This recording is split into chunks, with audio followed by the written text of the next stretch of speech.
I am Prince Shister, the Prince of Umwabaleri Kingdom. I brought you maidens of Onungene to work for me. Is there anything you're lacking? It is not as if we lack anything, my prince. As a matter of fact, we are well catered for. We only want the prince, our boss, to make some very specific statements. My prince. Jidofo just arrived at the palace and he said he wants to see you. That is very urgent. Jidofo. You are sounding as if all is not well. I'm your friend. You shouldn't die in silence. If anything is troubling you, let it out. So tell me, what troubles you?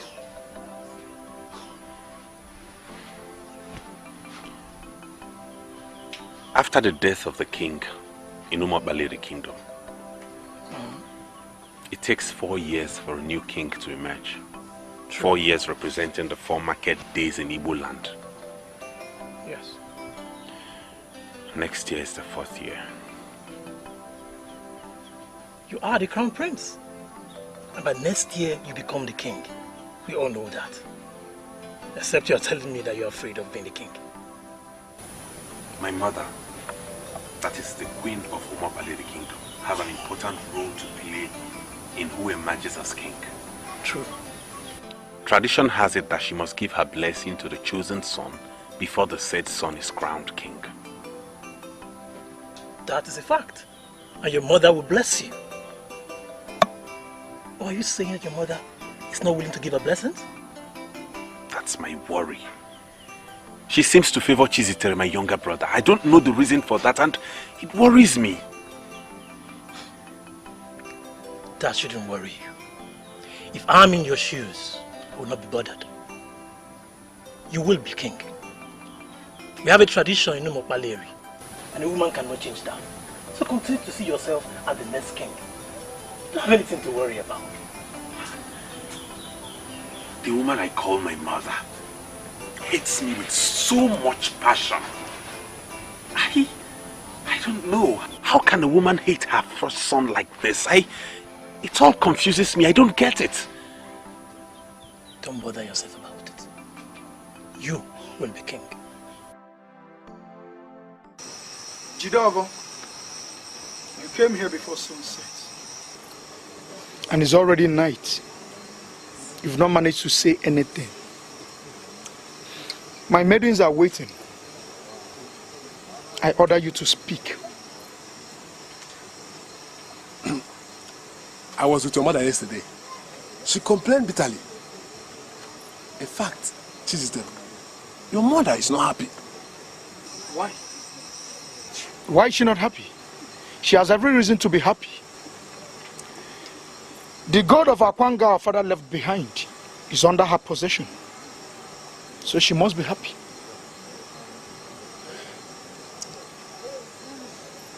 See, Chizitere, you are the one she favors to be crowned king.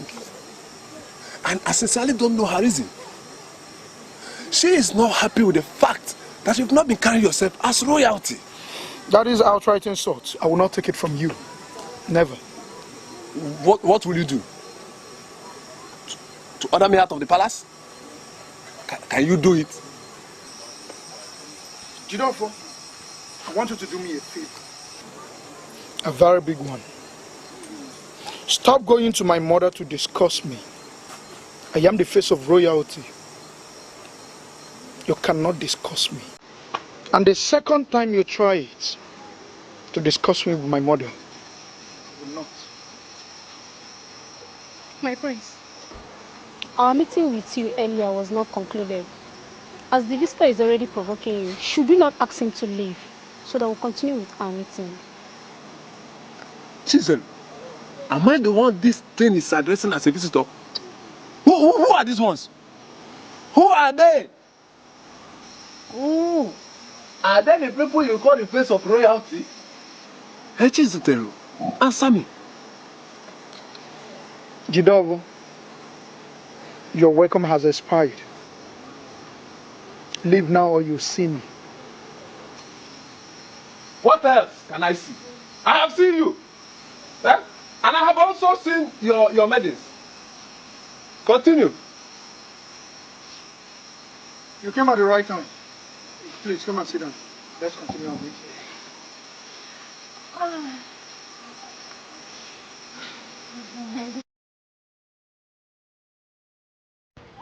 Oh, sure. Wolfie. In all the major kingdoms in Igbo land and even beyond, queens are known to be very gentle. What are you saying in essence? That I am not gentle? Oh, sure, you are gradually attempting to usurp the powers of the ruling class. And in my considered opinion, that is a complete departure from what a queen should be doing. Ogwefi, in 4 months from today, a new king shall be crowned in Umuabaleri.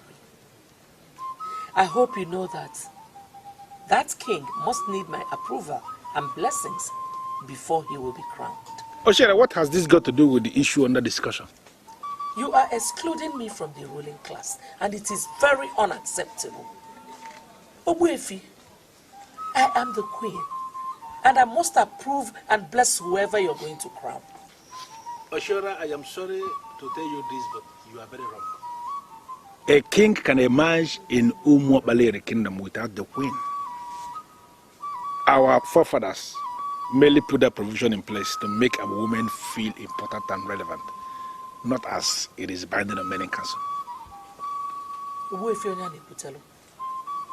Can you come out clear here? What are you saying? That you can actually crown a king without my approval and blessings? Do you know what? In the next 4 months, like you said, we shall face the task of crowning a king in Umuabaleri kingdom. When that time comes, a king will definitely emerge in this land, irrespective of who has given her blessings or who has refused to give her blessings. I am the traditional prime minister of this kingdom, and I will not want to discuss anything on this very topic any further. But do you agree with me that one of my sons must be crowned as king? Not just one of your sons. Your first son, Prince Ezeonu, is the one that must emerge as king in the next 4 months. All the men in council are aware of this. I have come to seek your support. I will pay. I will pay you very well. I just want you to declare that you're with me. I should declare I am with you. What do you want? I mean, what are you up to? Obuefi, I am not comfortable with Ezeonu being king. You as the authority that will crown the next king, I favor Chizidere. I want you to crown him as king.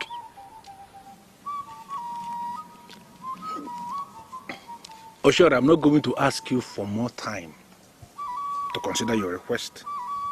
Because what you are asking is absolutely impossible. We have a precedence in this kingdom. The first son of a king takes over from the father. As long as that son is competent and very sound. Your son, Ezeonu, is that son that we must crown in the next 4 months. It is not possible for us to think of crowning another. I will give you the gold merchants from Akwanga gave my husband the king. Till today, it remains the most valuable gift he received as a king. I'll give it to you, but please, crown Chizidere. Oshora, you are sitting before the traditional prime minister of Umuabaleri kingdom. You cannot bribe me. I will double the offer. I will increase it. Please, just do this for me. Your offer is not the problem. The problem here is that there is a standard in this kingdom. The first son takes over from the father. That is the standard we must follow. We are not ever going to deviate from it.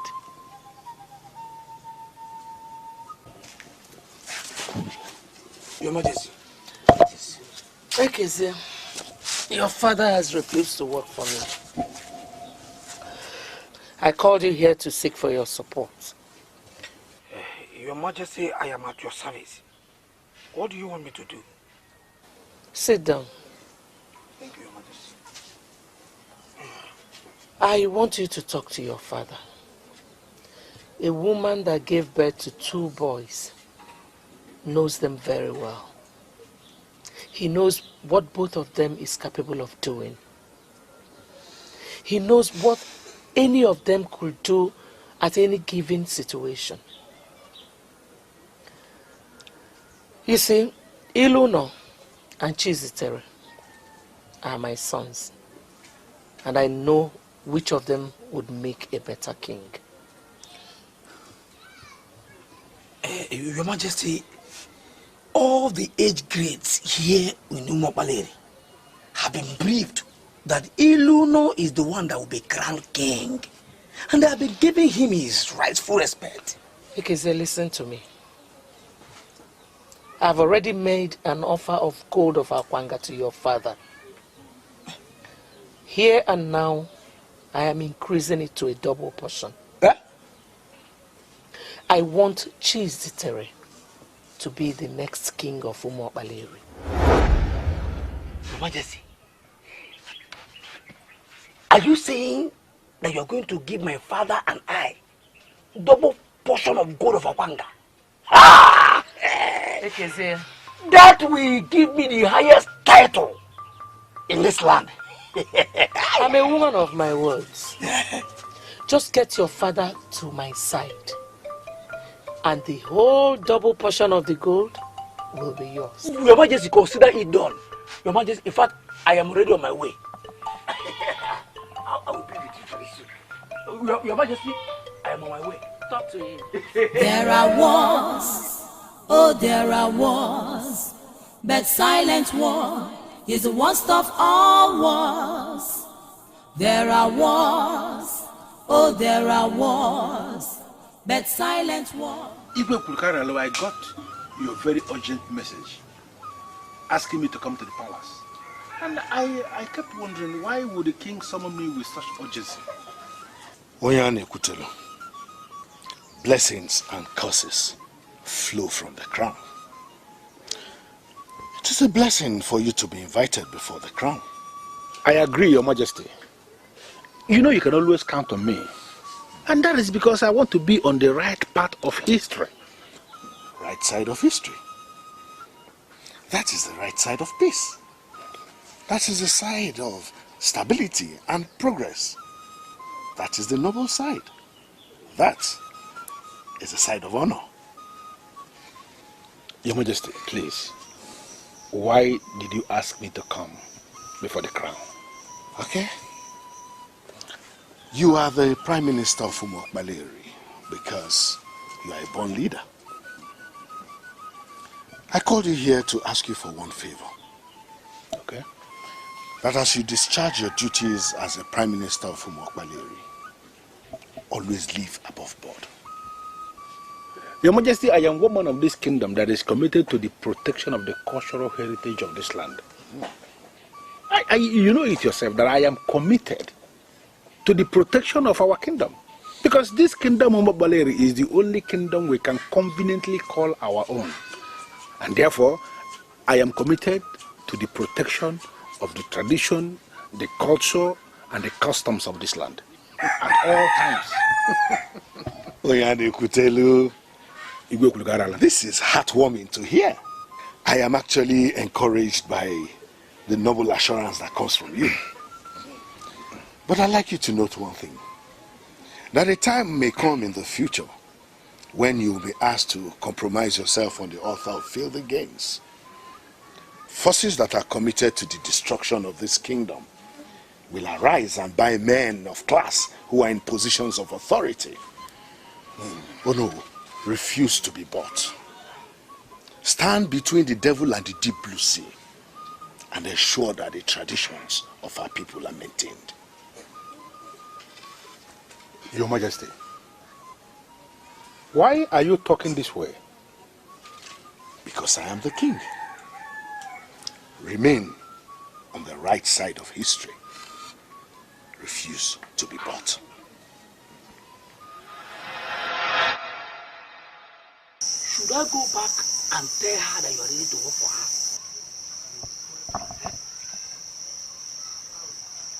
His Royal Majesty, Onyeze Ekwulukarale of Umobareli was very blunt.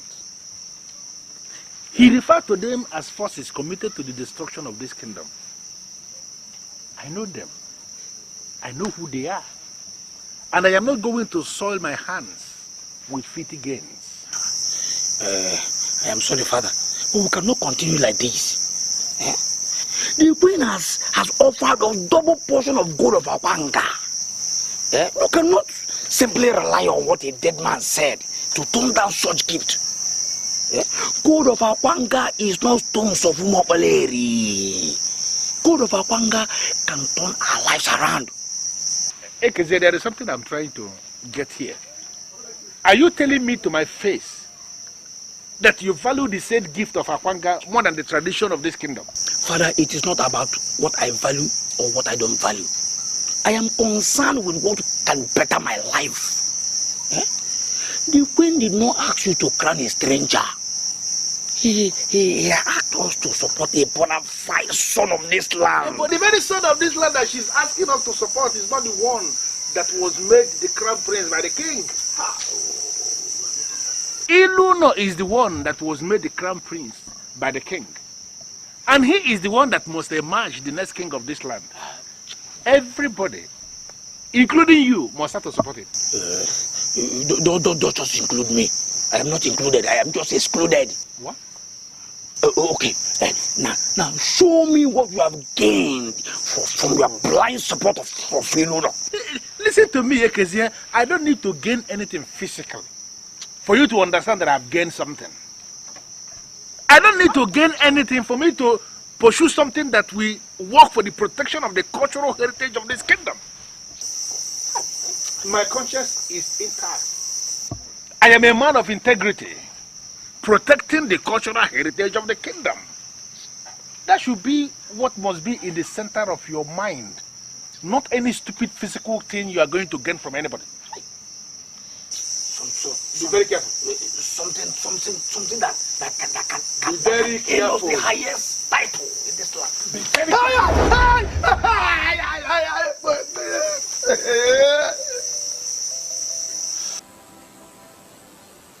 This night is the third time you're telling me you don't want me to be king. And I am curious. And I know your reasons. But I don't just understand what you stand to gain from this position of kingship. I mean, it comes with a lot of charms and challenges. Onyinye, I don't know the standard or the quality of royalty you have in Onunge, where you came from. Here no more Balewi. Royalty is big business. I am comfortable today because of my royal background. There's a mine here in Umobaleri where young men dig out precious stone. My family is in charge of that mine. When I finally become the king, everything will be under my control. Listen. It's all about the taxes and the money, right? See, there is no way you dabble into this kingship tussle without getting involved in charms. And I do not want you to go into charms. Onyinye, you're beginning to sound as if you're not committed to my future, and it's giving me worry. How can you even say something like that? I am very much committed to your future, and you know it. In fact, that is why I'm asking you to shelve this idea of aspiring to be king. You might die in the process, and I do not want to lose you. Now listen to me, Onyinye. I am a prince, not just ordinary prince. I'm a prince of Umuabalewi. Nobody can kill me until it's time for me to die. I'm aspiring to be king because it's my turn to be king. You cannot dissuade me.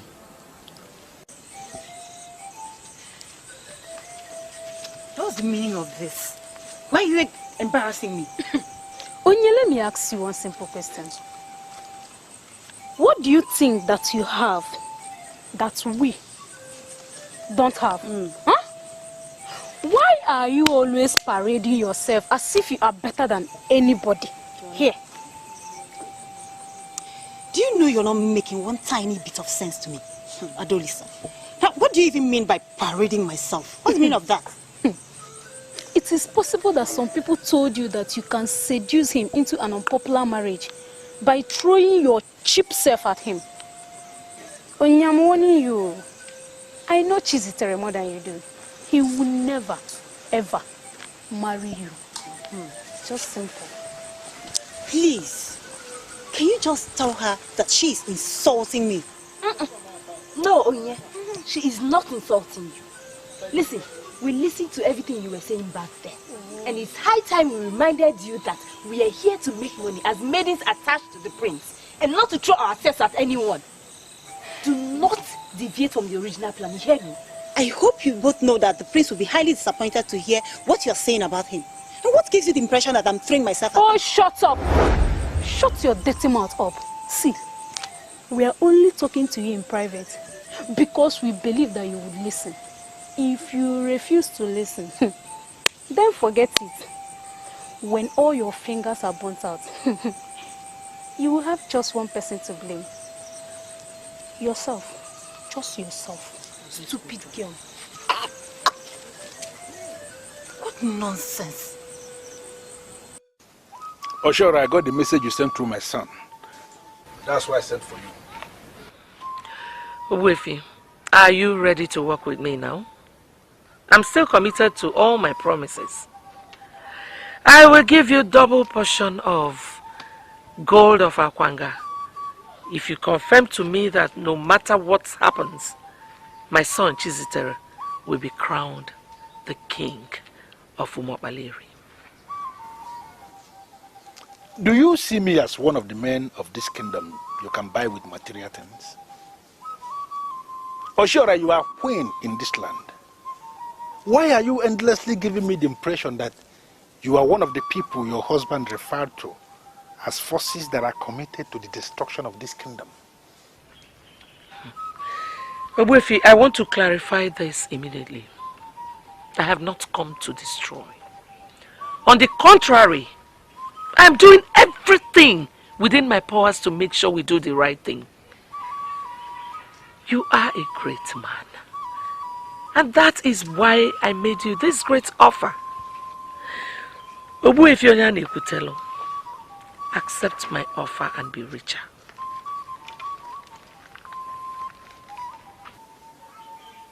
Do you know why your son, Ezeonu, survived that crash when he crashed from the mountain top the day the mountain erupted? An eruption that killed practically all the people around the mountain that day. Do you know why? He survived because he has the mark of the king. The truth of the matter is that he cannot die before his time because he is the crown prince of this kingdom. No, hold on. Why are you trying to deny him his right? Obuefi, why are you bringing strange beliefs into this? Can't you be objective for once? Oh, sure, I am being very objective. He did not die that day because it has been confirmed that he is the crown prince of this kingdom. And I am telling you he cannot be king. Why do you think I am opposing him? You think I'm opposing him for nothing? Okay, may I know why you are opposing the decision of your late husband? Why? Obuefi Onyane Kutelo. Some people came into their families by act of nature. Those I call sons. Some other ones came into their different families by act of mistake. Those I call intruders. As a great man, you are the great prime minister of Umobaleri. Do not let mistake prevail over nature. Sincerely, I don't know what you mean by that. But what I know is that Ezeonu, your son, is the crown prince of this kingdom, and he is the one we are going to crown the next king. Your strange lecture on mistake and nature and intruders and whatever cannot change that. Great is your majesty. Okay, your majesty, I want you to increase the offer. My father here we consider it when you increase the amount. In your life, do not ever attempt to speak for me again. Sorry. Don't! Well, the offer has been increased. In addition to getting gold, double portion of gold of Akwanga, I will ensure that you get 10% of all taxes in the palace. Yeah? But Obuefi Onyane will tell you have to promise me one thing. You have to give me an assurance that my son, Chizitere, will be crowned as the king when the time comes.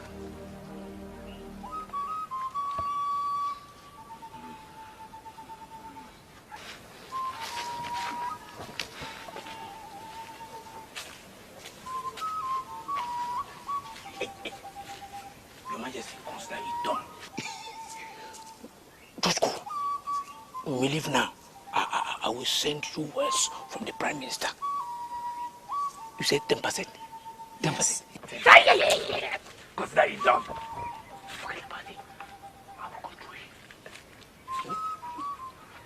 I don't understand what is going on. Can you tell me what the attitude you're putting up is all about? Well, it's simple. We just want to know your impression about us. I don't understand. What do you mean, my impression? Okay. If you were asked to make a choice amongst us, tell me, who would you choose? You are well-paid maidens in this palace to serve the prince. I don't understand what you mean by you should make a choice. Choice of what? Okay, let me say this in clear terms. Onye here told us that you made marriage proposals to her. We see it as an abuse to royal procedures because the prince is not expected to make marriage proposals in secret. And why didn't you tell us anything about it? Exactly.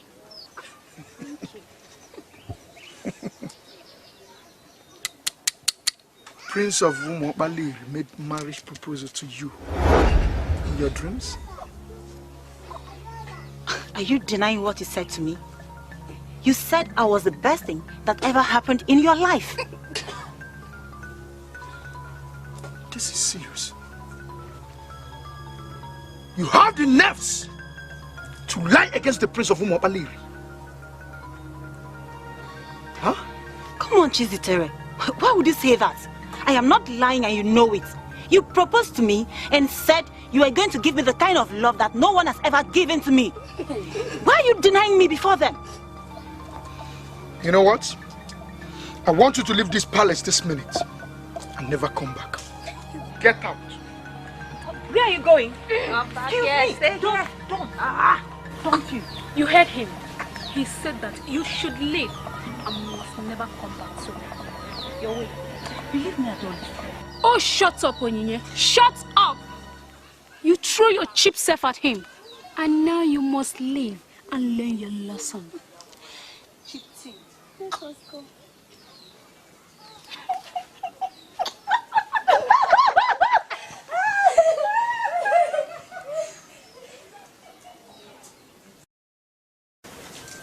I am sorry, but the way you're sounding lays credence to what he is saying.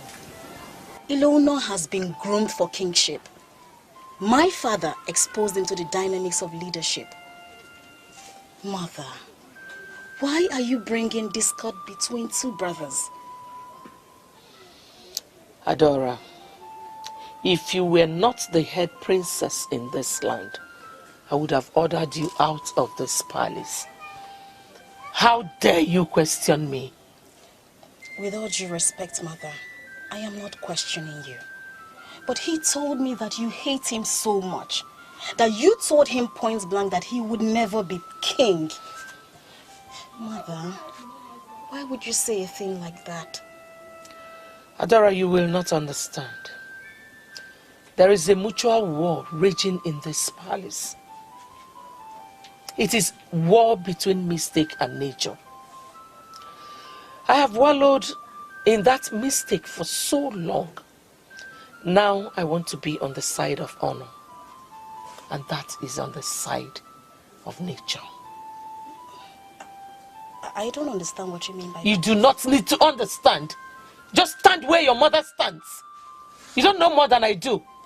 Mother, you have not answered my question. Why would you say Ezeonu would never be king? Okay. Adora,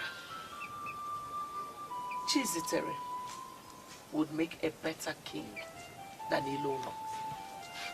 You know why?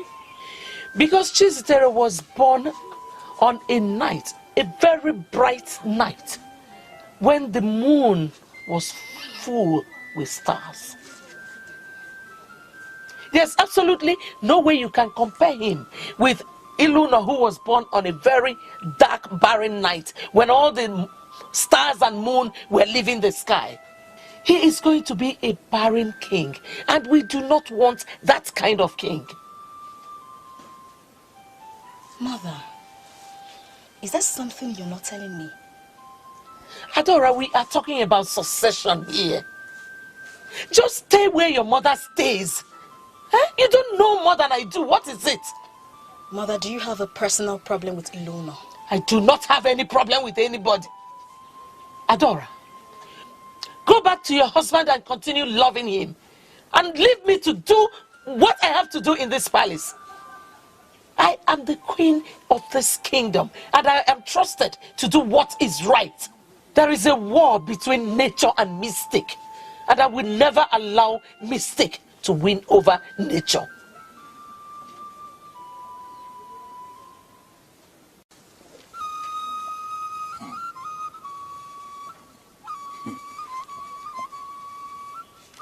I summon you here in my capacity as the Prime Minister of this kingdom to discuss with you as a man of this land. Why have you arrived with strangers? They may look like strangers to you, but they are not strangers to me. They are my mates. And suffice it to say, they are part of the new Umobaleri kingdom. Well, I'm not going to dabble into that, for I don't even know what that means. But what I want to discuss with you borders on the very existence of this kingdom, and there is no way I will proceed when strangers are looking at me. We are waiting outside. Good.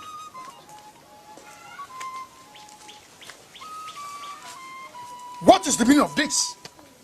Why did you dismiss the maidens? How am I sure you're not planning anything sinister?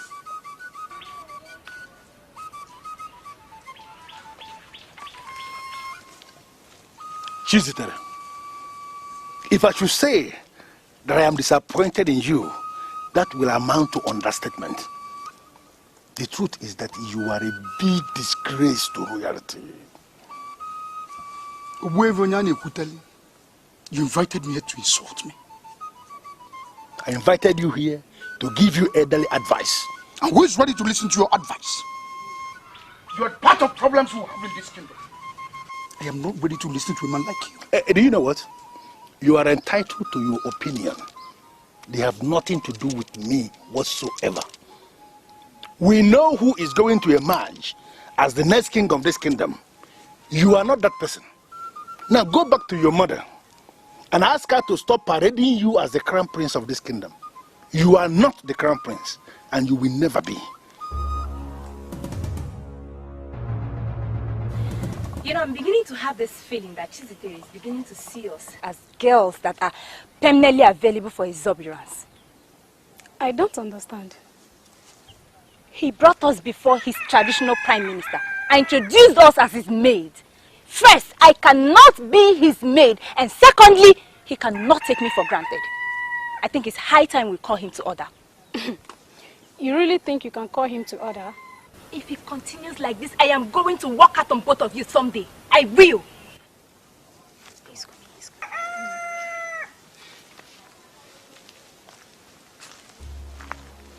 I brought you to Umobaleri for a purpose. And you don't know that purpose. What gave you the right to walk out when I was still sorting out things with the man?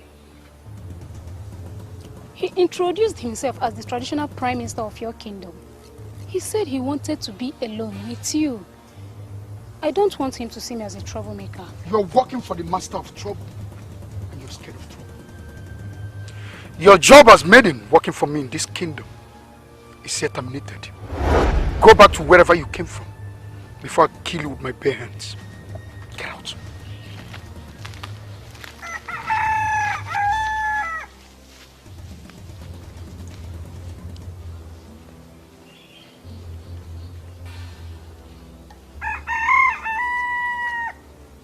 I want to believe you listened to all he said. Is there anything in him that suggests he understands what being a king means? I am not looking at his life. I am concerned with the promises of God and the mentioned percentage of the kingdom revenue. I want you to lend your all important support. Ekeze, you know, most times when I listen to you, I start wondering from the deepest part of me if actually I was the one that fathered you.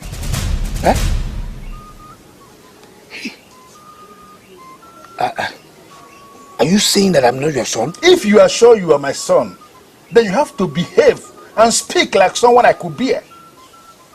The integrity of a man is mightier than gold. In fact, the integrity of a man is superior to all the treasures on planet Earth. Are you not aware? I am sorry, father. But that woman is ready to do business. Listen to me, Ekezia. I am not going to sell my conscience for all the gold in that palace. So you go back to your queen and tell her all that I said. Ezeonu is the head prince in that palace. And he is the one we are going to crown the king in the next 4 months. There are wars, oh there are wars, but silent war is the worst of all wars. Mother, if we should follow your logic as regards full moon and small moon, then I would readily say that Ezeonu is better. Small moon, half moon, or whatever stands for growth and expansion. The full moon, on the other hand, stands for completion, which means that it has gotten to its saturation point and there's nothing new to expect.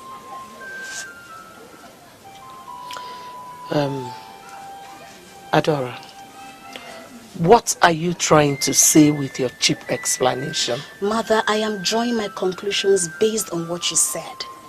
Ezeonu would make a better king because he has room to grow. I mean, he has all the qualities that would lead to expansion. Chiziteri, on the other hand, depicts saturation and stagnation, complete standstill. I mean, he already shows it in his level of pomposity. Mother, there's nothing you would do that would make me support Chiziteri to be crowned king. Nothing. You have overstayed your welcome, Adora. You have to go back to your husband's house. Mother. My queen, you shall live long. Yay! Her Royal Majesty, the Queen of Umuopaleri Kingdom, I greet you. Princess Adora, the Princess of Umuopaleri. Who is this? Oh, her name is Mbanugo, the maiden from Onungene. I employed her personally to serve me. She has so many things she does for me. A whole lot. Once again, Your Majesty, I have been summoned to appear alone before the crown. Is anything the matter, Your Majesty?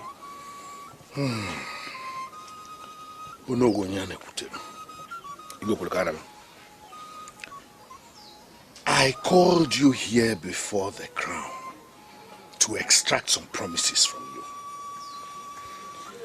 I'm sure, as you know, that the mind is very strong. No one can know it. And that the head we see can never be bigger than the load that it carries. Okay. An occasion may arise in the future when you may be under fire to betray me. I want you to promise me that you will never betray me.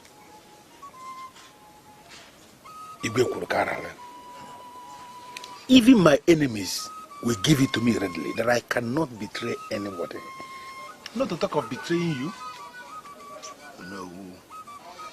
Promise me that you see this land of Umuokpaleri as belonging to you and I, and that you will never get involved in things that will bring it down on her knees.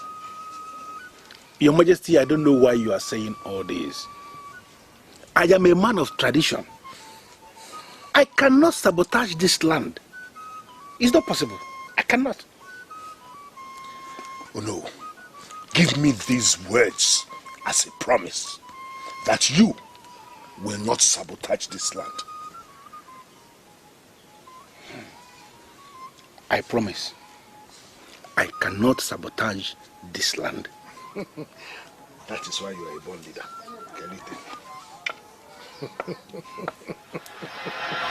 Onyeze kwuru ka arara.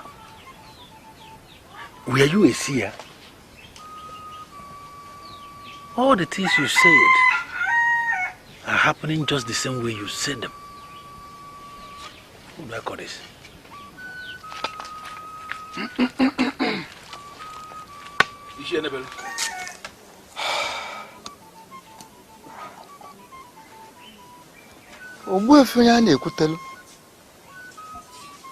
You look worried.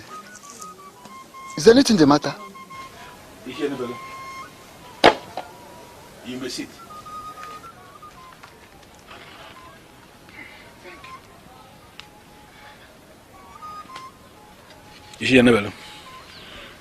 If you are required to qualify Onyeze Ekwulukara, would you call him a seer?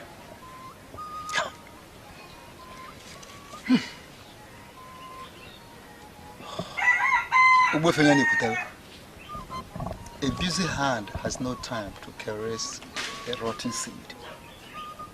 I have not come here to discuss the dead. Rather, I have come with something very important. I am listening. That our late king appointed his first son to be the successor to the throne does not mean that we must stick to that. Yes.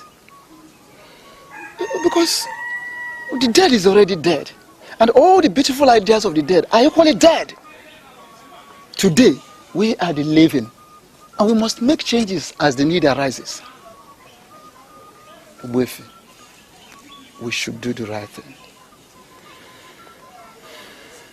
All the beautiful ideas of the dead are dead with them. Yes, they're all dead with the dead. Yes. I don't believe that. What do you call the right thing?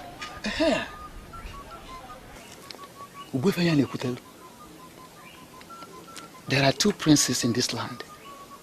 One was born during the full moon, and one was born when the moon was tender.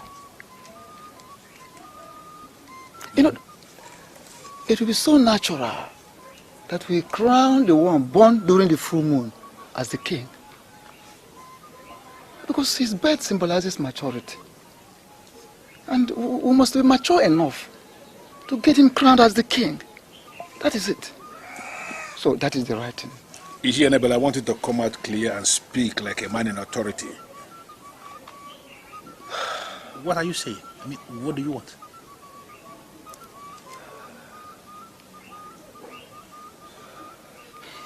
Aha.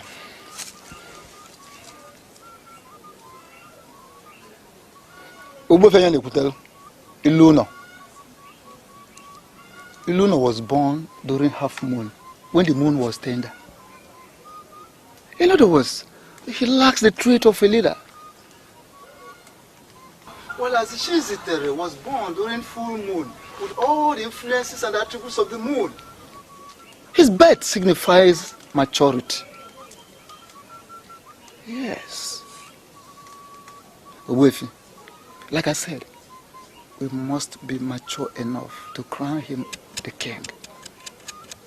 That is why I am here. You know what I was discussing with your sister before you walked in? I told her that you're a better candidate than Ezeonu, but she did not believe me. Why did she not believe you? Why would anybody want to support you? When the news all over the place is that you are the prince who thinks he is safer in the hands of loose girls. Chistere, I'm doing everything to defend you. But you had the guts to come into my presence with a prostitute. I beg your pardon, mother. Why did you call her a prostitute? Telling you the truth, Chizitere. Honestly, I don't have time for your stupidity. I am doing everything possible to make you the next king. And you must desist from anything that will undermine royalty. Mother, you're saying all this because I came to your quarters with my employee. She is a noble woman I've come to trust so much. Give me some credit, Mother. I know what I am doing. I don't think so, son. If you think you know what you are doing, then prove it. Show it! I only came here to ask you why would you discuss me with Jidofo? Why did you hijack the proceeding? And now you're introducing another discussion. Chizitere, I will not let you distract my attention with something that is not important. There is a war raging in this palace. The war is between a mistake made in a hurry and nature. You are fighting on the part of nature. And you must learn to carry yourself as the next king.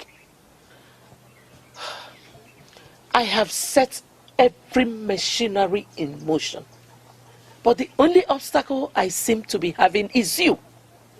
Chizitere, please, do not constitute yourself into an obstacle. Mother, I do not understand what you mean by the war between nature and mystic. Chizitere, go back to your quarters and learn to work with men. That is how leaders operate. Stop giving people the impression that you cannot do without women.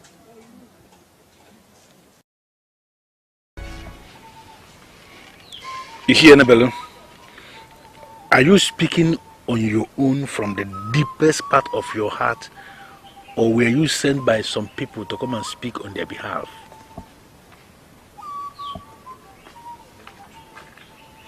You see, Annabelle, you have not responded. And I need you to respond because your response will assist me draw my conclusions. Were you sent by people to come and say all this? Or are you speaking in your individual capacity as is she, Annabelle, of Umabale the kingdom? You know me very well. If you agree that I am an Ichie in this land, we equally agree that nobody can send me. I am standing on my own feet to say that we cannot crown somebody who was born when the moon was blood and barren as a king. It's not possible. I want you to ponder on what I have just said. The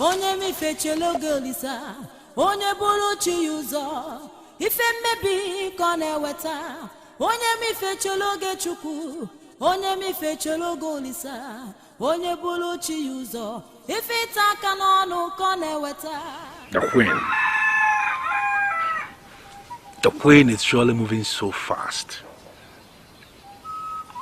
But I'm going to teach her that the head is not always as big as the load it carries. The night before our father died, he told me something. My greatest happiness is that God has blessed you with a good husband. Thank you, Father. Do not ever abandon your brothers. Before you were born, your mother had 3 girls. They all died. They refused to stay with me. You are the one who agreed to stay with me. I plead with you. Do not behave like other women that when they are married, they forget their families. Always stand in defense of what is noble and honorable. Don't ever play to the gallery. Whenever you are faced with any situation, ponder, think. What will your father do if he's the one in this situation? Whatever your heart tells you to do, my daughter, please go ahead and do. I'm sorry, Father, but you're sounding a bit weird. Are you alright? Even my enemies know that I am a great man. Always do what will make me happy, even in my grave.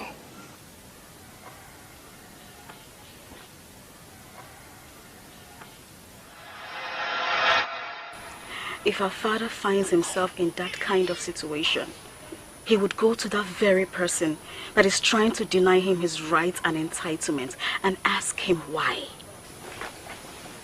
I want you to do the same.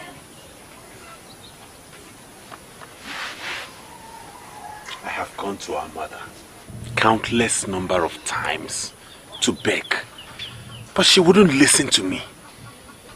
I want you to continue begging. You cannot afford to give up. If she refuses to listen, then keep begging until she listens to you. You cannot afford to give up.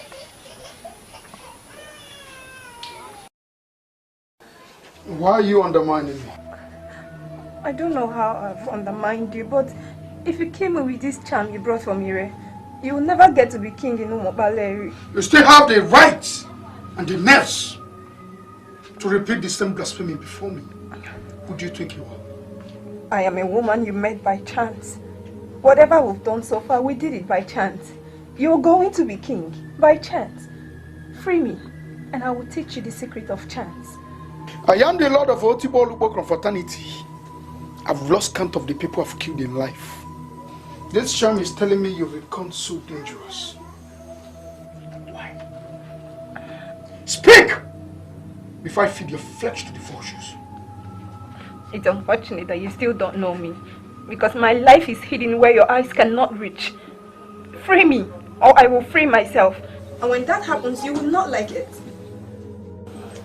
You are going to open your mouth and tell me all that you know. That is the only way to leave this place alive. Leaders do not intimidate their subjects. I've already surrendered to your protection. Why then are you threatening me with a charm? What do you mean by secret of chance?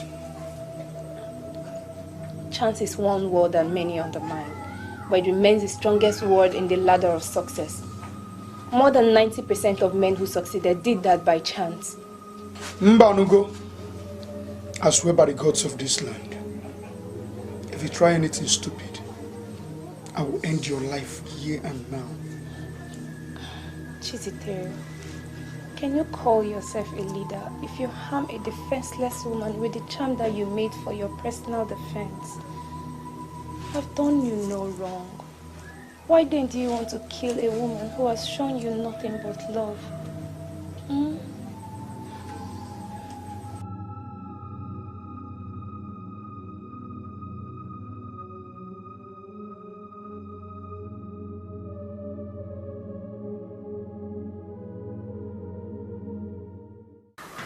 Onyinye, I want us to forget our differences. We have to deal with that Curtis that will never know anything good in his life. I have my own plans. I don't know about you. I want us to deal with him ruthlessly. Do you still remember what he made us go through? Huh? It is only natural that we pay him back in a way that he will never get to understand. A native doctor once confirmed to me that he belongs to the deadly confraternity. That he's not the kind of man you deal with anyhow. That one must have a plan. So I ask, What is your plan? First, agree with me that we are working together. Then, I will tell you my plans. Trust me. Achora. There is nothing you have said here that is close to what I want to hear.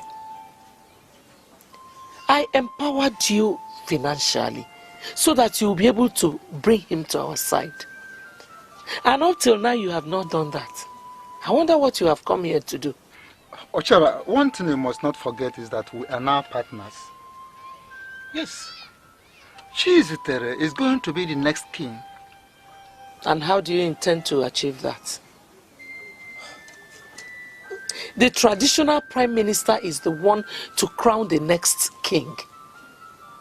Up till now, he still sees Ezeonu as the crown prince and the heir apparent to the throne. You've not been able to discourage him. I don't know why you call yourself my partner. Ochora, I just want you to give me your word that you want Chizitere there at all costs, by every means possible. Yes. Ichi Enebelu. Ochora. I want Chizitere to be the next king at all costs.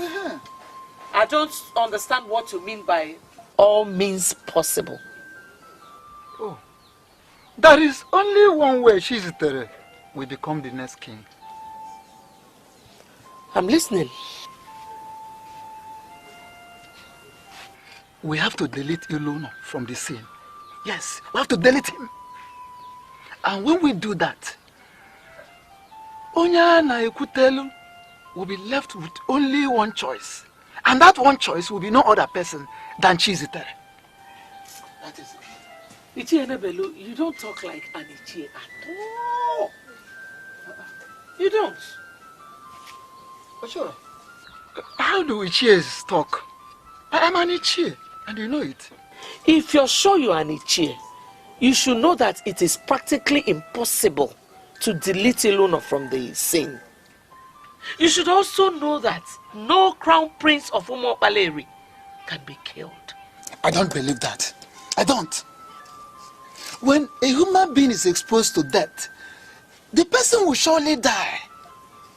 Yes. You think Ezeonu cannot die because he has not been exposed to death. If he is exposed to death, he will die as well. Now that I have gotten your confirmation, just throw the bone out there for the dog and watch what happens between the dog and the spirits. Give me some time, you help me.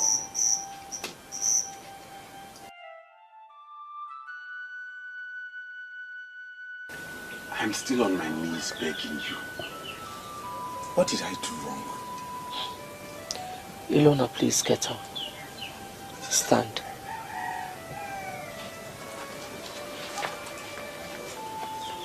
You are my mother. I have no other. It is now obvious you don't want me to become king. And I do not know why you hate me so much. Did I do wrong anywhere? Ezeonu, I want to correct an impression. You are my son.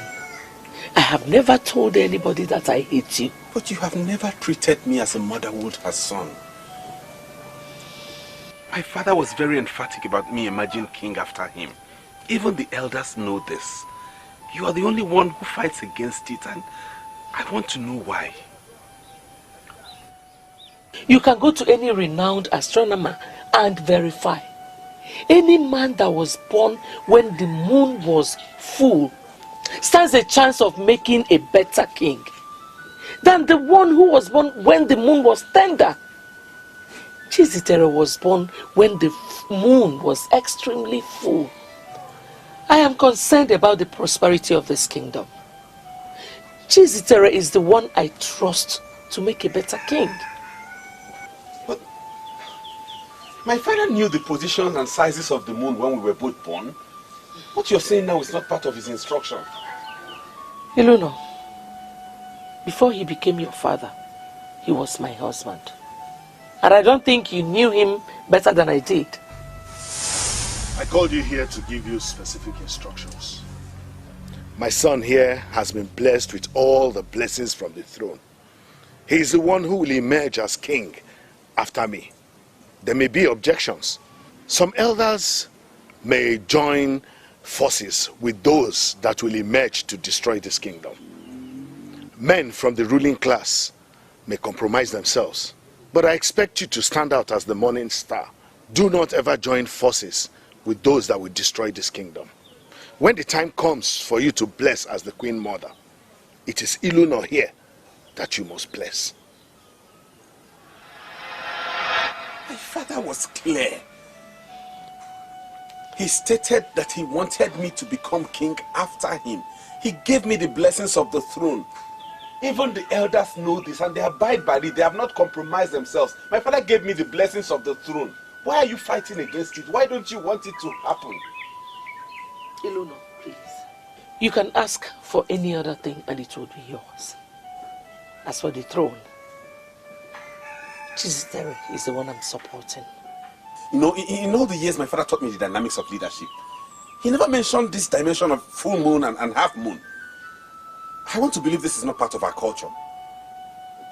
Can you vouch with anything that you know the culture of this land?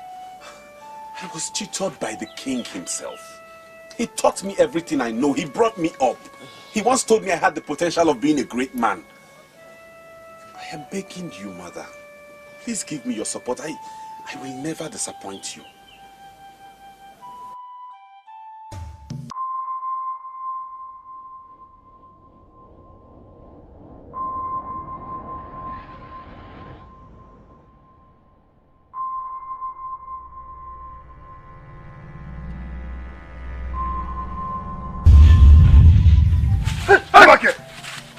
I know you as a man of Umokbaleri, and men of Umokbaleri do not run away from their king.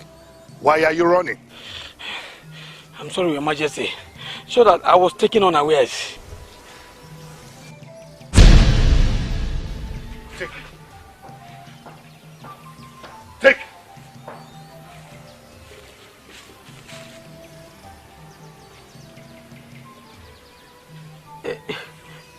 What do you want me to do with it, Your Majesty? Roast it and eat it. Add palm oil if you want.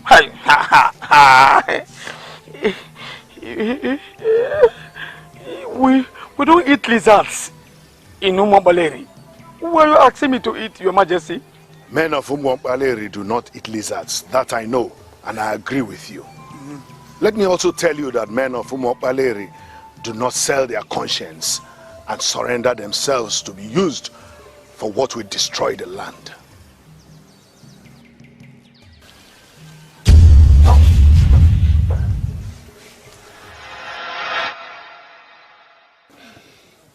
It was like a trance. He came purposely to warn me, and I got the message clearly. Ekezie, Father, I am very disappointed in you. Very disappointed in the sense that it took the appearance of the king for you to know that men of this kingdom do not say their conscience. I was deceived by the offer she made. Whatever useless offer she made is not a justified reason for you to behave like a fool. Listen to me. That woman you call queen, that woman is working with some enemies of this kingdom to destroy this land. I don't know who paid her. I don't know what they paid her, but let me tell you something. It will never work for them. See. Hi. I was asked to roast and eat the lizard. I know the meaning of that offer. I thank the gods that I have not collected anything from her.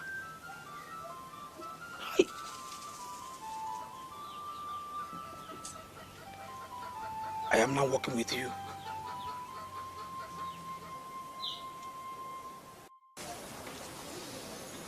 It is a mistake I made in a hurry, and he cannot wage war against nature. I know this staff, the secret staff of Umokbaleri that empowers kings of this land. This staff, according to what I was told, is the summation of all things. What are we doing with it before the grave of your father? I am glad you know what the staff represents. I am fed up with your constant delivery of girls in this palace. We've already buried 3. Adora is the 4th, and she's surviving because she's the last in your count of the 4 market days we have in Igbo land. Pray to the gods that that child you are carrying is a boy. If you give birth to the 5th girl in this palace, take the child, go back to your parents and remain there. You're treating me as if I'm the one that creates these girls. Children are gifts from the gods, and they will come when nature desires. Every instruction given before the staff is irrevocable. I need a male child that I could bless with the blessings coming from my father's throne. Give me a male child that will succeed me as king. If you give birth to the 5th girl in this palace, do not come back here. Onye mi fechologe chuku, onye mi fechologe olisa, onye bulu chi yuzo, ifita kanono kone weta. Igwe Kalu of Umokbaleri is a man of many sides. He said I shouldn't return to the palace unless I have a male child. I humble myself under your fertile shadow. Please give me a male child. For this is what the king wants. Only then can I remain in the palace. Please, give me a male child.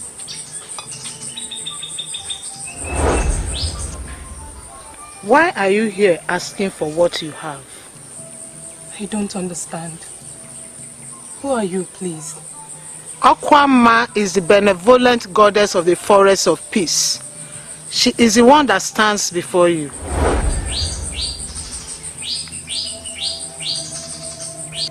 I have not come to you, O goddess of the forest of peace. I came to Dalonyowa to ask for a male child. And I am telling you that you will have a male child when the time comes. Are you saying that what I'm carrying now is a male child? Do not rush yourself into confusion. Men can manipulate nature.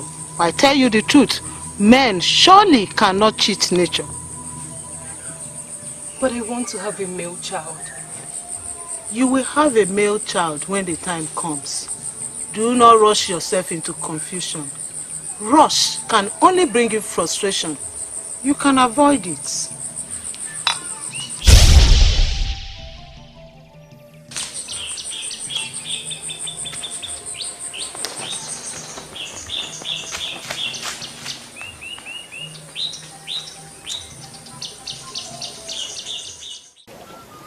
I was kneeling under the fertile shadow of Udalonyowa when Okwama, the benevolent goddess of the forest of peace, appeared. I want to be very sincere with you. I don't have any business with Okwama. All I need is a male child. She said that I will have a male child at the right time. You are the king of this land. You should listen to the voice of the gods and goddesses. All the gods and goddesses believe that I need a male child. Give me a male child or I'll throw you out of this palace. She actually said I should not rush myself into confusion.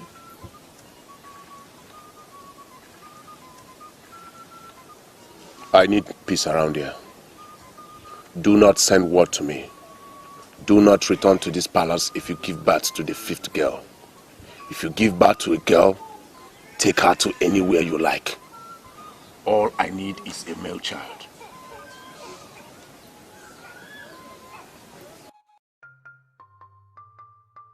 This is Ebele's delivery hut, the place where almost all the women of the land come to deliver their young.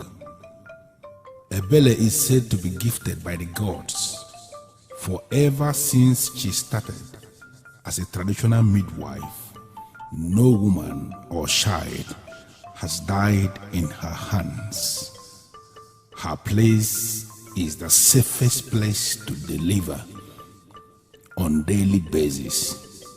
Women from all walks of life come here to deliver their young.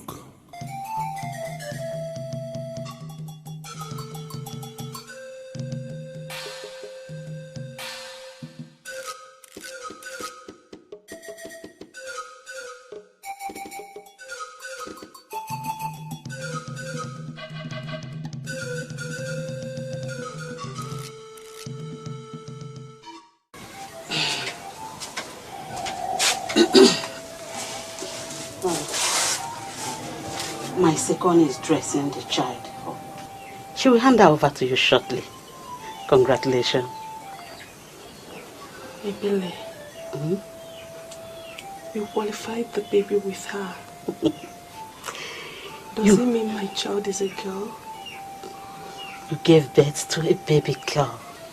She is beautiful.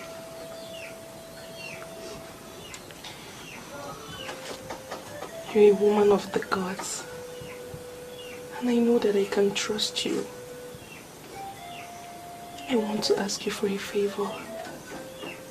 Something I know you can do for me. Please don't say no. Lolo, what is it? You finally ended my sorrows and agony. You have proven to me that you can deliver when it matters most. We now have an heir to the throne of Umo Baleri. He shall be called Iluno, for he is the child that has come to wipe away my tears. We shall gather before the throne on the 7th day to give him all the blessings of the throne. Come here. The mother to my child.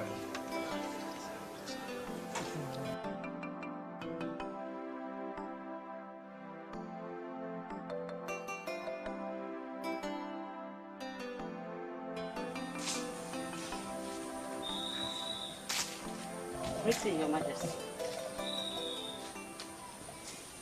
I'm not happy with the message you sent.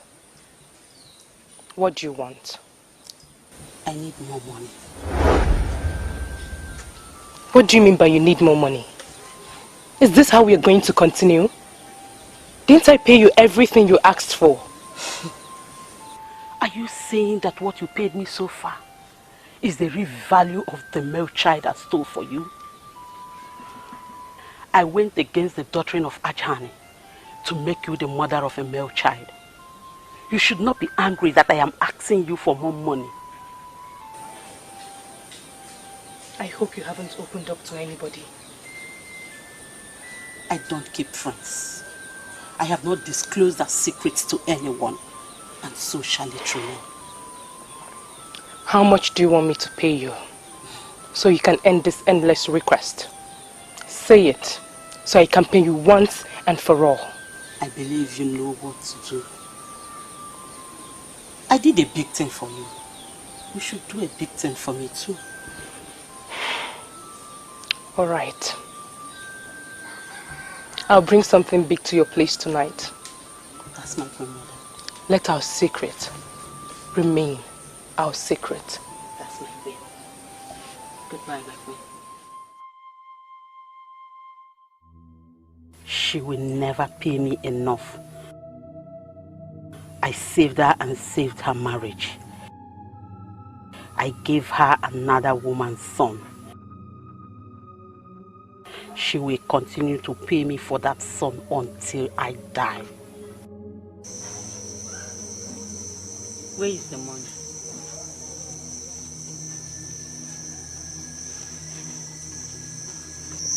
Where is the money?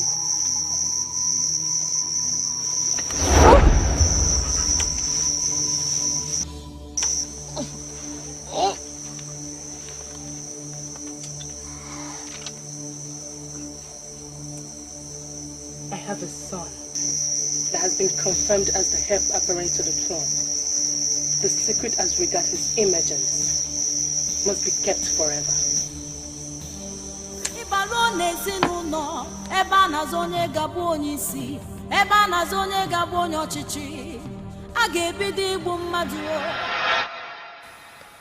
Just to satisfy my husband, I stole another woman's child and killed Ebele, the greedy midwife that facilitated the crime.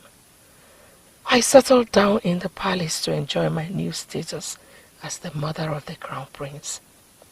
It wasn't up to 2 years and I got pregnant again. You will definitely save the best for the last. 2 straight princes from the same woman that has been giving me girls. I am so delighted. He shall be called Chizitere. He shall be a pillar of support to his brother as he reigns after me.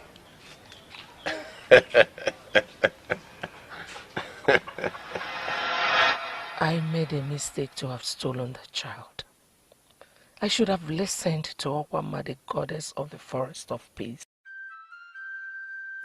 I rushed into my own confusion, and now a child I stole from another woman is going to rule over my son. Impossible. Ezeonu is an intruder. He would never be king in Omobaleri. Nature must triumph over mistake. Greetings to Her Majesty the Queen. Yes, Ekwedike, what is it? There is a woman at the gate. Coincidentally, Your Majesty. Her name is Ezeonu. She says she would like to see the Queen. A woman bears Ezeonu. Where is she from? She says she's from Ezeonu, Your Majesty. Wait a minute, Ekwedike. A stranger came with a name that only men bear in Omobaleri. Told you she's asking to see me. And you did not dismiss her at the gate? I'm sorry, Your Majesty. Significantly, Your Majesty, she talks like you. She has all the traits of women of Omobaleri. That is why I decided to let her come and see you, Your Majesty. You're talking as if you regard me as a native doctor. I wonder where you got that information from. Wanyolo, I am sorry. I'm not regarding you as a native doctor. But I have come to you because I know you are a woman that controls powers. I have money. That is something I want you to do for me. What do you want me to do for you? There is somebody I want you to kill for me. Did anybody tell you that I'm a killer? Why come here with the request that I kill someone? Wanyolo, the man I want you to kill does not deserve to live. At all. He's not qualified to be alive. His name is Ezeonu. He has been parading himself around. Parading himself as the heir apparent to the throne of Omobaleri. We have discovered that that man was born during a period in the night when the moon was blue and tender. Such man can never rule our kingdom. So please, Wanyolo, I just want you to tell me, what will it cost? Tell me, I will pay you. The money is there. So that you kill him, eliminate him, urgently. If you find out that a man who should not rule over your land is about ending up as a king, I expect you to do something. But why involve me? I'm involving you because I know you have all the powers to do whatever you want to do at any time. You can kill him without anybody suspecting anything. Yes. The man you seek to kill is blessed with the highest blessings in the kingdom you mentioned. I am not asking you to do this free of charge. I have the money. I will pay. I want you to blow death into the air so he breathes it in from any angle, and I know you can do that. Depart with your money. I'm not that kind of a woman that can be lured with money. This is something we all know about. I know that women love gold so much. I promise you, I am going to give you a sizable quantity of the gold of our Kwanga. But please, do this for me. Kill this man for me. Because I know you can do it. Please. This man you seek to kill is planning the resurrection of your land. I advise you not to cut the finger that could feed you. He is blessed, and you cannot bring him down. Are you telling me that you came all the way to this palace to tell me about your dreams? Did anyone tell you I'm a soothsayer? Before my birth, my father warned my mother never to return with the girl. And when she finally returned with me, the family was made too hot for her. How does it concern me? I'm not from Ezeonu, and honestly, I don't care about anything that happens there. My mother's name is Ngozi of Ezeonu. She asked me to come and see you. She said you will know me. Why? Why would she tell you to come and see me? I don't know you. Or have we met? We have not met. But that day you delivered at the ancient maternity home, where one Ebele was the midwife. Other women delivered that same day.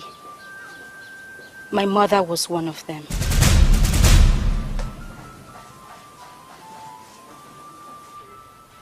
How many are you in your family? My mother gave birth to 4 girls before me. They all died before they turned 1 year.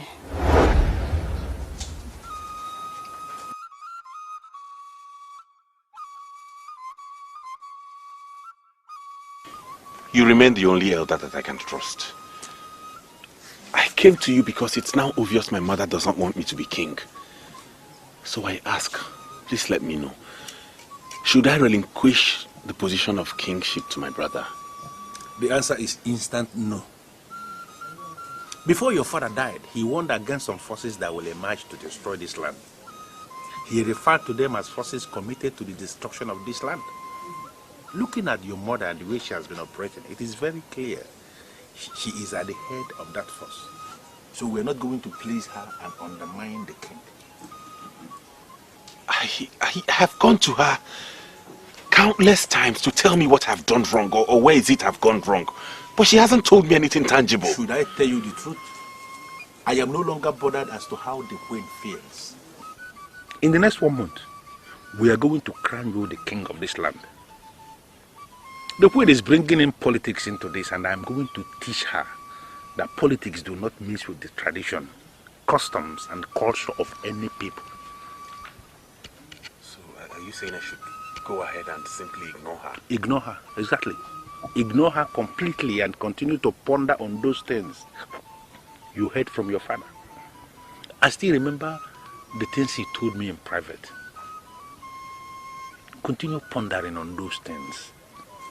They are not going to undermine the king.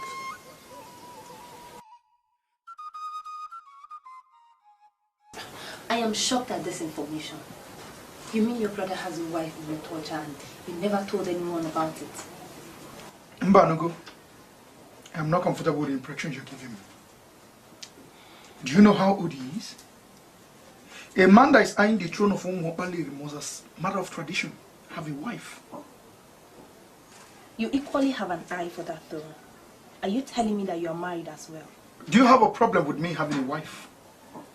My wife will be joining me soon. I am married.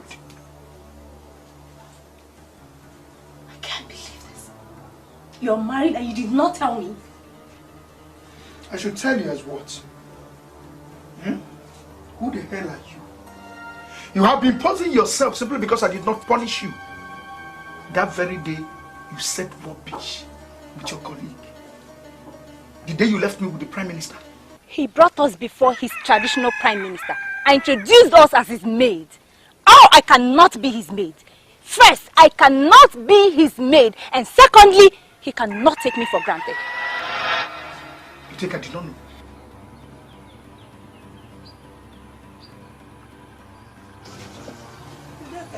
Hey, where are you girls going?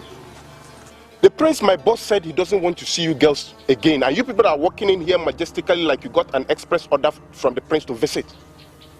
Did you even bother to ask him what we did to him? Who am I to ask my prince such a question? If you know what is good for you right now, just turn back and go, because you people didn't get a permission from me, neither from the prince. Anyway, that's not why we're here. Could you please give this to him?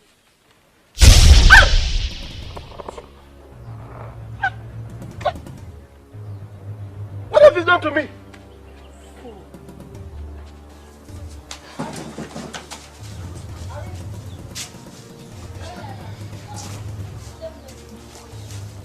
What is the meaning of this? What has come over you girls? How dare you enter my room without invitation or notice? Udoka! Udoka! Repeat that rubbish you kept saying about being the lord of confraternity. Repeat it. You have the nerves to enter my room with shams. Well, there are girls you can use and dump. We are certainly not part of them. Now listen to me. You are going to give us large quantity of gold here and now. Failure to do that, you won't live to see tomorrow. Exactly. Are you not asking for the impossible? What makes you think you can have gold for the mere word? Hey, Chizitere, shut that useless mouth of yours up! Fool. Are you ready to cooperate with us now? Or do you want us to execute our plans? Answer me! Oh, you came into the palace with a plan? Yes. Mbanogo, are you part of this assault on a prince? Oh, my dear Chizitere. The mere fact that you lied to me about you being married makes you a deceiver. So you will give us what we asked for. Now. I want to end this cheap drama. What? I am not giving you any piece of gold. You're not getting any part of it. Let me see that your useless plan. Let me see it. Really? Yeah.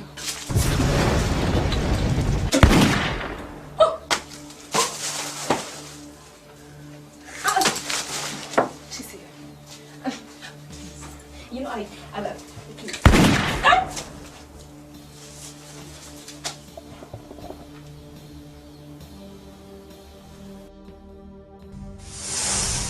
called you here to advise you as a son. I am your father, and you cannot say you know more than me. I notice that you are easily provoked, and you do horrible things when you are angry. I want to let you know that anger is not noble, and it is not part of royalty. Chizitere, I'm not at all impressed with the report I have received that you are engaging the freeborn of the land. Father, I am sorry. They were the ones that attacked me first. I was trying to explain things to them. They were shouting at me. I'm a prince of Umopalewi. Ordinary people should not shout me down. Chizitere, no matter what happens, no matter the provocation, a prince should not fight. I want you to understand that you're under a royal oath, and that you must not soil your hands with blood. Mortals cannot kill any prince of Umopalewi, even when surrounded. Always understand that you cannot be killed. You must not soak your hand in blood. You must not kill anyone in self-defense. For if that happens, the cloak of protection that is around you will vanish. And you cannot sit on this throne of Umopalewi, even when offered to you on a platter of gold. Get that into your head.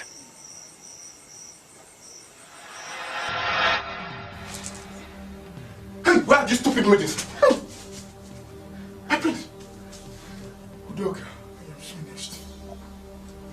Udoka, I'm finished. I have blood on my hands. No, my prince. You can't be finished. There can't be blood on your hands. If people came here to kill us, it could have been us lying dead here. See, my prince, we are just going to go to the council of elders and tell them we killed these girls in self-defense. No, my father warned me. My father warned me not to soil my hand with blood. He was so emphatic about them. He said I should not kill in self-defense. I know their main reason for coming is to dent me. Now I feel so dented. Look at it. I feel my father's spirit has left me. I feel so empty inside. I am so empty. We'll find a way to handle it. How? My prince, don't worry about it.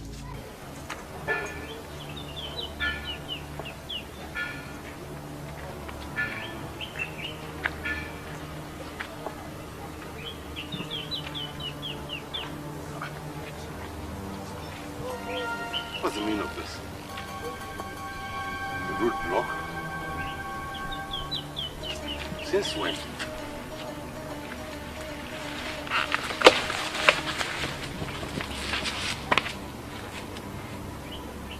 Who are you? What do you want? What is it?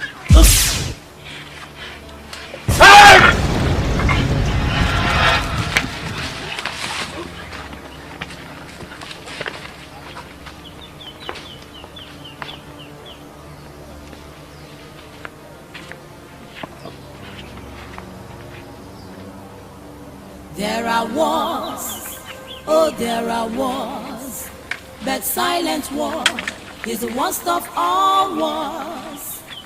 There are wars, oh there are wars, but silent war is the worst of all. This is not good. Onyeto, this is not good. He has no reason to live.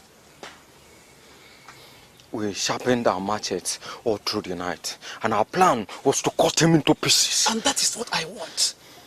Tear him into shreds beyond recognition. I mean, so that nobody recognizes him when he's seen. But it did not work out that way. Something inside of him resisted our force and made nonsense of our planned brutality. Our hands were suspended in the air until we left his presence before we regained ourselves. Why not rush him? You would have rushed him and strangled him to death with your bare hands. I told you I want him dead. If your cutlasses failed you, you would have devised another means to end his life. Yes. Lebeli. Listen. Onyeto, after all, I paid you to do this job. I paid you to do this job. Lebeli, I am Onyeto, a trained warrior of Anedo, and I believe in the powers of divination. I'm going back to find out if you have lured me into a war with someone under the wings of a deity, and pray it turns out negative. Because if it is positive, Onyeto, what are you doing? Walking out on me? Come back here quickly. Go now and start looking for where to hide, because I must surely come back.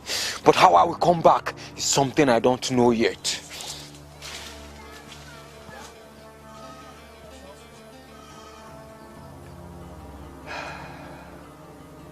He cannot become a king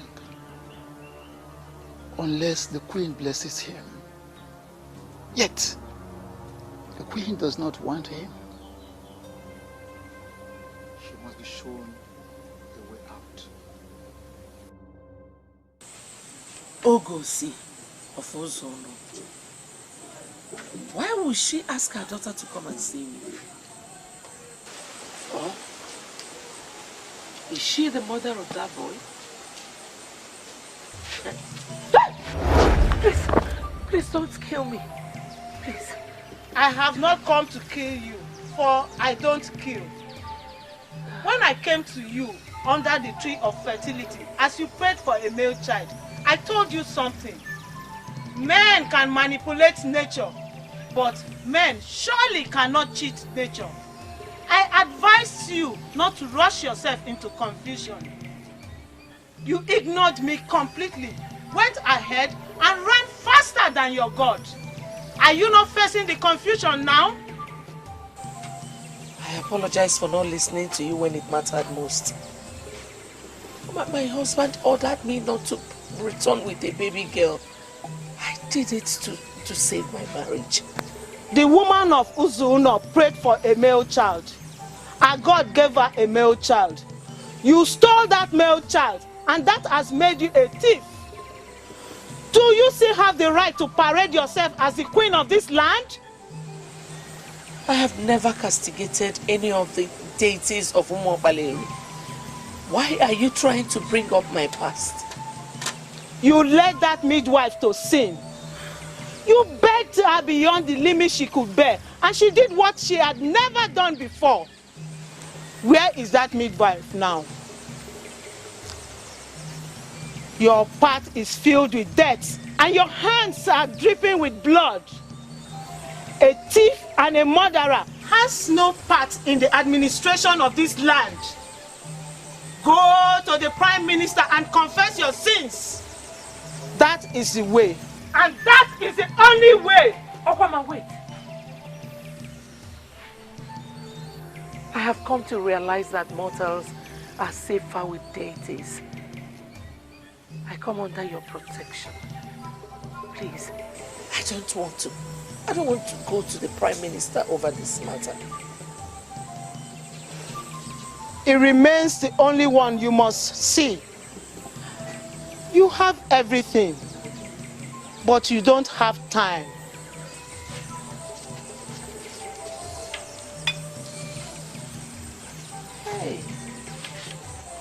Hey!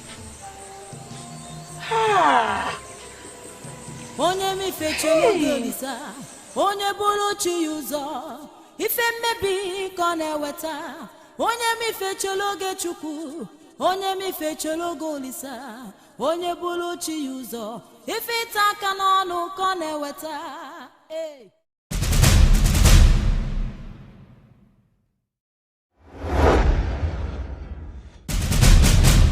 There are wars, oh there are wars, but silent war is the worst of all wars. Ibalo nezinuno, eba nazonye gabu onyisi, eba nazonye gabu onyochichi.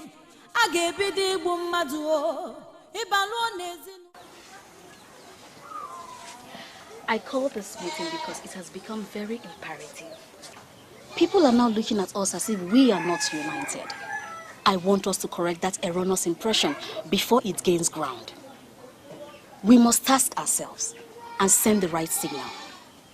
We are royalty, and we must show the people that we are united. Adora, why are you always doing this? Why is it that you cannot concentrate on your husband? Why are you always coming around here to give us orders as if we know nothing? You know you have no right to talk to her like that. Why? Women are regarded as nothing in the Umuopaleri kingdom. You don't have to encourage her to fix meetings for us, where she will pose herself as our leader. And that's exactly what she is. She's our elder sister and our leader. No, she's not. She is your leader, not mine. I am a prince of Umuopaleri. I'm a man in authority.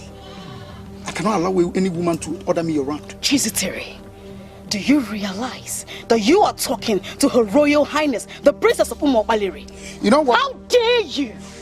How dare you address me with such reckless choice of words? How dare you? You know what?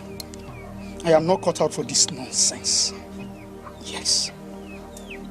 You both can stay together. I've seen that both of you agree together. You can walk out on me, but you cannot walk out on the Princess of Umuopaleri. Do you think I'm answerable to you? No, I am not. Please tell her to go back to her husband's house. Let us stop coming here to speak rubbish or talk rubbish about us. Well, this is my father's house, and I promised him that I will stand by you. You will not force me to leave this house. Do you understand me? In that case, you can stay, but please, I beg you in the name of our gods, do not invite me for a meeting like this again. I remain the true face of royalty, and I cannot engage myself in a meeting that undermines royalty. Not only.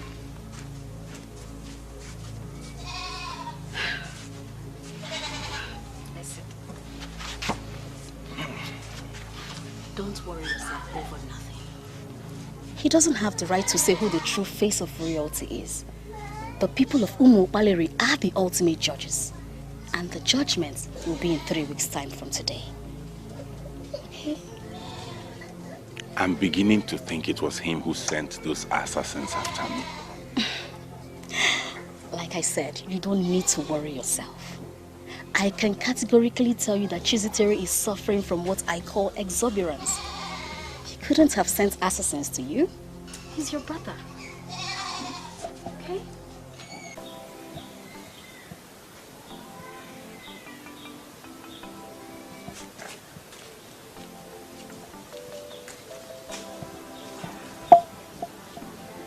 I humble myself before Her Majesty the Queen.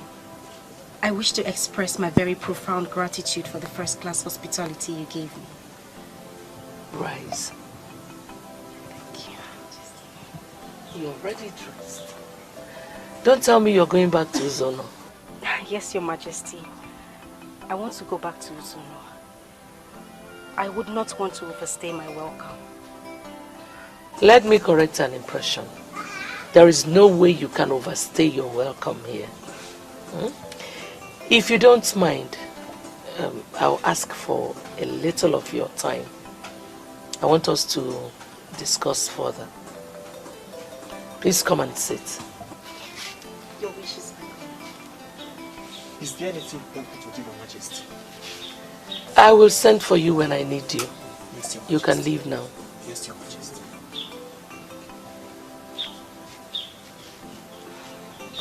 I hope you slept well.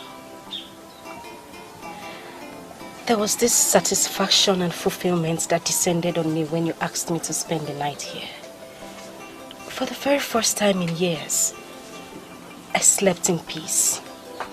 I slept like a baby, Your Majesty. Blood is the fluid of life. You cannot imagine a world without blood. What I have here is the blood of progress. We all have to drink from this cup to ensure that we are working for the progress of Umo Baleri.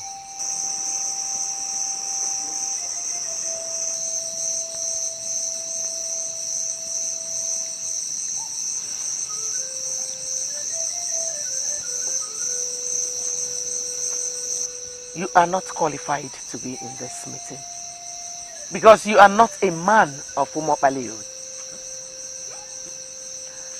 But I'll give you an opportunity tonight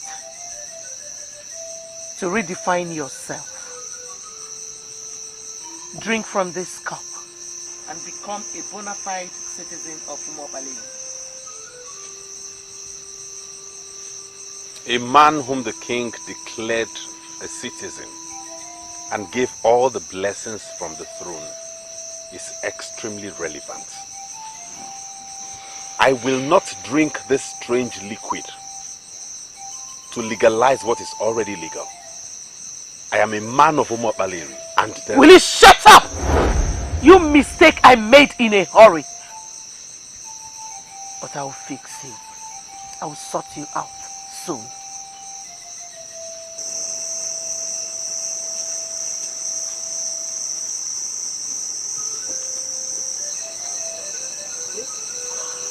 That's my son and my king.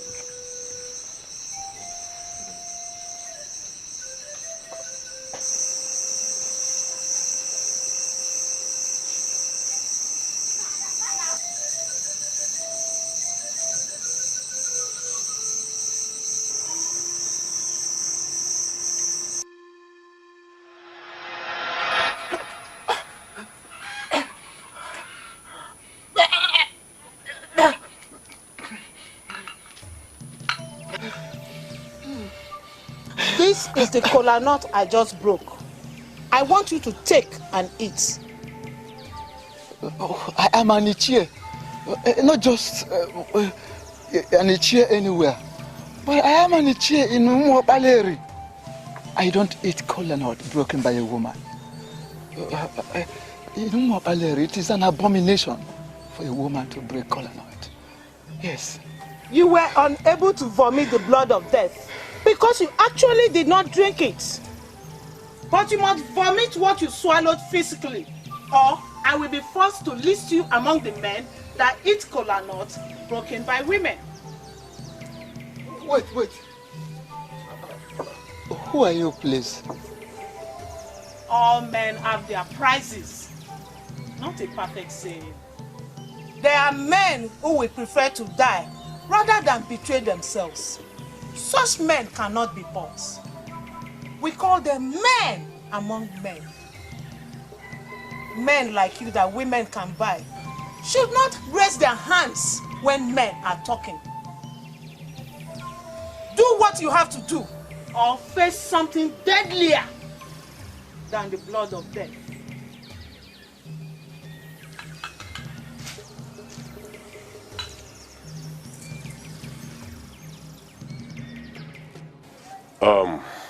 Next take is the 7th take after the Festival of Justice. And that is a year after his birth. I want you to tell me how we are going to celebrate it. I want to mark his birthday when he's 3 years old. By then, he would know what is happening, and he would be able to enjoy it. First year celebration is a waste to me. The child doesn't know what we are doing.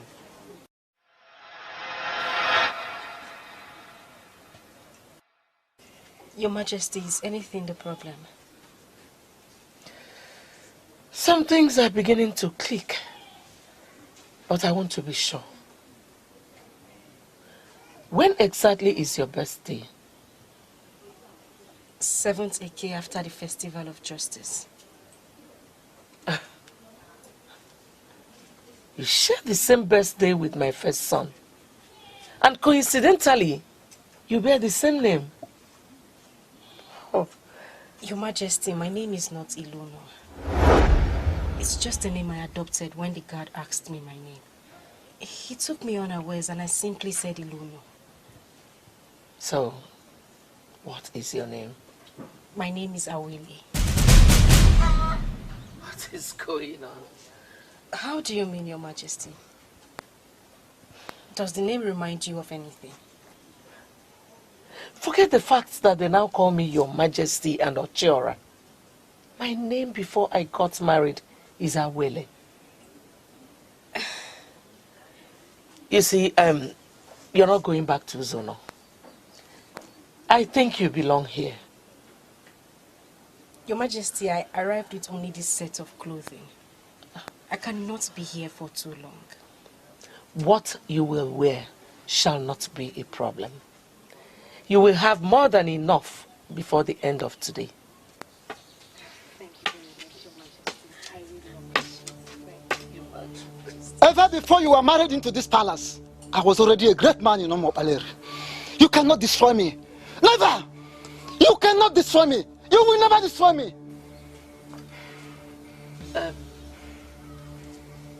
This is Ichie Enebelu of Omopaleri, a great man of valor in this land. You will have to go back to your room. I want to be with him alone. That's okay, Your Majesty. Please excuse me. I greet you too.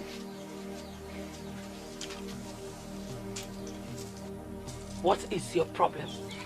What's the meaning of this? Why would you be shouting in the presence of someone you don't even know? I paid some to Onyento, the deadliest assassin whom I brought from Anedo. They were unable to end him. Here, I have returned the remaining of what you paid to me. Look for someone else to continue from where I stopped. What is the meaning of this? Why are you blocking my way? A stranger will rule over you. I need a man like you to stop him. You are not qualified to be in this meeting because you are not a man of Omopaleri. But I will give you an opportunity tonight to redefine yourself. Drink from this cup and become a bona fide citizen of Omopaleri. What do you mean a stranger is going to rule over us? You will have to sit down so I can tell you why you cannot. back out.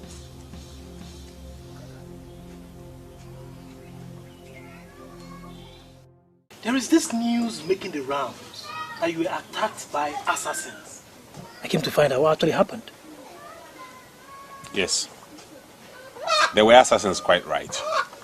And there was a clear intention to end my life. But what's important right now is that I'm still alive.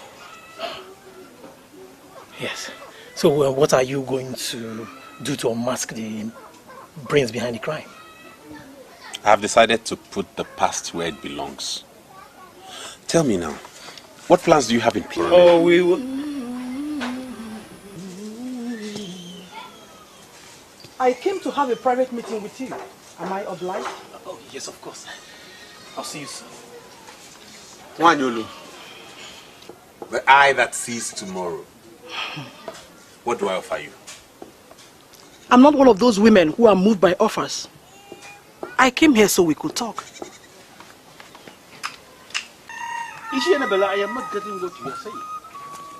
If you want me to understand you, please communicate. Speak clearly like a man that sits in authority in this kingdom. If Ezeonu is crowned the king of Umuokpaleri, you will be making the deadliest mistake in the history of this land. You are still not talking like an unbiased here.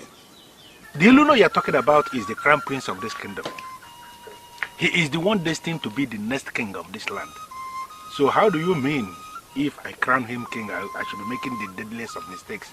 Ezeonu is a man of Ezeonu. Yes. If you crown him the king, it all means that we are all being ruled by a stranger. That is what it means. I don't understand what you mean by that. Why are you calling our crown prince a man of Ezeonu? There is a saying in Umuokpaleri here that it is only a woman that knows the truth, in fact, that will tell the truth, the actual father of her own child.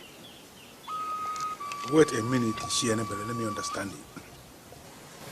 Are you suspecting that the queen mother opened herself to a man of Ezeonu who made her pregnant and she bore Ezeonu? You have to be very careful with the kind of things you say. Onyane Kutala never said so. I didn't say she opened herself to a man of Ezeonu. So what did you say? But she actually stole a child from a woman of Ezeonu. I beg your pardon? Igwe Pulukaralu ordered her to reproduce a male child. Else, she will be forced out of the palace. She nurtured the pregnancy. She even went to Udalo Onyowa to pray for a male child. She entered the labor room and delivered a female child.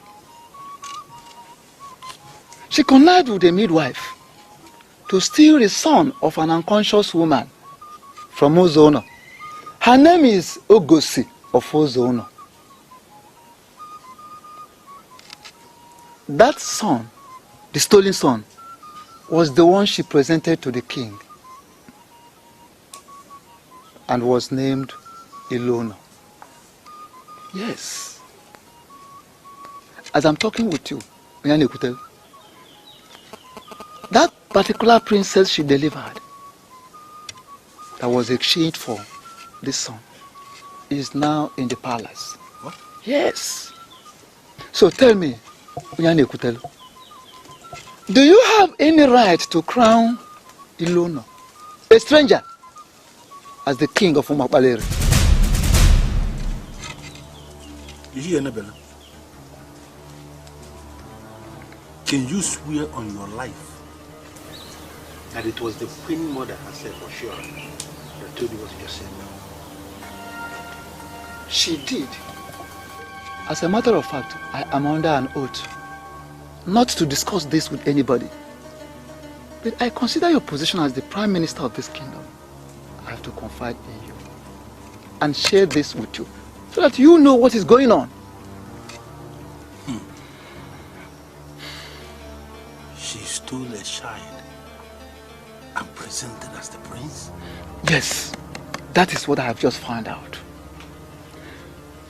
She was trying to save us from being ruled by a stranger. That was why she has been clamoring for her own son, Chizitere. Her own natural son. That is a true citizen of Umuokpaleri. This is complicated. Strangers do not rule in Umuokpaleri. Kutelo, we can stop it. Yes. I want us to stop it.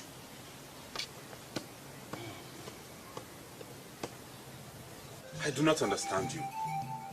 You're going round and round, and sincerely I'm confused. We know real men by the decisions they make. The conspiracy against you is large, and you must stand strong to survive. Can you please come out straight and tell me the people behind this conspiracy? Men will force you to suffer for a crime you did not commit. Do not look at them. Always stand by what the man you called your father told you.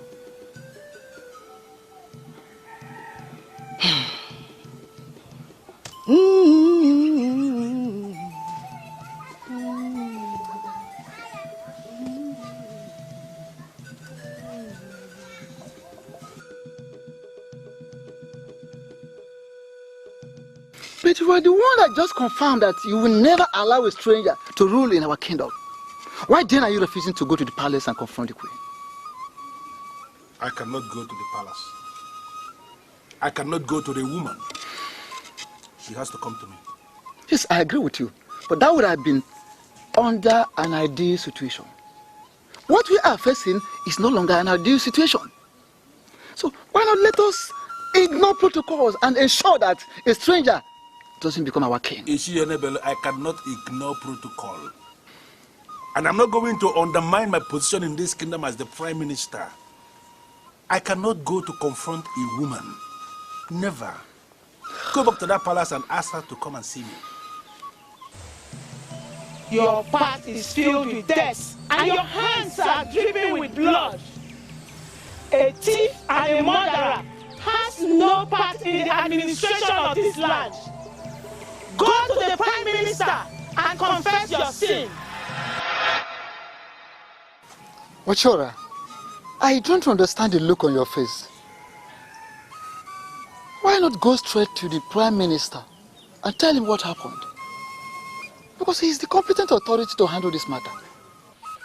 For reasons best known to me, I don't want to go to the Prime Minister. Why? Because he agrees that no stranger will rule this land.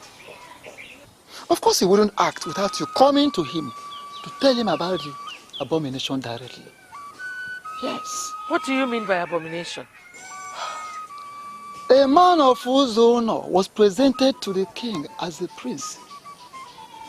He was blessed and bestowed with blessings of the throne.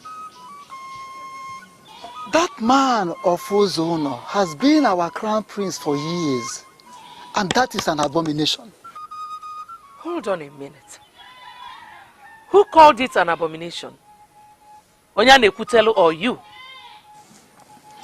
Ochora, you are sounding as if you don't even know the gravity of the offense you committed. Hold on. Are you working for me or against me? That is not the issue now. I am neither working for you nor against you. I am an Ichie and I am working neutrally for the good of this land. Yes, I want you to go straight to the Prime Minister and confess. Never. I will never do such a thing. Let me tell you something. All you men that are in the ruling class that have refused to do what is right, I will force you to do it. Iluno is a mistake I made because I did not listen to the goddess who appeared to me and spoke to me. Chizitere is a son I bore naturally. There is a war between mistake and nature. And you men in the ruling class should never allow mistake to win. You put us into this mess, and you must stand up to clean up this mess. Leave my presence.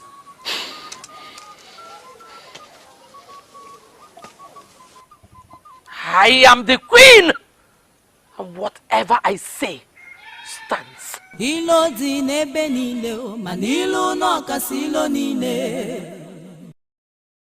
It may be true that I am not a man of this land. It may also be true that the Queen Mother stole me from my mother the very day I was born. And that's the only conceivable reason why she treats me the way she does. But I want to let this council know that I am a man of Umo Baleri. I have given my soul to this kingdom. Igwe Kulukaralu called me his son. He gave me all the blessings of the throne and have represented this kingdom with nobility ever since. I beg you to punish me for any crime I have committed or anything I have done. But please, do not punish me for the sins of another. I have been in consultation with neighboring communities. I have solicited their support and cooperation. And I make promise this day that the gold mine that has been under the control of this family, I mean my family, over the years, shall henceforth belong to the community. I want us to enjoy this shared heritage. I want us to enjoy the beginning of a new era. All I need is your support. Please.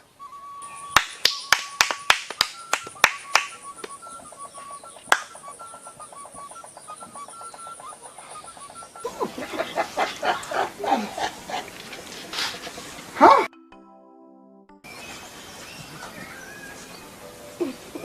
I am happy you came back to us. Now I have somebody I can call my sister.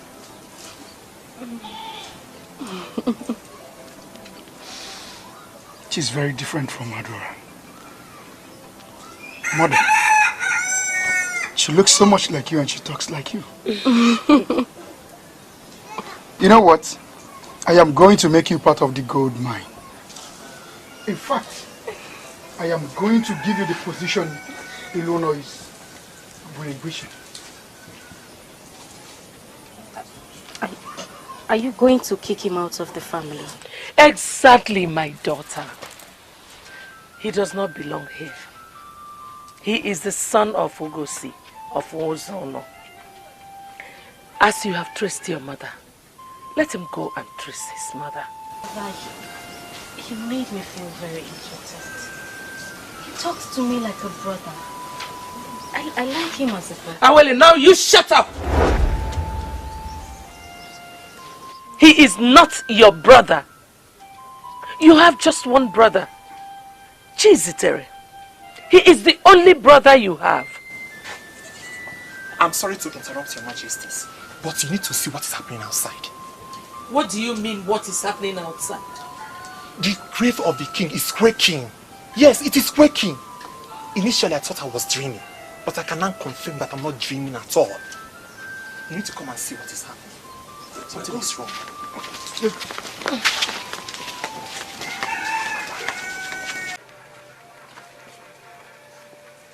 This is so unfair.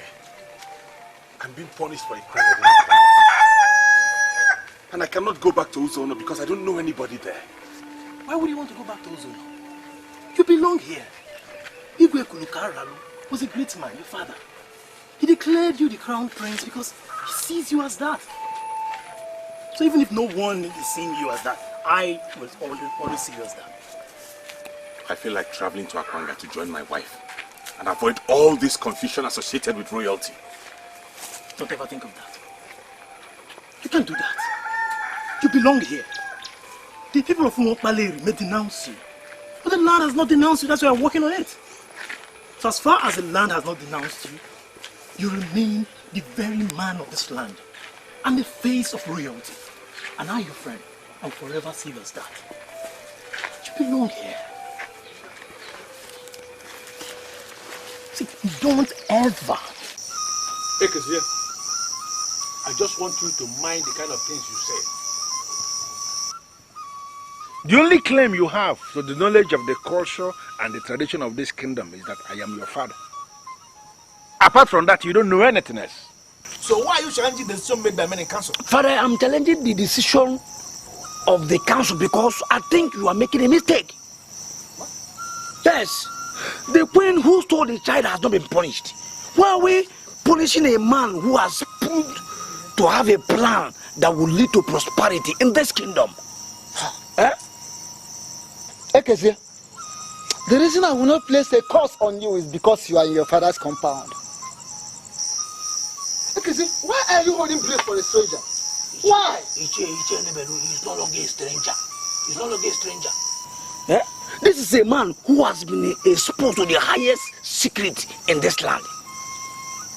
This is a man who has been fully initiated into the Obulo Fellow Court, the highest masquerade we have in Umuoleri. This is a man who has been immune from untimely death. He's no longer a stranger. He's now a man of this land, and we must see him as that. Calling him a stranger is defeatist. And I know you are not a coward. Okay, so will you just shut up?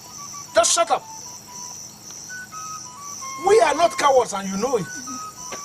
What's your problem? Listen to me. He may continue to answer a man of Umuoleri. We don't have any problem with that. Or do we? We don't. The issue here is that he is not ever going to emerge as king. That is all. Are you telling me that you want to defy the order of the king and crown someone that he has not blessed?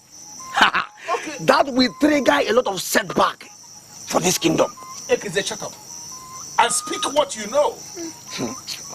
When the king was blessing that child, he never knew the child was stolen. If he knew that was a stolen child, he wouldn't have given the blessing in the first place. At all. It follows therefore that the blessing was made in error. We cannot continue in error. Simple. Listen to me, Ekezie. Strangers can emerge kings in all lands. Yes. But here in Umuoleri, a stranger can never emerge king. Just as simple as that. Never. I came here to assure you that I will forever regard you as my brother. But I'm only surprised you're already excluding yourself. I am not excluding myself. I have already been excluded by everybody. They see me as a stranger and you don't expect me to continue to present myself as a man of this land. I think I will go back to my mother. My heart is no longer here. Oh, no. Why would you say a thing like that? Are you telling me you're not coming for the coronation? I have already relinquished the position to Chizitere. Hey. He's the one they want. You don't expect me to continue fighting for it when the queen has told me I'm not from this land. Now that I know my real mother, I now understand the reason the queen has treated me the way she did. I leave posterity to judge.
Hey!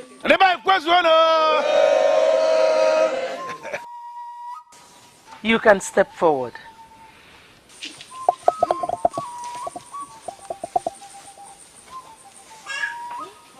We are here for something big. We are here to start up a new phase in the history of Umo Baleri. Standing here in the sacred arena of the gods, where the ancient throne of Umo Baleri kingdom has been exposed,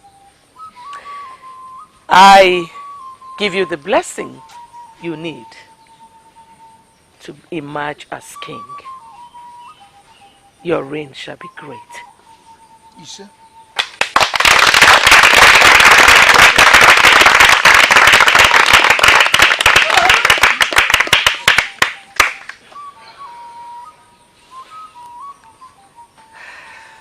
Please kneel.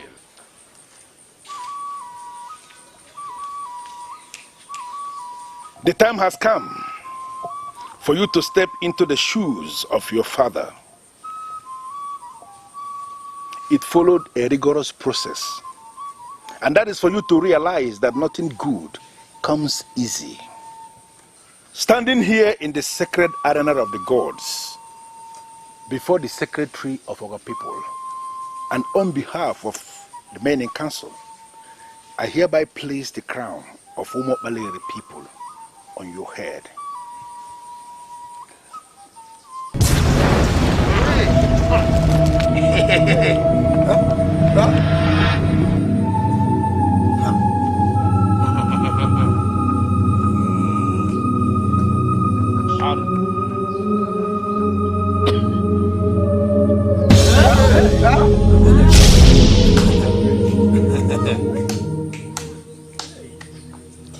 The crown is not entering his head.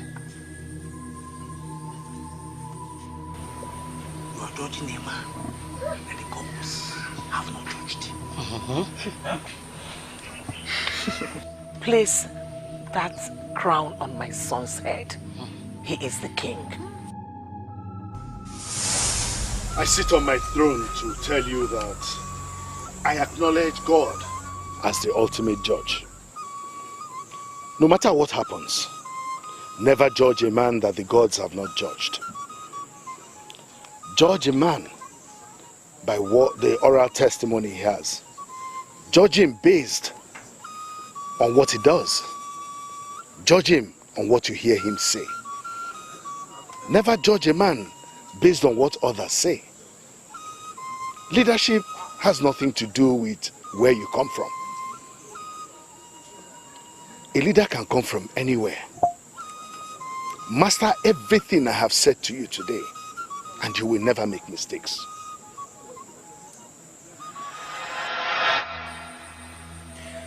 Your husband was not just a king.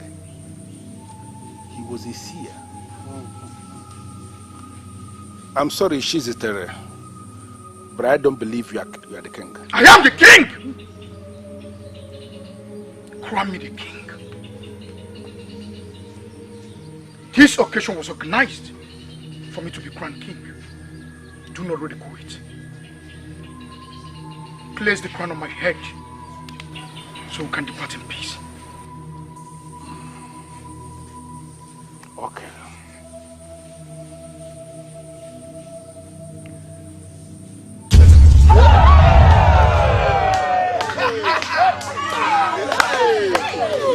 This is bad omen.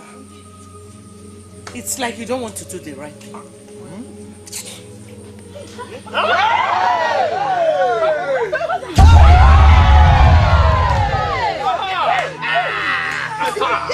You have no right to touch the crown of Umo Baleri. Yes. Henceforth, you cease to be the queen mother. Who cares? Who cares? The title is not my obsession. I want my son to be crowned king. Chizitere, you are free to pick up the crown and place on your head.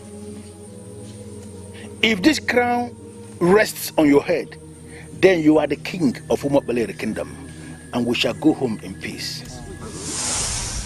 I called you here to advise you as a son. I am your father, and you cannot say you know more than me. I notice that you are easily provoked, and you do horrible things when you are angry. I want to let you know that anger is not noble, and it is not part of royalty. Chizitere, I'm not at all impressed with the report I have received that you are engaging the freeborn of the land. Father, I am sorry. You were the ones that attacked me first. I was trying to explain things to them.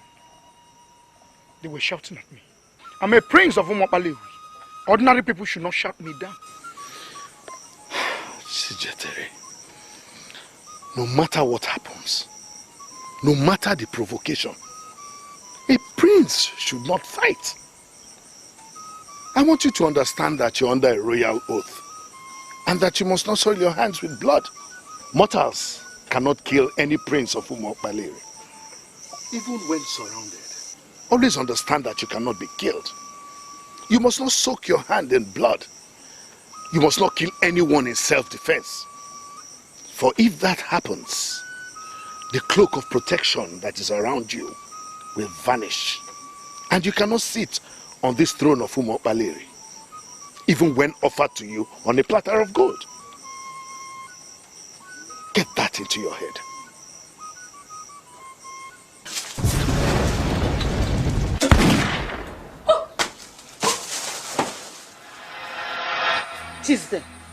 Chizitere, put this thing on your head. Put the crown there.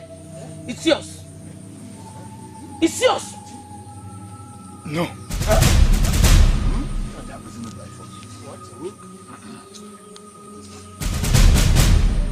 I cannot. I am not qualified to sit on the throne of my fathers. I have killed people in self-defense. Abomination. I'm sorry.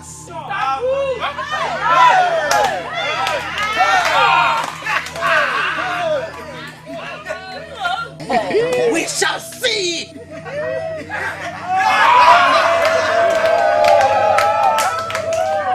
Ifechukudelu no degoya. Ifechukupulu no kuoya. Ifechukupulu no kuoya. Onye chukuzolu no zogoya. Onye chukuzolu no zogoya. Ilo di nebe nine. Manilu no kasilo nine. Iluno. That which is yours is surely yours. We are not going to punish you for the crime you did not commit. Step forward. Onye tasiri bono bio atasigo webu piaganya o. Onye na-akpọ nwanne gị na-akpala otu oge esigbu gị o. Kedu ife a ga-emenu ka ilo wee benata n'elu ụwa? Onye na-egbu onye o, onye na-egbu onye isi acha anya wo. Kedu ife a ga-emenu ka ilo benata n'elu ụwa? Onye na-egbu onye o, onye na-egbu onye isi acha anya wo. Onye na-egbu onye na-egbu onye isi acha anya wo.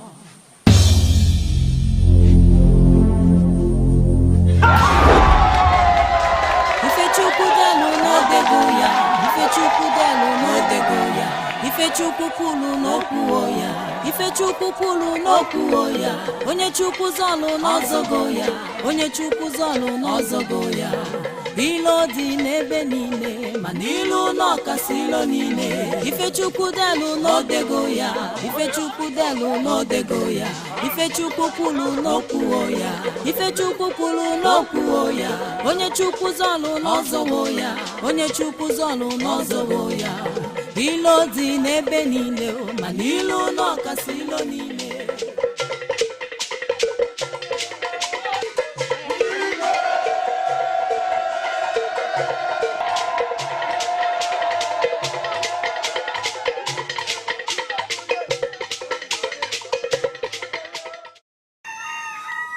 Chizitere's mother was the last visitor I had yesterday.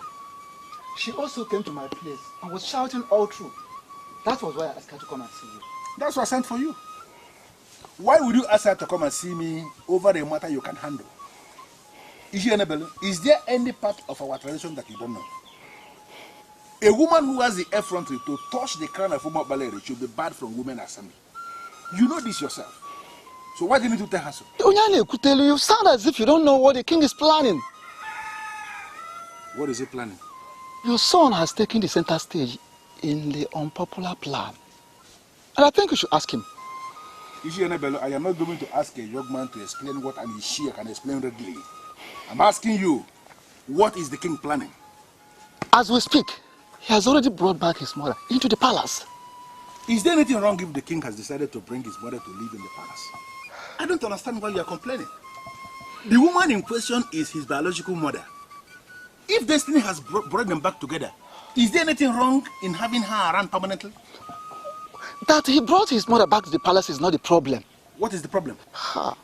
His plans of imposing on us his mother as the queen mother of Umapaleri. That is the issue.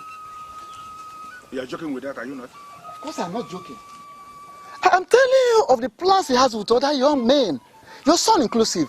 I don't even know how the dethroned queen came to know about it. And she's not comfortable. A man of Ezeonu is already our king. And now a woman of Ezeonu is going to be the queen mother, the leader of our women. That's not possible. That is why I asked her to come here. And as much as we know the dethroned queen as being evil and overambitious, we will not take it away from her that she lost this kingdom. So, instead of crowning a stranger, I would prefer we pardon her and restore her to her position as the queen mother of Umuapaleri. After what she did in the interest of the kingdom. This is complicated. Very complicated. Why will Elun allow that kind of thought to rise in his head in the first place? I'm sorry, Mother, but you have to accept that God moved ahead of us to bring me here. Forgive her for stealing me at birth. She nurtured me and now I am king. I want you to just put all these things... I have nothing against your adopted mother. I now understand why she stole you from me, and I'm ready to forgive everything. Good. Good to know that you're ready to forgive everything, Mother. Please oblige me this. Come here and live with me in this palace. I'm begging you.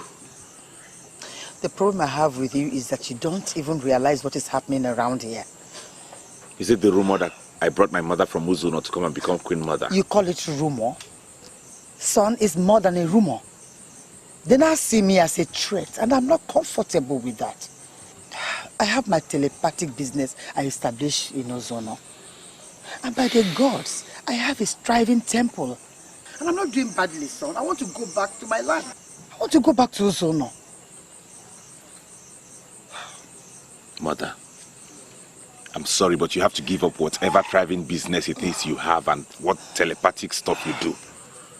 Okay? You lost a son, and now the said son is here. He's not just a man, but a king. I don't get it. I just want you to come and stay around me. I will be a better king. I will have peace of mind knowing that you're here and safe. Your life is in the hands of the gods. You shouldn't be afraid of anything. Could you explain how you got to the position you're occupying today? The gods of this land are at work. Never you take your eyes off that reality. I must go back to my land. Have it in mind that I will always be with you. So you really want to leave me alone here? No, I don't want to leave you. They think I came to occupy the position of the Queen Mother. Son, prove them wrong by allowing me to go back to my land. I am ready to sacrifice my life for you. But do as I say. Rule a peaceful palace, please.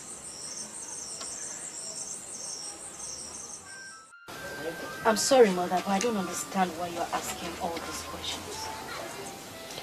Awele, one thing I do not want you to grow into is a problem like Adora.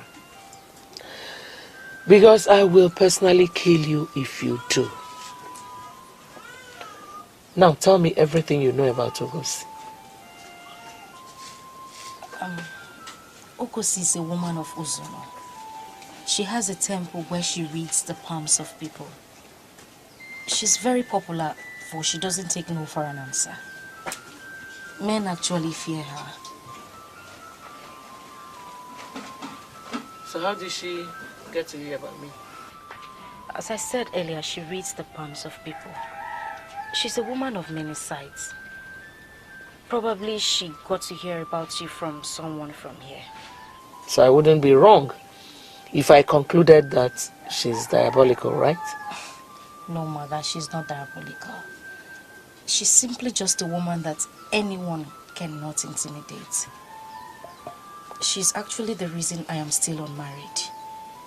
She has a way that she treats men that makes them feel very inferior before her. Are you aware that she's in this palace? Yes, mother, I'm aware. I was with her before you sent for me. Really? And you're also aware that her son brought her to this palace to make her the queen mother and ridicule me, right? Mother, I would not want you to bother yourself over nothing. Ngozi is not here for the reason that you just said. She actually told me that she would be returning to Ezeonu. Are you telling me to my face that you believe her more than you believe me? I'm sorry, mother, but I am only telling you the truth. Even the king cannot think of such a thing.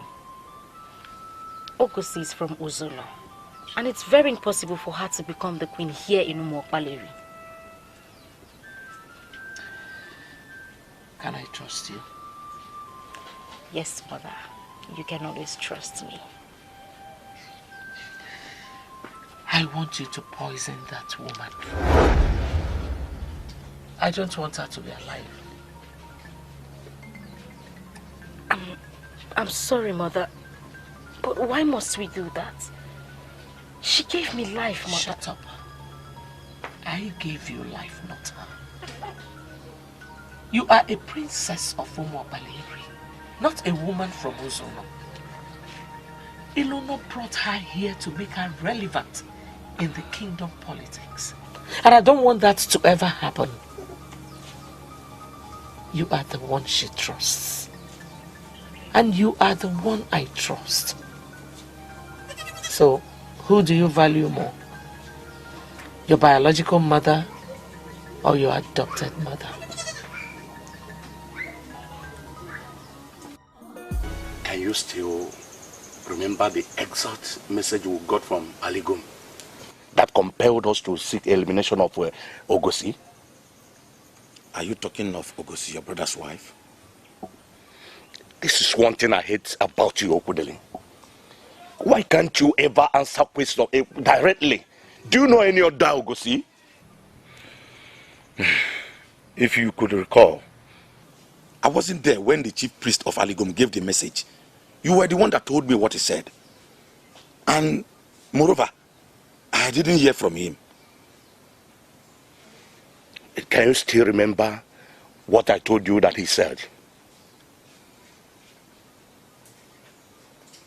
You said he told you that Ngozi will give birth to a son who would rise to become great.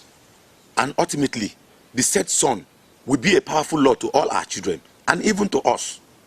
And when I gave you that message, did you believe me from the innermost part of your heart? Of course I believe. That is why I gave you all the cooperation I gave that time. But oh no, why all these questions? The priest lied. That is impossible. A priest that sits before Aligum and ministers cannot lie. How could you say a thing like this? Maybe I was wrong to have said that he lied. Maybe I would have said that he gave invalid information that ultimately misled me. I'm still lost.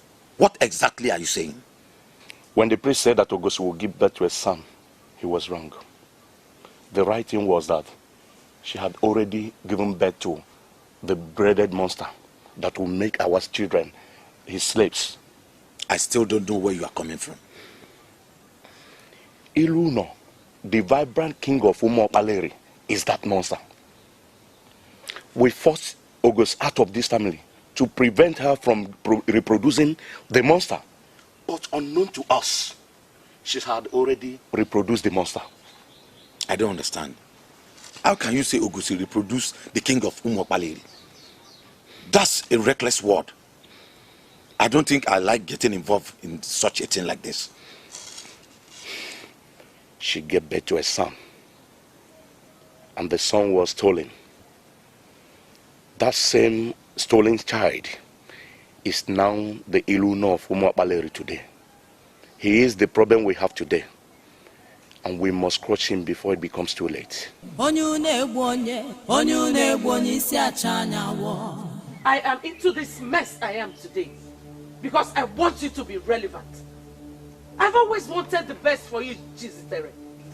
The least you could do is to rise up and let me know that we are working together. Mother, that is the right word. We are working together. I don't know why you're angry. I am angry because nobody believes in me. Adora does not believe in me. Awale does not believe in me. You must be the one who will believe in me. Mother, I don't know what you want me to believe in, but I've always believed in you. I don't know what your schedule is, but I want us to go to Ezeonu today. Mother, I cannot go to Ezeonu. Why? You did not even bother to know what we're going to Ezeonu to do. You cannot just say no without knowing the mission at hand. What is the mission?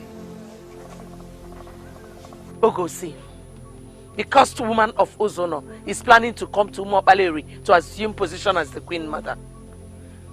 Mother, who told you that? I'm aware she came to the palace, but she already left. What difference does it make? She was here for 2 weeks, planning on how to take over from me. Chizitere, I am your mother. By now you should have realized that ego counts. I am the Queen Mother, and I will not allow any woman, any stranger to come into this land to overshadow me. It is not possible. Why is Ilu not doing this? Why on earth will he ever not show the idea of bringing a strange woman to be the queen in this land? You have to arrange your things. If possible, arrange some of your friends, because we are going to Ezeonu, and it's not going to be a friendly visit. I don't know what you're doing here.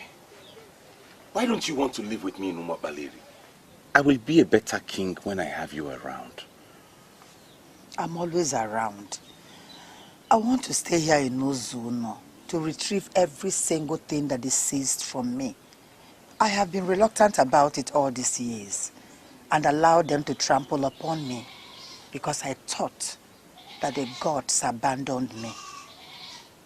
I saw no reason to fight for any land since I had no son. And now that I have a son, I want to step back and retrieve every single thing they took from me. Mother, I do not want you to engage in any squabble with anyone. I have the blessings of the gods. We can buy whatever we need. I know what I am doing, son. That woman called Ochiora of Umo-Baleri ruined me. She triggered the frustration I face today. She committed a huge abomination against me. I don't even know why you're asking me to forgive her. You already told me you forgave her. Mother, please, forgive her, for we now know the reason she did what she did. See it as an act of the gods. I am now king. Not just any king, but the king of Umo-Baleri. Could this have been possible if she hadn't stolen me from you? She made me lose faith in prophecy.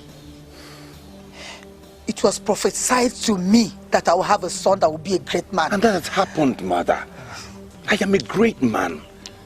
Let us forget the past and articulate on the future. Biko,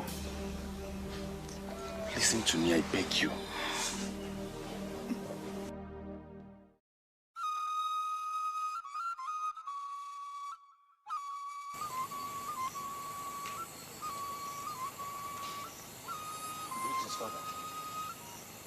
Sit down.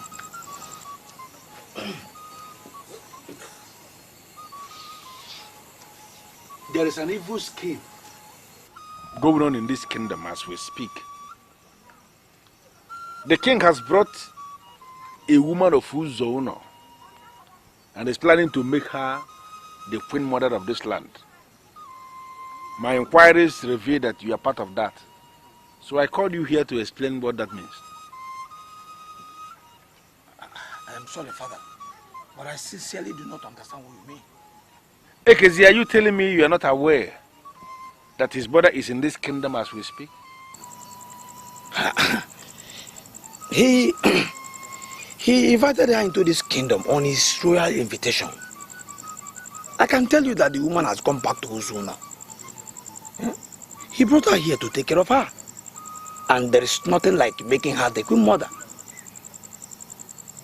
I am not comfortable that she came here in the first place. Why? Yeah? Even if the king decides to make his mother the queen mother, why on earth should we kick against that?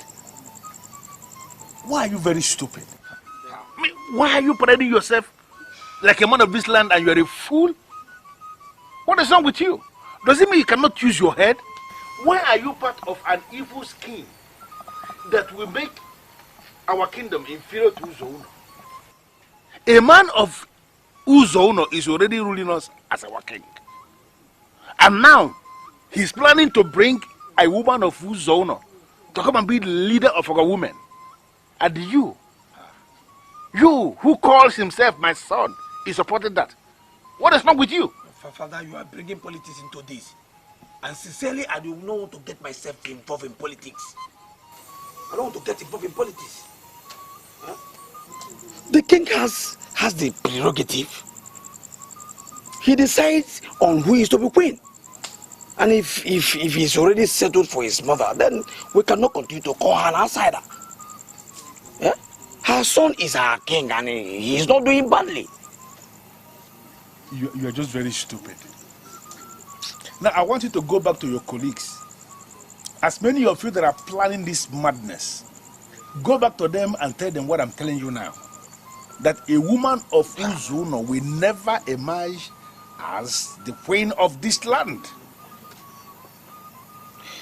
Father, don't you think you are usurping the powers of the king? I am the traditional prime minister of this kingdom. I have a sacred duty to correct evil. If you don't mind, go back to your room. Huh? Leave my presence.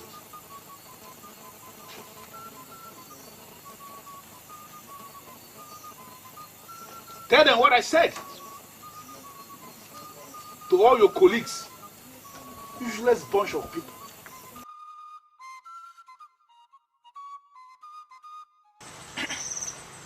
I'm now ready to know why you sent for me. Ezeonu is a time bomb, ready to explode. You promised to revert back to me. I have now waited for 3 days without any word from you. Are you telling me you are not bothered? I can't remember promising you anything. The issue, however, is that I don't clearly understand what you mean by Ezeonu being a time bomb. He's beginning to inquire into his father's lands. I'm not going to go into any form of argument with both of you. I am now a widow. And before my husband passed on, he asked me never to get involved in any form of land dispute. If your family have decided that they want the land, they have my full consent. Are you sure we have your full consent? You said the family decided. Who am I to oppose the family decision? My offense is that I didn't have a son. And my young daughter does not have any inheritance here. I cannot oppose the family decision.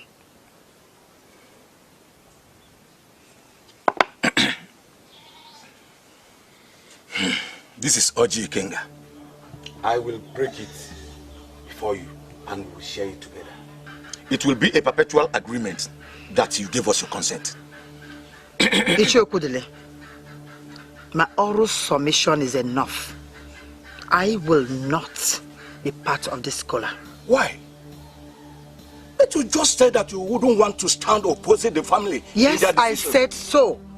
And I still stand by it. Then keep quiet and allow him bless the collar. We can do nothing without this collar being broken before you. I will not be part of this collar knot.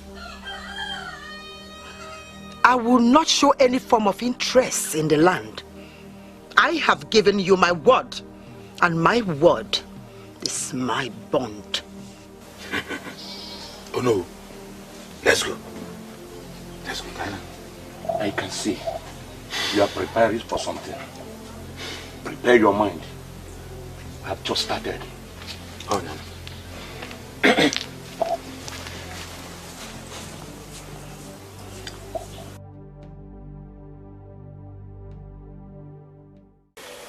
Going to break down. Could you imagine a woman we married with half a money can tell me to my face that she will not carry out my order? I am going to deal with her. I'm going to deal with her. No, Sakwe. This is not time to shout. What do we do? Eh? But do you know that I was the only person that supported my brother when he wanted to take Mbamili woman for what? Even the men of Mbamili cannot speak to me the way she did. Listen, let me tell you. I swear on the land upon which we stand, I am going to deal ruthlessly with that woman. I am going to deal with that witch. Believe me when I said it. Don't know it. Don't know.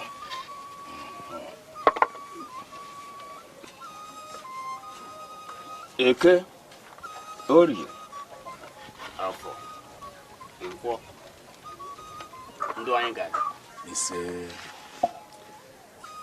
Why are you before the priest of Aligom? When we are confused on issues that border on customs and traditions of our people, we come to inquire from you. The priest is waiting to hear what confuses you. When a woman is married to a family, she belongs to that family. Is that not correct? If the said woman is married properly to the said family, yes. Has she got any right under the traditional laws of our land to stand opposing the family in all their decisions? It all depends on the decision. If the family is wrong in their decisions, you know, many families err in their decisions, then the woman has the right to say no and stand opposite the wrong decision. A woman of Mbamili named Ngozi, my late brother's widow, is challenging my decisions. I am the head of the family, and she has no right under the traditional laws of our land to challenge or argue with me over anything I said. I have come to inform you. I will deal with her. The paramount priest of Aligom does not have any business with whom you decide to deal with. But I must remind you that Aligom, the god of our land, is the god of equity and justice.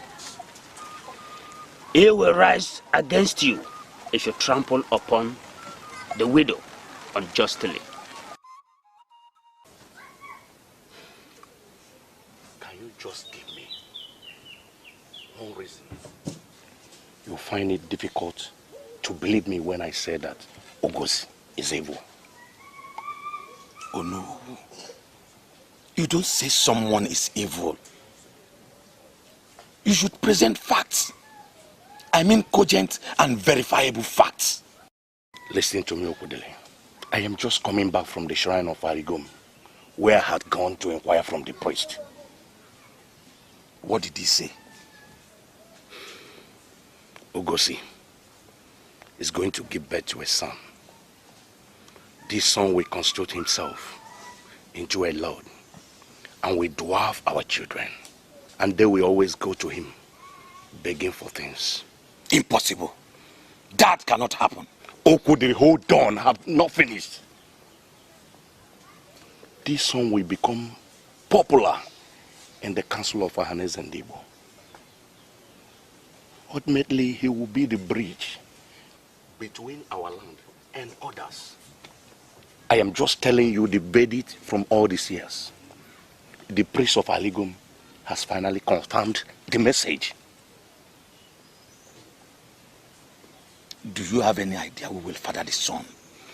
As her husband is late? She's planning to open her legs for some strangers. They will make her pregnant and she will deliver the monster.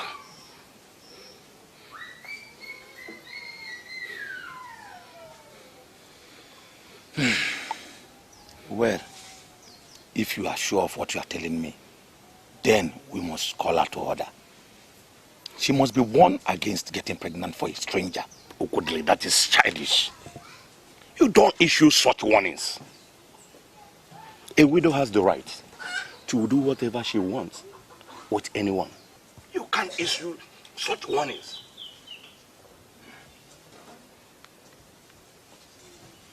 So what are you saying? You want her to deliver the child?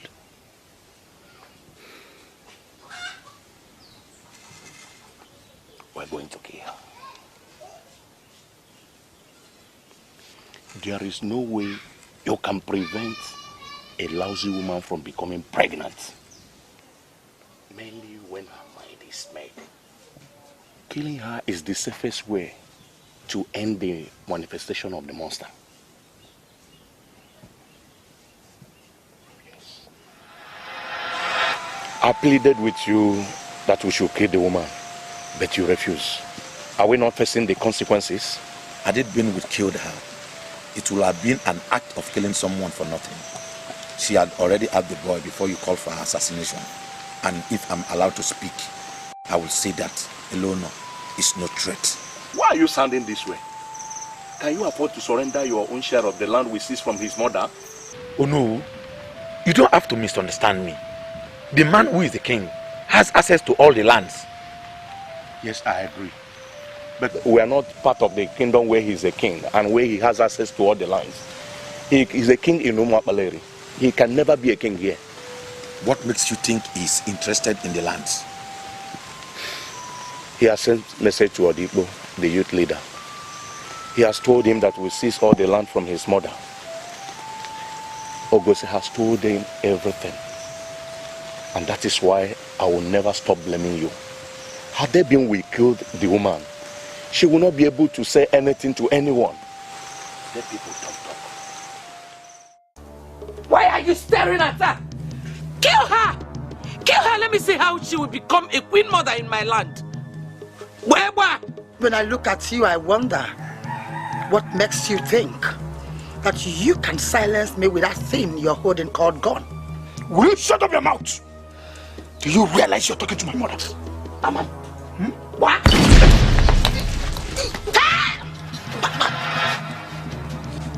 Why are you looking for my trouble? You stole my son and I forgave you. Why are you coming around to disturb my life? One more move you make, I will use this very weapon that you have already fortified with poisonous pieces of iron. Leave! Come back here, you troublemaker. My son told me that you gave him life and that he loves you as his mother. He pleaded with me not to harm you. It was based on that very plea that I forgave you. Do not make me lose my temper. By the gods, I am a woman that controls unseen powers. Even men fear me. I will assume that you never came here to fight me. But if this repeats itself again, I will show you that I am Ngozi of Ezionu. I am a woman that you can never be taken for granted. Get out! Come back here! You want us to leave without the gun?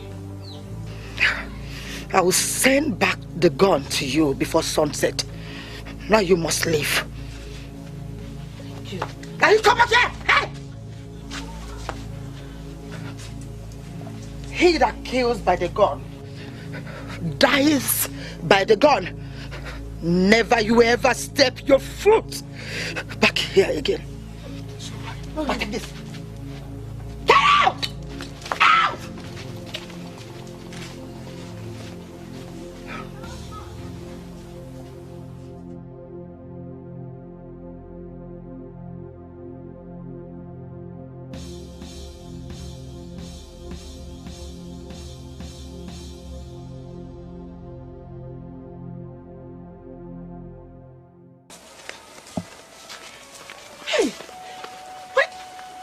You have just destroyed the whole purpose of coming here.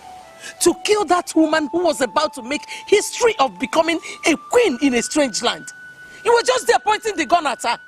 Why were you wasting time? Mother, I do not understand what you mean by wasting time.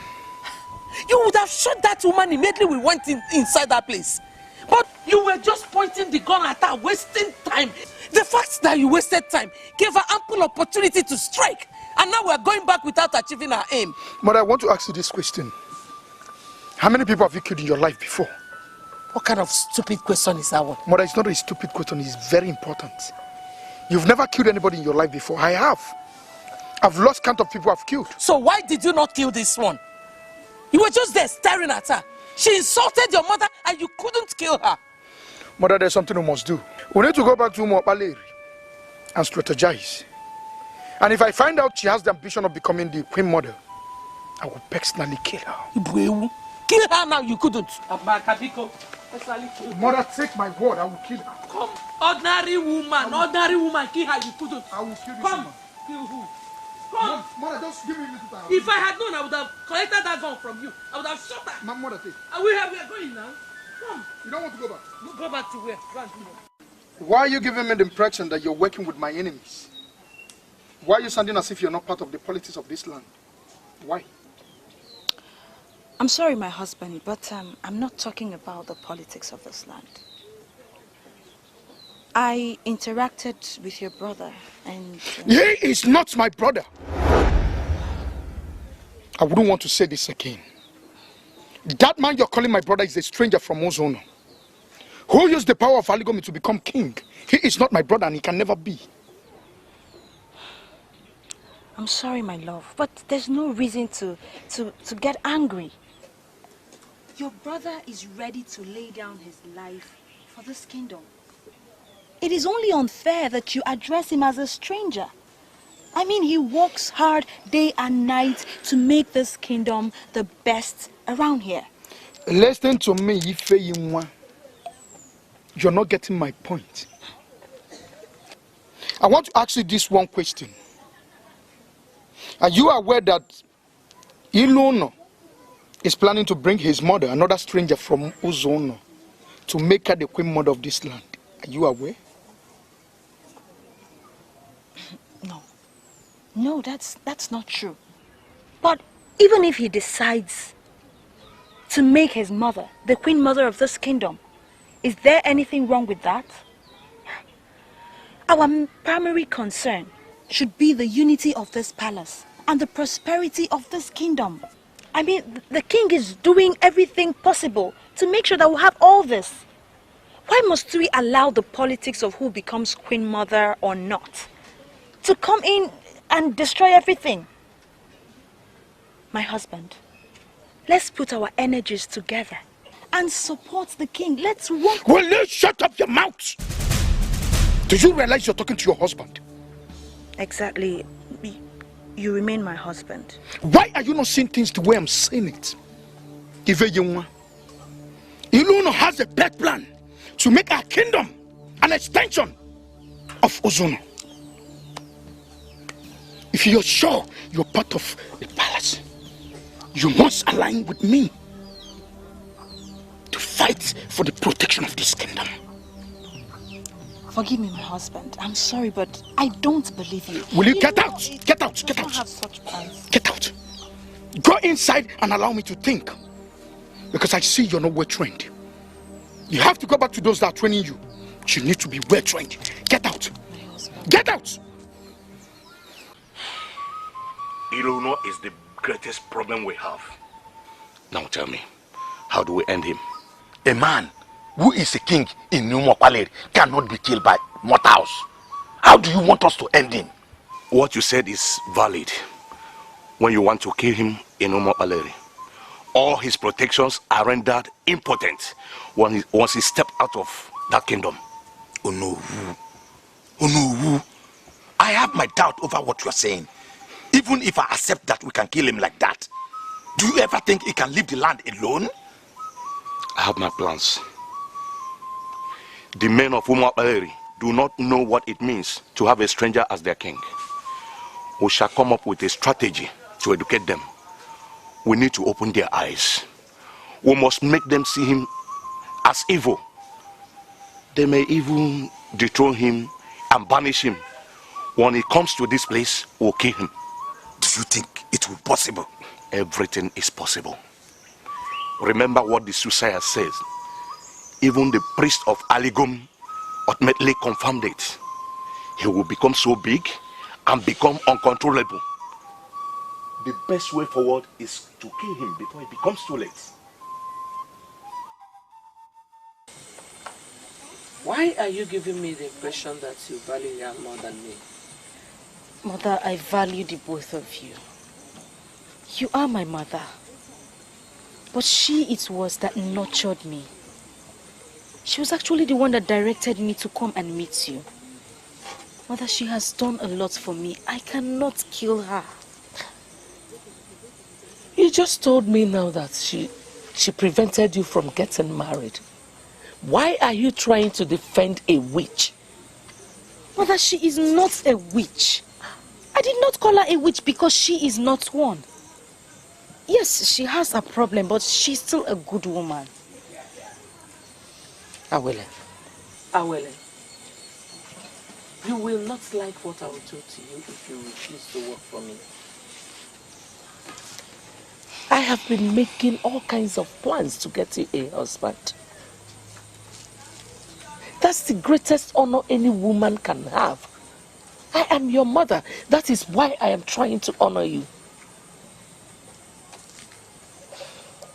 Learn to work with me. One more thing. Let whatever thing we have discussed be between us. Consider yourself dead if I hear it outside.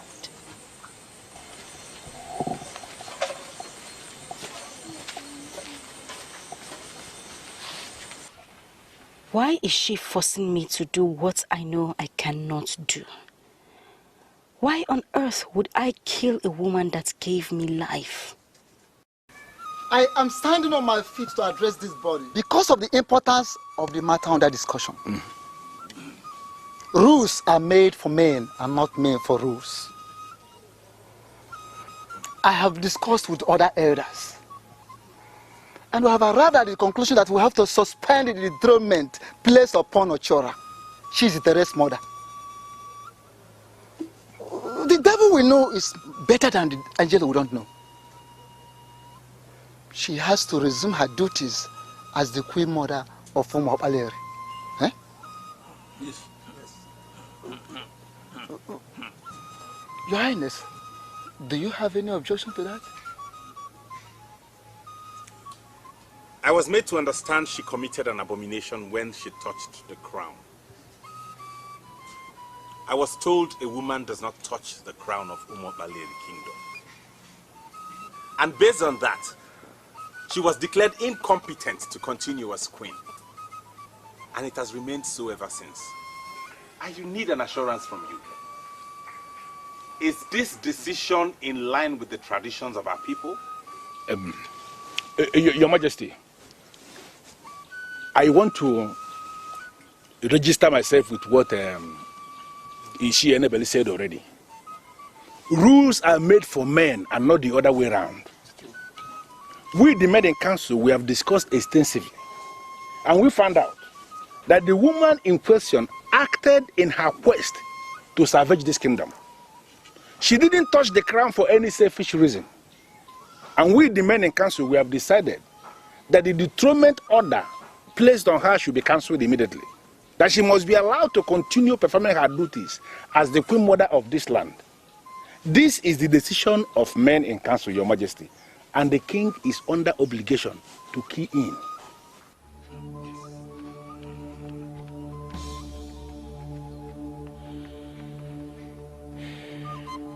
I am not an all-knowing king. If the council has decided to forgive her, who am I to oppose it? I have forgiven her, therefore she should continue as queen mother. Your Highness, I want to be part of the council that does the right thing. And what do you mean by the right thing, Ishi Kogu? A queen that is dethroned, she cannot be restated by mere declaration alone. We must bring out the ancestral staff of Umokwaleri people. That staff must be stamped 4 times, representing the 4 market days that make up a week in Igbo calculation. After that, the dethroned queen can now be assumed to have been restated. That is the right thing, and we must do the right thing, Your Highness. Your Majesty, I must admit here and now that what Ishi Kogu said is in line with the tradition of this land. Thank you very much for reminding us. That's why you are an Ishi. Your Majesty, the onus is now on you. So you have to go in and bring out the ancient staff of Umokwaleri people and stamp it on the ground 4 times like he said. That will be the only way the dethroned queen mother could be said to have been reinstated. Your Majesty.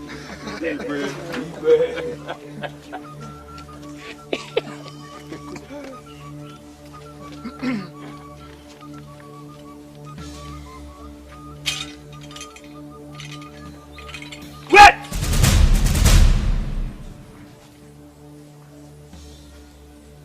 Inasmuch as I'm not an Iche yet, I know the custom and tradition of our people.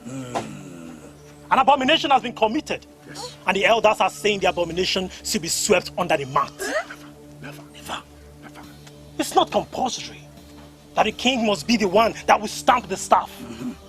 Any other person can.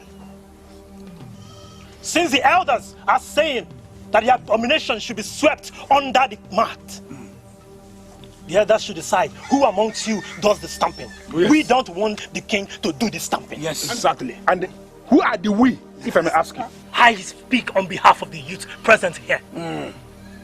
We don't want him to do it. The elders should decide what to do.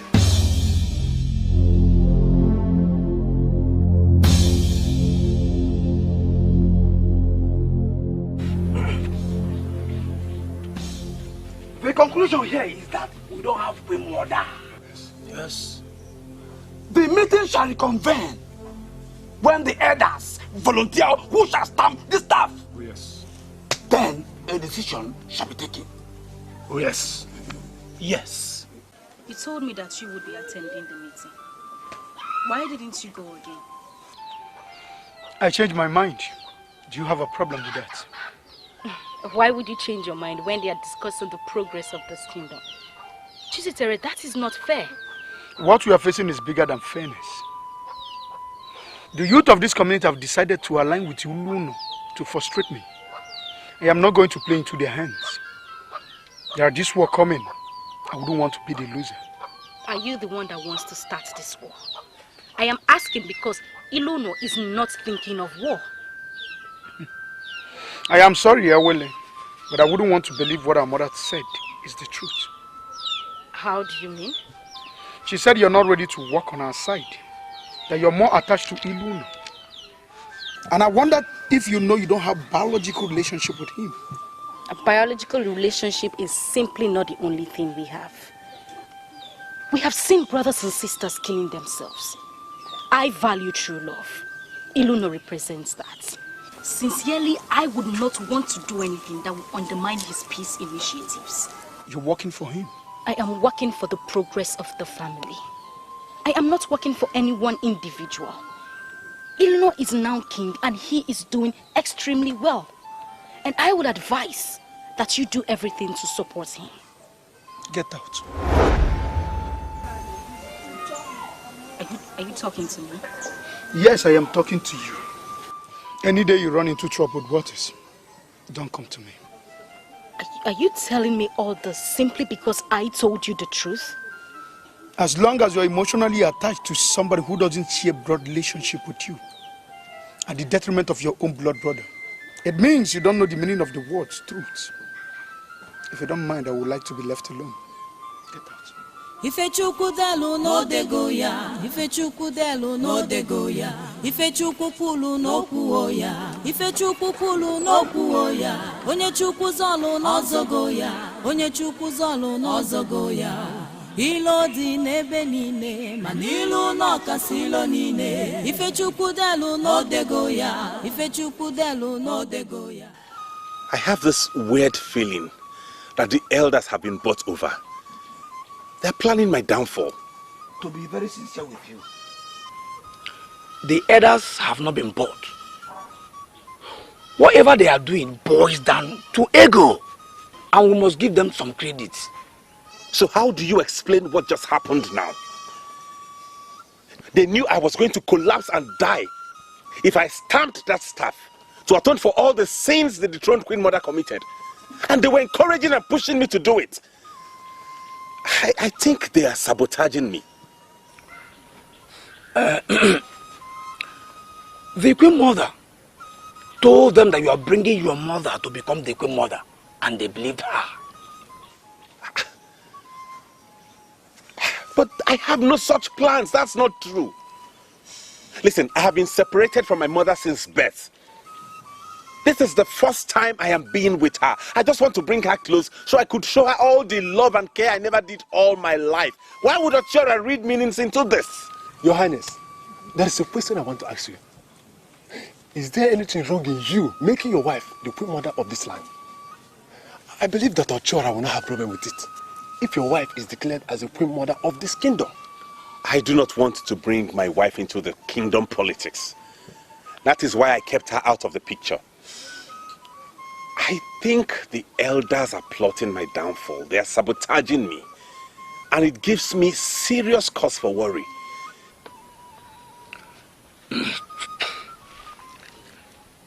If you will listen to me, I want to say that we should allow this matter to rest. I already told my father that you are not trying to bring your mother to become the Queen Mother. Concern yourself with the development of this land. Continue to secure grassroots support.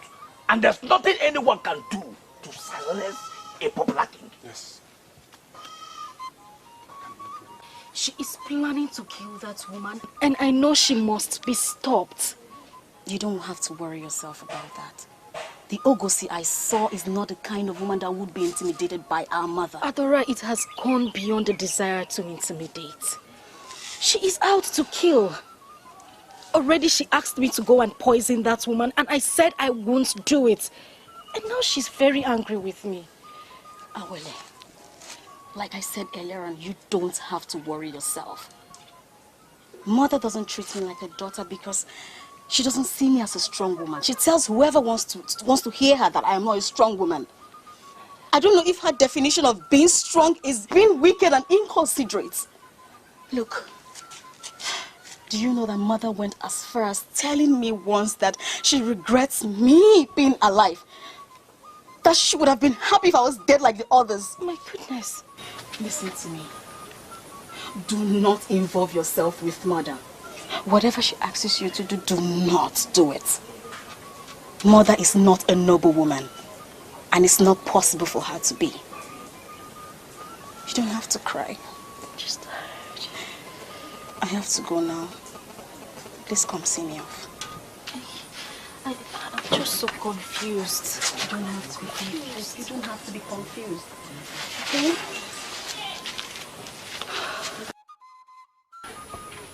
You don't have to cry. But all I want you to do is concern yourself with what is right. Are you listening to me? Do not accept anybody Mother wants you to marry. Listen to me. All her friends are into charms. I'm telling you. And whosoever man she brings to you must be into charms. Awele, I want you to always remember this. Patience is a virtue. And your own man, a good man, will come. Okay? You're so beautiful. So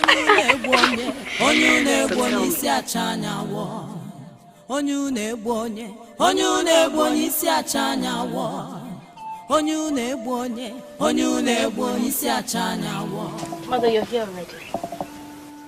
When did you come back? Death is nearer than life. A woman can kill countless number of men in just one day. Yet it takes 9 months to reproduce a child. Have you bothered to ask yourself why people fear death? Mother, you are confusing me. What kind of question is that? A woman who gave you life is your God and everything. I gave you life, so I remain your God. Let me warn you. Do not make me take that life that I gave to you. Don't make me take it back. Well, Mother, I may need to speak like someone that lived with the fearless Ngozi. You are not my God. I beg your pardon. You sold me at birth because you never valued me. You hated me from birth, that's why you sold me. Another woman that didn't need a girl child was forced to nurture a girl child. She gave me everything. I never for once knew that she wasn't my mother. You can never make me hate her. Come here! Go ahead. Continue having your useless meetings in this palace. But let me warn you. If you ever gather again to discuss me, I swear I will kill you. Get out of my presence.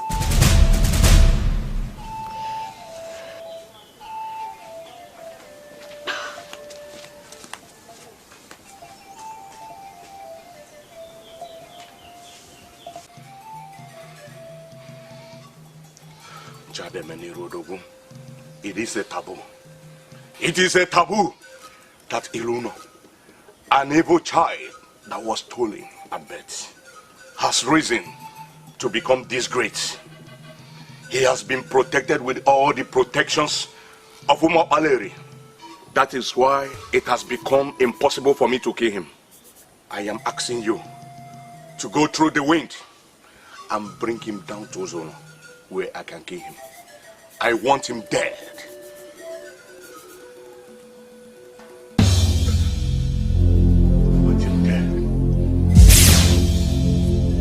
Iche Okadike, I do not know why you are still standing, please.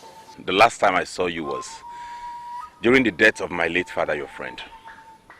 This is the second time I'm seeing you after then. Could you please sit down so we can talk at length? You are king today because the gods of this land permitted it. For reasons best known to them. Are you not aware? I am. We are nothing without the gods. Nothing is ever possible without them. I am always interested in what happens here in the palace because I am permanently indebted to your father. He was more like a father than just a friend. I am here today because threat of death is no longer coming from this land. It is now coming from your biological land, and I have come to warn you. Ichie Okadike, could you please tell me the people plotting my death? And what do you want to do to them? So I'll be wary. I'll be careful. I now know I'm surrounded by enemies. I need to be careful about those plotting to take my life. What they plan here in Umopaleri should not bother you. You should concern yourself with the threat of death coming from your biological kingdom. My father once told me in a dream that I should be wary of men of Ezeonu. I wonder if he ever found out I was from there originally. And I still haven't managed to understand the meaning of that warning. It means exactly what he told you. Be wary of the men of Ezeonu. They are not comfortable with your rise, and they are ganging up to silence you forever. They may come with sweet offer. Be not enticed, because beneath the sweetness lies death. The ideal thing for you to do is run. Never. I will never run from those who took everything my father left behind. After my father's death, they took the land, they took everything and left my mother in penury. I will retrieve every single thing they have taken from us. That is where discretion comes in. That is where discretion comes in. I am not asking you to develop into a coward that doesn't fight for his right. Fight for your right, but be wary of men who can pay for your termination. They never liked your face, and they can pay heavily to have you wiped off the face of the earth. You are now king. Walk like a king. I will see you when I will. Onye tasiri bono bio atasigo webu piaganya o. Onye na-akpọ nwanne gị na kpalo oge sigbu gị o. Kedu ife a ga-emenu ka ilo wee benata n'elu ụwa. Why is Okadike poking into the politics of this land? What is his business? Kilo benata n'elu ụwa. Onye na-egbu onye isi acha anya wo. The only thing I have understood so far is that your name is Ekezi. And you are the only son of the traditional prime minister. How does this concern me? I am not part of the politics in this land. I did not come here to discuss politics. You are coming back to Umopaleri. It's an act of the gods. Because they knew you belong here. And the ultimate reason is for you to be married here. I present myself as that man.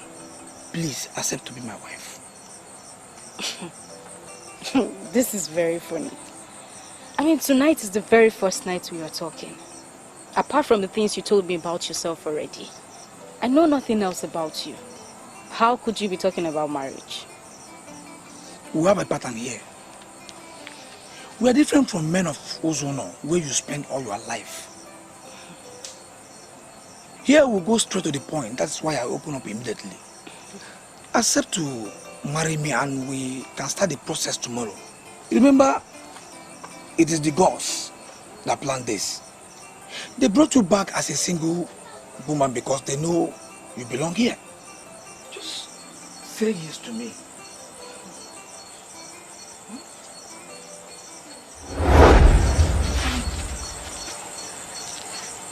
Mother. Greetings, Pachola. So Ekeze, you're one of them. You now find it very difficult to bow before the queen. I don't know why you should say that. You know that it is no longer permitted for anyone to bow before you as the queen.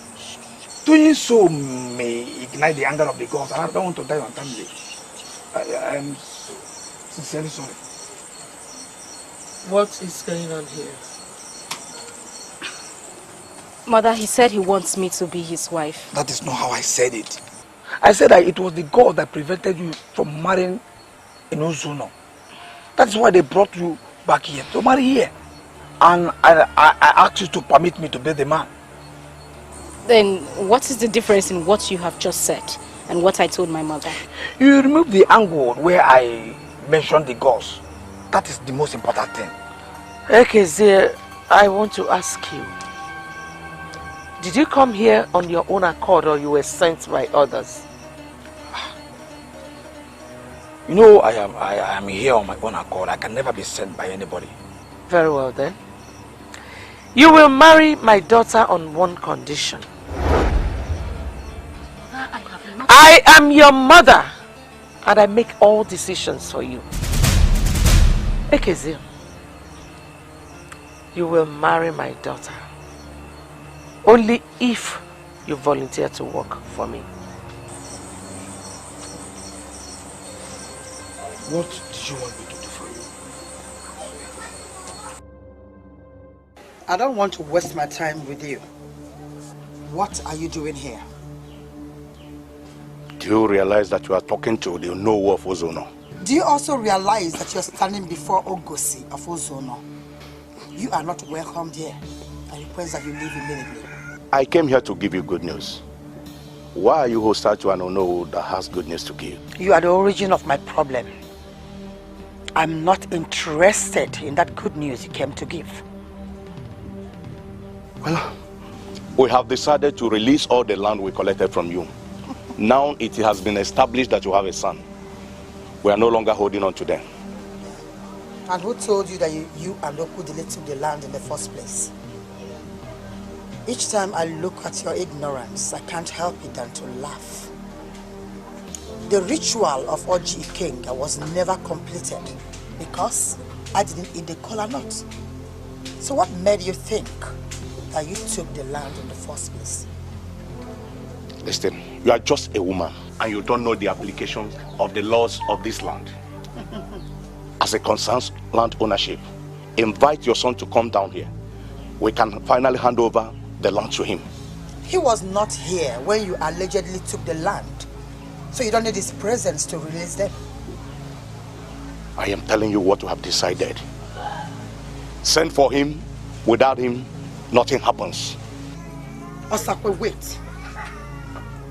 I was naive before, but not anymore. I am now in charge of the telepathic art of Ezeonu. Be careful with your plot. The Ngozi you see now is different from that naive one that you used to control around.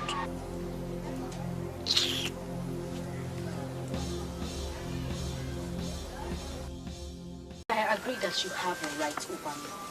But that does not mean that you have a right to choose a husband for me.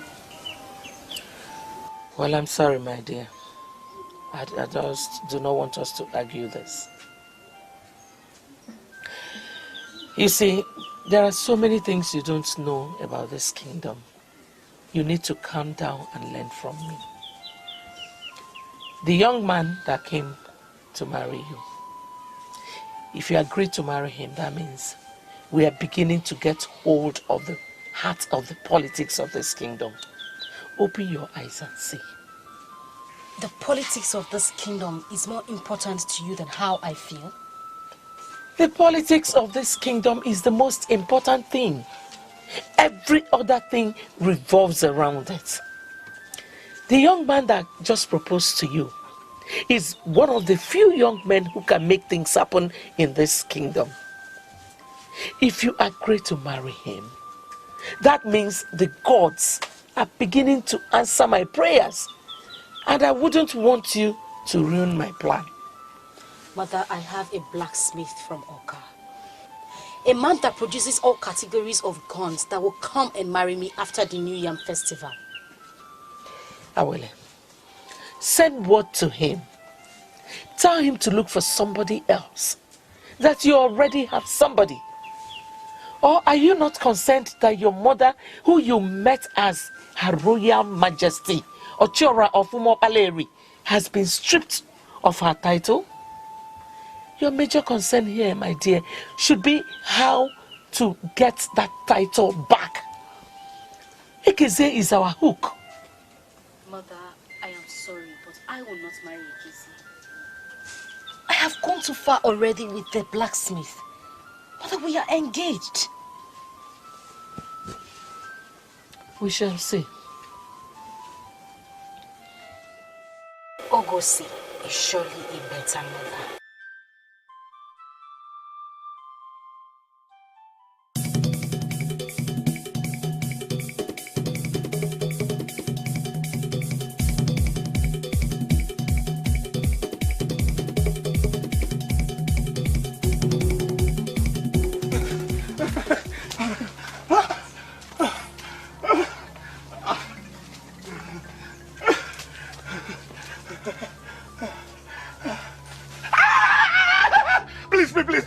Please don't kill me. I'm a man that sits in the position of authority. Please, I can influence things in this kingdom. Please tell me what you want. Just tell me what you want and you have it. Please don't kill me. The time shall surely come when men that live right at the bank of an ever-flowing river will be dying of thirst. They will be looking at water, but guilt will not allow them to fetch. Why do you want to make yourself one of them? Why? I don't live in the bank of any water. Why do you seek the destruction of the star that will bring water? I don't understand what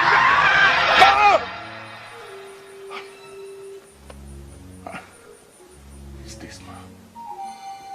And he said, why do you seek the destruction of the star? Who is this star? And who is this man? No. What I don't know can never know me. I am the Ezeonu of Ezionu. No! No strange man. No strange man will ever instill fear in me. No.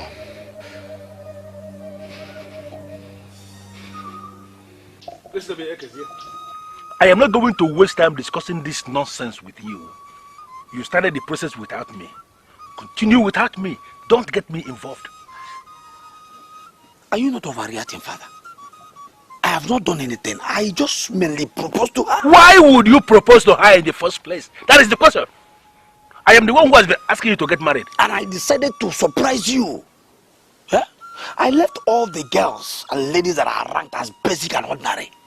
I went for a princess. Why are you not happy that I'm going to bring a princess here? Let me educate you on something you don't know. Ekezia, there is a difference between the Awele that came back from Ezeonu and all the princesses we know. Yes, she was born by a queen, naturally. But then she was sold into slavery by that same queen. That she managed to trace her way back to her root has not changed the fact that she is indeed a slave. Oh, come on, Father. Why are you making reckless statements? What? Yeah? Awele is a bona fide citizen of this kingdom. She is not a slave. And I'm not going to sit down here and watch you call her a slave. Let me tell you something. In case if you have forgotten, I am the traditional prime minister of this kingdom. You are my son. That makes you a free-born citizen of this kingdom. There is no way I will ever allow you make a fool of yourself by getting married to a slave. Okay? This may be the beginning of our misunderstanding. I am going to marry that maiden. I must marry that maiden. I can see you want to dare me. Let me tell you something, Ekezie. Here in Umo Baleri, men do not flog the masquerade that is leading the way. That is on the understanding that the masquerade knows where he is going. If the lead masquerade should try to lead us out of line, we will flog him back to line immediately.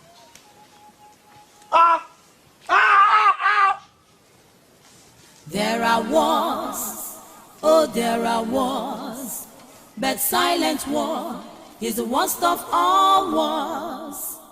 There are wars, oh there are wars, but silent war is the worst of all wars. Adora, will you explain to me in black and white what you're talking about? If the gold mine is your problem, well, I came here to tell you that Ezeonu is ready to give it to you. He wants peace to reign. He wouldn't want you to be a stumbling block in the peace process. Are you by chance calling me a troublemaker or what? Our father left a legacy. That must be protected. And you think Ezeonu is part of that legacy? Chiziteri, you should apply some sense of intelligence whenever you speak. A man that is now a king in his land is as well the head of the kingdom. Nothing happens without him. Stop seeing him as a stranger. He has proved worthy to be a brother to you. Why don't you reciprocate? Adora, you're forcing me to give some instructions, and when I do, you're not going to like it. And what instructions are you talking about? If you continue to sound like an enemy, I'll be forced to tell the guards to prevent you from entering this palace. That I can do. And what do you think you are doing? What are you trying to do? Oh, you want to walk out on me? Do you realize that I am still the head princess of this land? I still have my powers. Do not make me make use of them. Don't. Adora, you have the nerves to draw me back and open your mouth to tell me you have powers. I am the Lord of Confronting. I can destroy you. Do you realize that? You cannot subdue me with your confraternity. This is my family and I will not let you ruin it.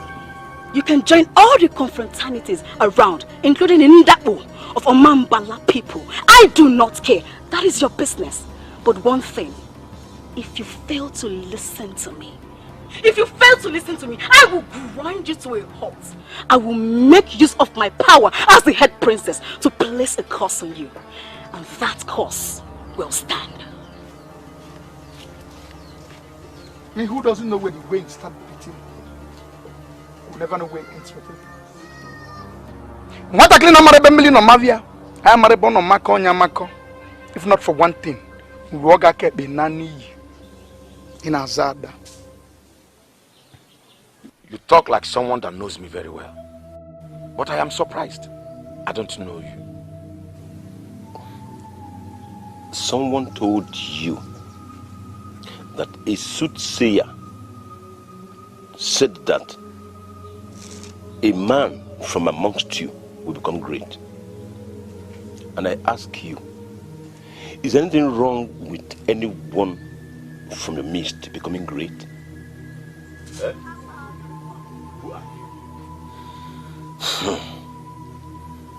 Sensible men study all the angles to a matter before they act. But you rely on hearsay. And now, you are waging war against the just. What war are you talking about? And who do you call the just? There are men with two eyes, yet they don't see. There are men with one eye, and they see extremely well. There are others who are blind completely. They don't see. Yet, everything that happens around them, they know. Most times, men with two eyes often come to them to find out what actually happened. They are people I call men amongst men. Aspire to be like them. What are you saying? That I should aspire to be blind?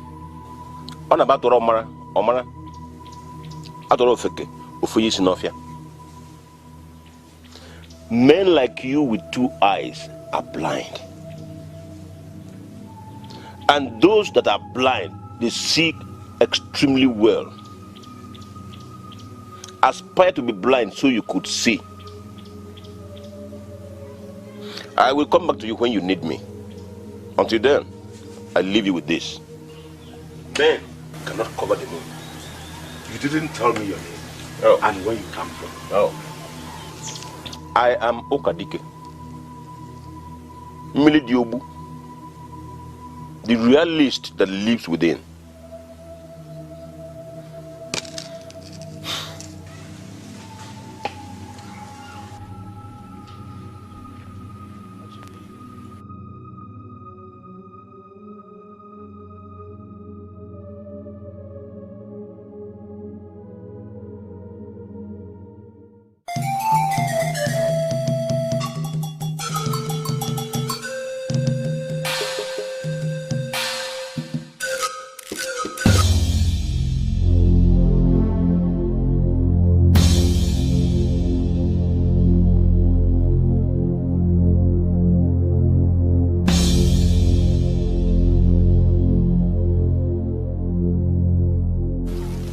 Kiss me, please.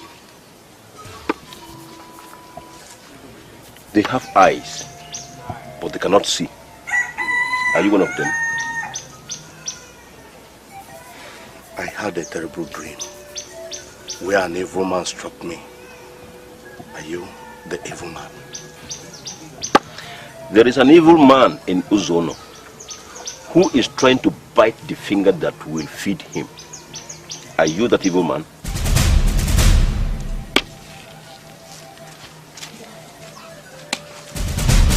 He just left my place.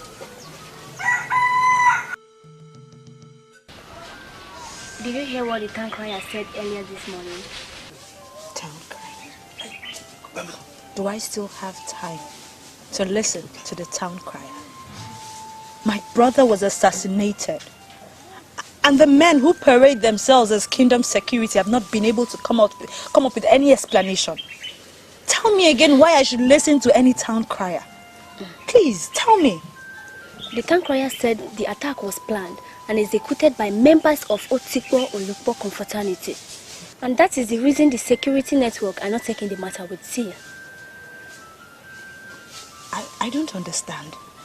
What do you mean by Otikpo Olukpo confraternity? It is a deadly cult. They kill on slightest provocation. Cult? No. No, that's not possible. My brother was never a member of any cult. My brother was a decent young man. Why would they ever want to kill him? Why? Well, I asked questions after listening to the town crier, and it reported a girl was dating a member of Otikpo Olukpo confraternity, but later dumped him after realizing he was a cultist. Now they got to know that she had a new boyfriend in that side of the village, and she was actually spending the night there. Just because of that innocent guy, they raided the area.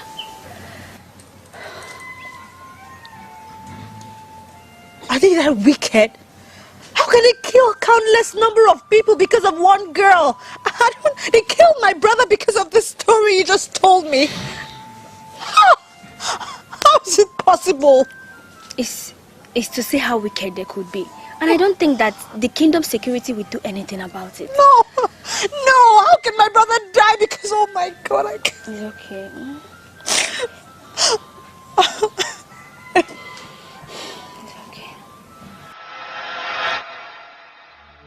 Otikpo Olukpo confraternity that you just spoke about is a cult. Are you a member of that cult? Otikpo Olukpo is not a cult. It is a confraternity with core tentacles. We can do and undo. Don't you ever call it a cult again. Do you know about the raid on Obendida 4 years ago? It was not a raid, but a mission. Any woman who has slept with a member of Otikpo Olukpo confraternity has tested the zenith of ecstasy. She has no right to desire another man. A woman was engaged with a member of that fraternity, woke up one morning and decided to end that engagement. Then went to Obendida to sleep with one idiot who decided to make a statement. That statement has remained evergreen. No woman will mess around with us anymore. Were you with them that night at Obendida? The day of the raid? Were you there? You are asking a nonsense question. I am the Lord of Otikpo Olukpo confraternity. We started it and nurtured it into greatness. Do you sincerely think anything can happen without me? No. I remember how that imbecile was crawling, begging for us to spare him. We did not, because we don't spare people's life. My brother, my only brother, was killed in that deadly wicked raid you just qualified as a mission. My only brother. It's quite unfortunate. He was at the wrong place at the wrong time. I am sorry. But you never told me that you're a member of a confraternity. You never told me that you're a cultist. Even you want, will not have you raise your voice at me. I wish to end this discussion right now.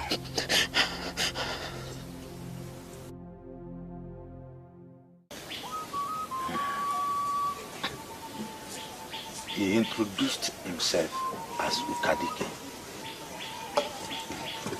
Milidiobu, the realist that lives within. And what are you making out of that baseless introduction?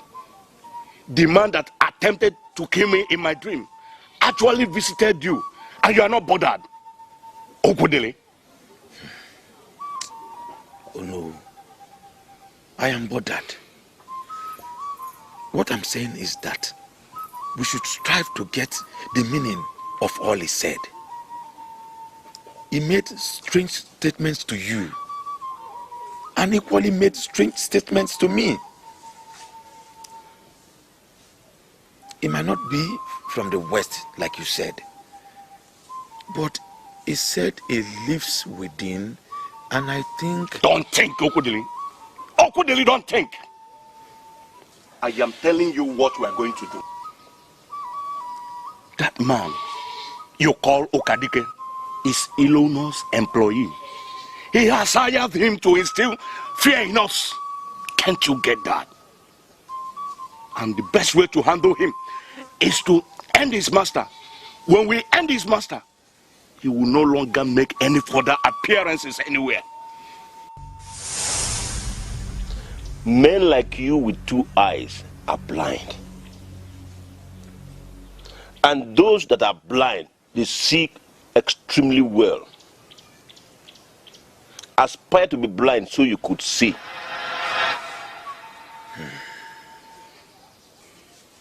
That man said some words we cannot dismiss in a hurry. Should I tell you the truth? We have reached a point where we can no longer go back. Settle it in your mind that we are going to Umar Baleri tomorrow. Okay, Zee. If you want me to answer you these questions clearly, ask clearer questions. Then I will answer you. Ije, I don't think I could be clearer. Is it right for anyone to use the word slave to qualify any free citizen of this kingdom? And who is the one using the word slave in qualifying a free citizen of this kingdom? Ije, the identity of the person is not important. I am a man of Umo Baleri, and I've been doing everything possible to defend this land. Yes, I know that, and I agree with you. You are a son of the soil, a true son of the soil. And personally, I hold you in a very high esteem. I proposed to Awele, the princess that returned from Ezeonu. She has not accepted, but I know she's going to accept. I know women, she's just dragging her feet just to make me believe that she's important. Now some prominent men in this kingdom are trying to discourage me. How are they trying to discourage you? Just because of the known fact that she was exchanged at birth. Some are now calling her a slave. Saying that if I marry her, that it will be the same as marrying a slave. That I will lose relevance among the high and mighty. I came to find out what you think, Ije. I don't know how many of them that are telling you this. But if you ask me, I will tell you that whoever is saying that doesn't know what he or she is saying. Thank you very much. Because she is not a slave. So if you have interest in marrying her, go ahead. If you marry her, you will not lose relevance in this land. That is it. Ije, thank you very much. You will not understand what you've just done for me. Because you're always welcome. You're always my person. The only problem I have with you is that you've chosen to work for Ezeonu instead of working for us. Ije, what I face now concerns my life, my future, and my succession as a man. It is bigger than the subject of who becomes the queen and who does not. Ichi, thank you very much. I shall get back to you. Kedifa gemenu kilo benata nenua onyu nebu onyu. I don't want it to look like I'm poking into your personal life. But I want you to appreciate the fact that I am your sister. So tell me about the blacksmith from Oka. Well, his name is Omenka. I met him a year ago. He came into my life and gave me so much love. Even when he was told the circumstances surrounding my emergence in Ezeonu, he did not waver. I have committed myself to him and there is no going back. You're making a definite statement and you shouldn't be making such statements. We all want the best way forward. And I know the best way forward. Adora, please talk to mother. Let her allow me marry the man I want. I am no longer a child. Take a look at it. All my mates are married. I don't see any reason why mother would not allow me to choose my own husband. Why? Awele, to tell you the truth, I prefer Ekeze to the blacksmith from Oka. Oh, now you're talking like Amma. It goes beyond who is talking like who. Ekeze came on his own and not through mother. Ekeze is different and reliable than any man of Oka you met in Ezeonu. The gods brought you back here for a purpose. And that is to marry from here. Well, he said the same thing. But we just cannot verify Ekeze's seriousness. Well, he gained access to my presence. And the next thing he said he wants to marry me. How in this world would someone take such character serious? Awele, Ekeze has lived in this land for a long while. And we know him. Okay? So, if he has proposed to you, then I can tell you that he means well. Well, I am not going to forget Omenka just like that. Oh, come on. Here he comes. Ekeze, you're welcome. Thank you very much. How is your day going?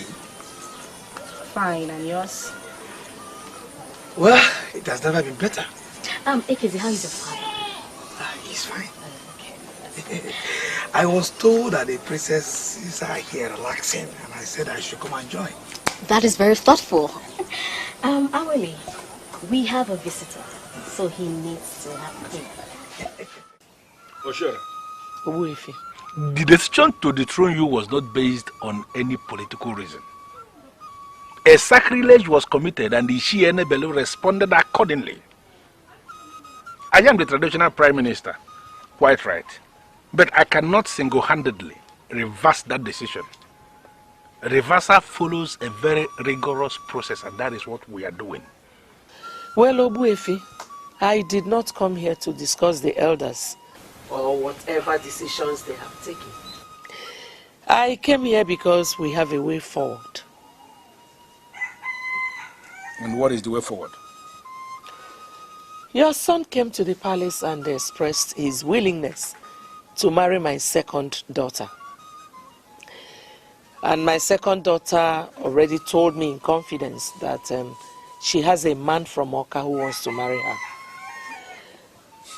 But I know you know the relevance, the political relevance of this marriage. So I said, let me come and talk business with you.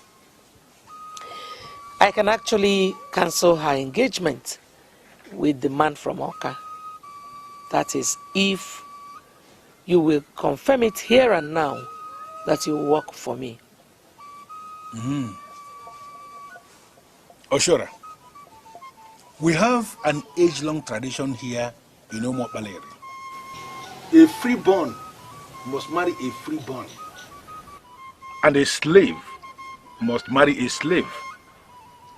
My son is a freeborn of this kingdom, and there is no way I will ever allow him marry a slave. What are you talking about? Who are you calling a slave? You gave birth to a legitimate daughter of this kingdom. And then you sold her off into slavery. On her own, she traced her way back into this kingdom. And here you are, calling her a princess. That is fallacy. She neither received blessing from the king nor any member of the ruling council. Wake up the king today, and he will confirm to you that he has only one princess. Her name is Adora. The one you are parading around as a princess is not even a princess in the first place. My son is a core man of this kingdom, and let me put it to you, there is no way he will ever marry a slave. You dare call my daughter a slave? That is what she is. She is a slave.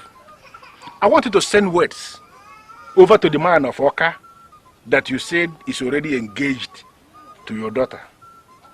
You people should continue immediately to finalize that marriage arrangement, because your daughter, your slave girl, will never end up with my son. Almost all your mates are married. Why are you not married? Well, I have remained unmarried because I have not seen anyone to marry. Oh. The truth is that we are destined for each other. That's why the moment I saw you, I know you are the woman. Please accept to be my wife and I will be the happiest man on earth.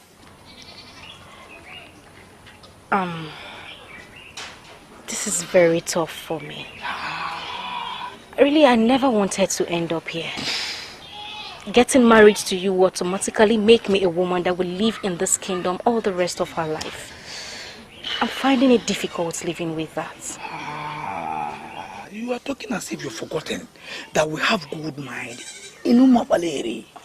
Yeah? We are making money and that is why we cannot go anywhere else. Eh? Just say yes to me and I will be the happiest man in this land. Please.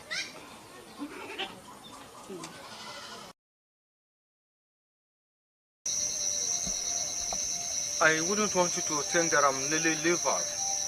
I am not. So what is holding you from doing the job? I have confirmed that he is the cultist that murdered my only brother. He has no right whatsoever to be alive. The woman once hired me to kill her husband because he slept with 3 of her friends. I moved on and switched off the man, and 3 months later, the same woman that hired me went and reported to the head warrior that her husband was assassinated. They started investigation and I was forced to run. Since then, I have been skeptical when women call me for business. I don't know what you're talking about. I mean, this case has nothing to do with me. I don't know the woman you just mentioned. How am I supposed to continue living with a man that killed my only brother? How much do you want? What is it going to take? Tell me, I am ready to pay anything. I just want him to die the same way my brother died. I want him to beg for his life.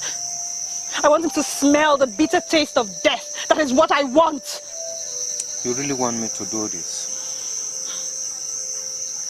A man that couldn't get me pregnant after all these years, but yet killed my only brother. I want him paid back in his own coins. I owe him nothing. I want him dead and I want it done immediately. Is it true? Did you actually kill her brother? You don't know, will you shut up your mouth? I will not have you question me because I told you what happened around here. If anyone left, yes, I am happy. Because she was becoming a liability. I am happy she left. Why would you soak your hands in blood? The protection our father gave you forbids you from shedding innocent blood. Why would you kill anyone? You don't know. Let me tell you in case you don't know. The real deal here is that you must go back to Ezeonu. That is where you belong. I am happy you know where your father was buried. Ezeonu, you don't belong here. Stop floating yourself around in another man's family. Uluno, you're not my brother. You're not! You see this girl you took away from me with the power you collected from Ukadike will surely come back to me someday. You are a stranger here. You cannot continue to impose yourself on me. You cannot. Are you still fighting this battle you have failed? Oh, you think I failed? Iluno, you think I failed? No problem. You go back to your house and don't come back to this place again. You think I actually am into charms to have gotten the crown, right? I don't have time to waste with deceivers like you. Iluno, you must know one thing.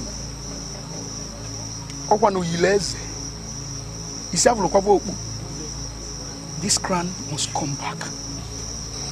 Iluno, good. With time you will know. Mother, I don't like the look on your face. I have accepted his proposal. He completely threw me off my feet with his well-structured words. For once, I never knew that he was that romantic. Mother, are you listening to me? You gave birth to a legitimate daughter of this kingdom, and then you sold her off into slavery. On her own, she traced her way back into this kingdom. And here you are, calling her a princess. That is fallacy. She neither received blessing from the king, nor any member of the ruling council. Wake up the king today, and he will confirm to you that he has only one princess. Her name is Adora. Enough. You are not going to marry him. Why? I already accepted before him that I shall be his wife. You will not marry into that family. They are not worthy to have you as their wife. Mother, why would you say a thing like that? Ekezie was here and we spent the better part of the afternoon together. He told me virtually everything I needed to know about his family. And sincerely, I'm comfortable with everything I heard. His father called you a slave. Yes, he told me his father said that. Am I a slave? He actually told you that? He said he had tried to convince his father and that the man refused to listen, saying that his son would never marry a slave. To his father, I am a slave. Ekezie had further gone to obtain permission from the elders. And he said that I remain a freeborn of this kingdom and that he is free to marry me. That's why he came here. Did he tell you the elders that gave the approval? Mother, I don't need to know that. The most important thing is that he appreciates me as a free citizen of this kingdom. He is ready to love me even when his family is against his intentions. Mother, this shows that he is very genuine. And that is what I want from any man. Awele, I know Onyane Kutelu very well. He is not a good man. He will go to any extent to frustrate that marriage if his son goes ahead and marries you. I don't want my daughter to marry into a family that the father-in-law is a bad man. No. Forget about it, Ekezie. I will get you a better man. I don't make decisions in a hurry. I take my time. And when I do, it's hard for me to change my mind. Mother, I am going to marry the man that threw me off my feet. And I don't think I will change that decision. Ichi Enebelu will come here and repeat exactly what I told you. I discussed extensively with him and he told me that she's not a slave. What? I have proposed to her and I am going to marry her.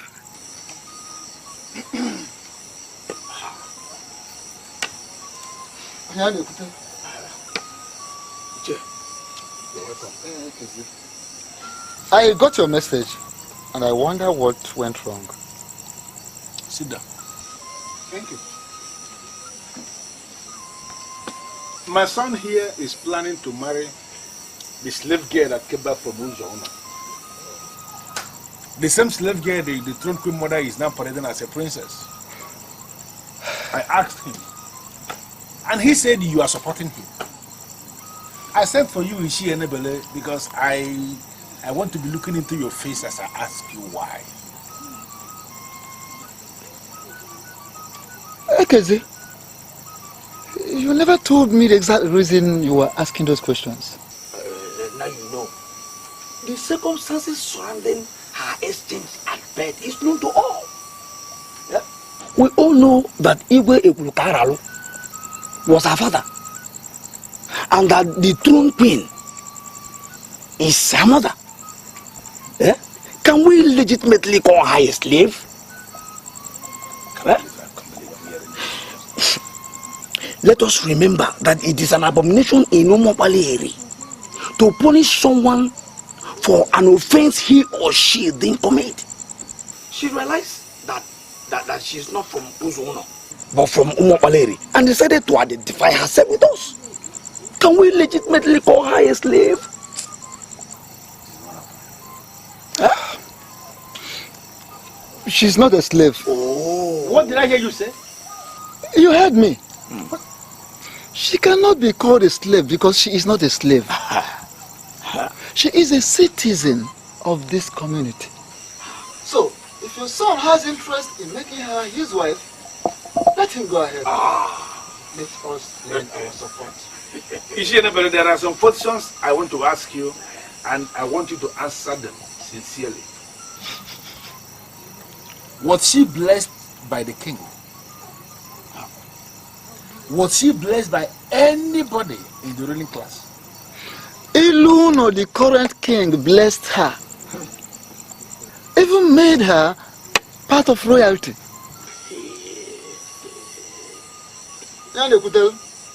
We cannot change it. Listen to me, Ekezia. I want to advise you as a father. If you want to know what any woman will develop into, look at the mother of that woman. The mother of any woman will give you a picture of what a woman will turn into tomorrow. Now listen to me. I will never allow my son to marry the daughter of a mad woman who was raised by an evil woman, Ngozi of Ezeonu. So it will be right to say that her mothers are the problem, not her. Hey, listen to me. Don't put words in my mouth. I have taken a decision that must be respected. I am the traditional prime minister of this kingdom, and there is no way you will ever marry any woman without my approval. So let it sink into your thick skull. Do you really think what you're doing is the best thing? I came here to see my friend, who happens to be your wife. You have not answered my question as to her whereabouts. And here, we are sleeping together. Do you know what about your friend? Talk about yourself. She called me a murderer, a killer, and an evil man. And she disappeared. I think your visit is remarkable.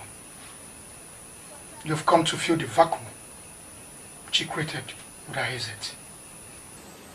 I will expose you to all the beautiful things in life. You are sweet. And I'll make sure you get sweeter by the day.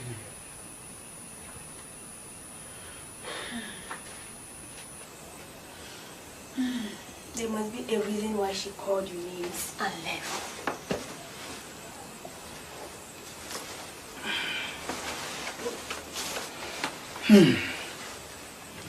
She was surprised to know I'm the Lord of Otibo Olugbo Confronting.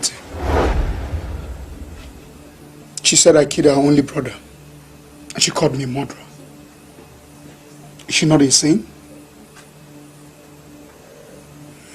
who ended that bastard in Ogbendida a long time before I met Ifunanya. She cannot hold me responsible for my actions if I met her.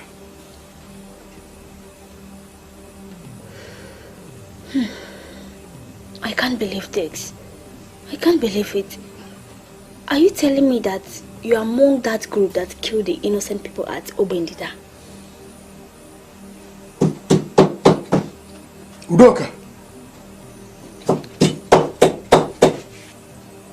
Udoka!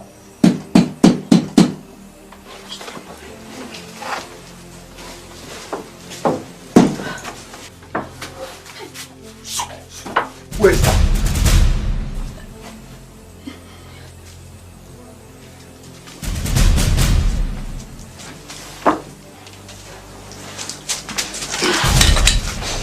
Who sent you?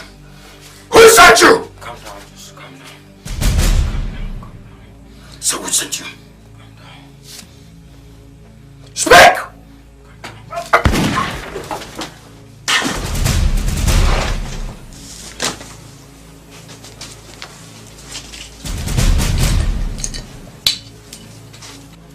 Stay here. Don't move. Do you understand me?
Oganda!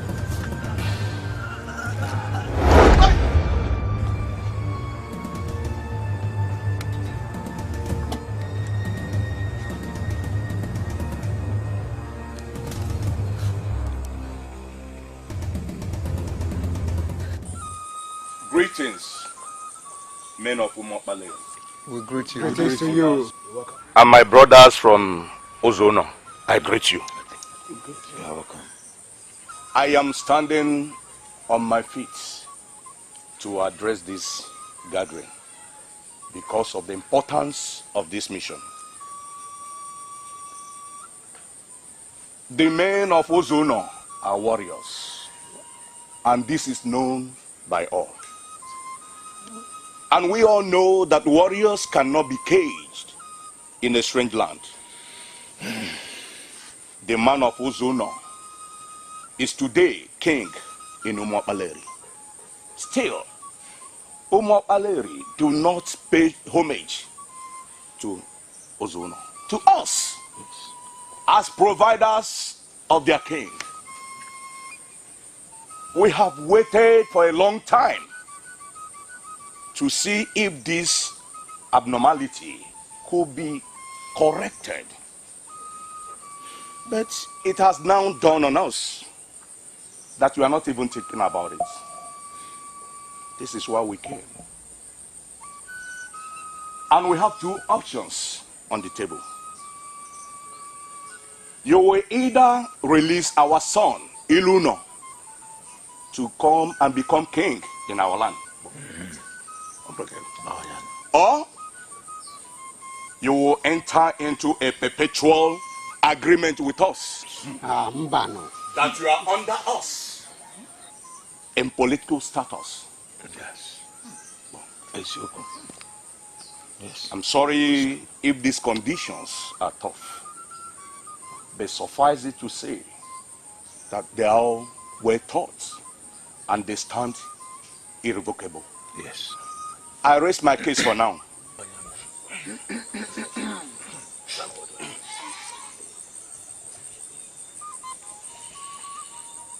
I look into their faces and I see deceit. Do not listen to them.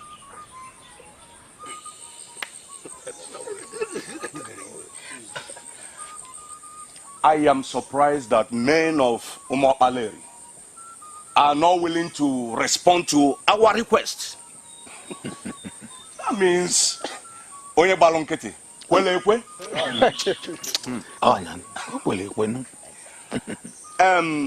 Men that are elected to say nothing have indirectly agreed to what was said.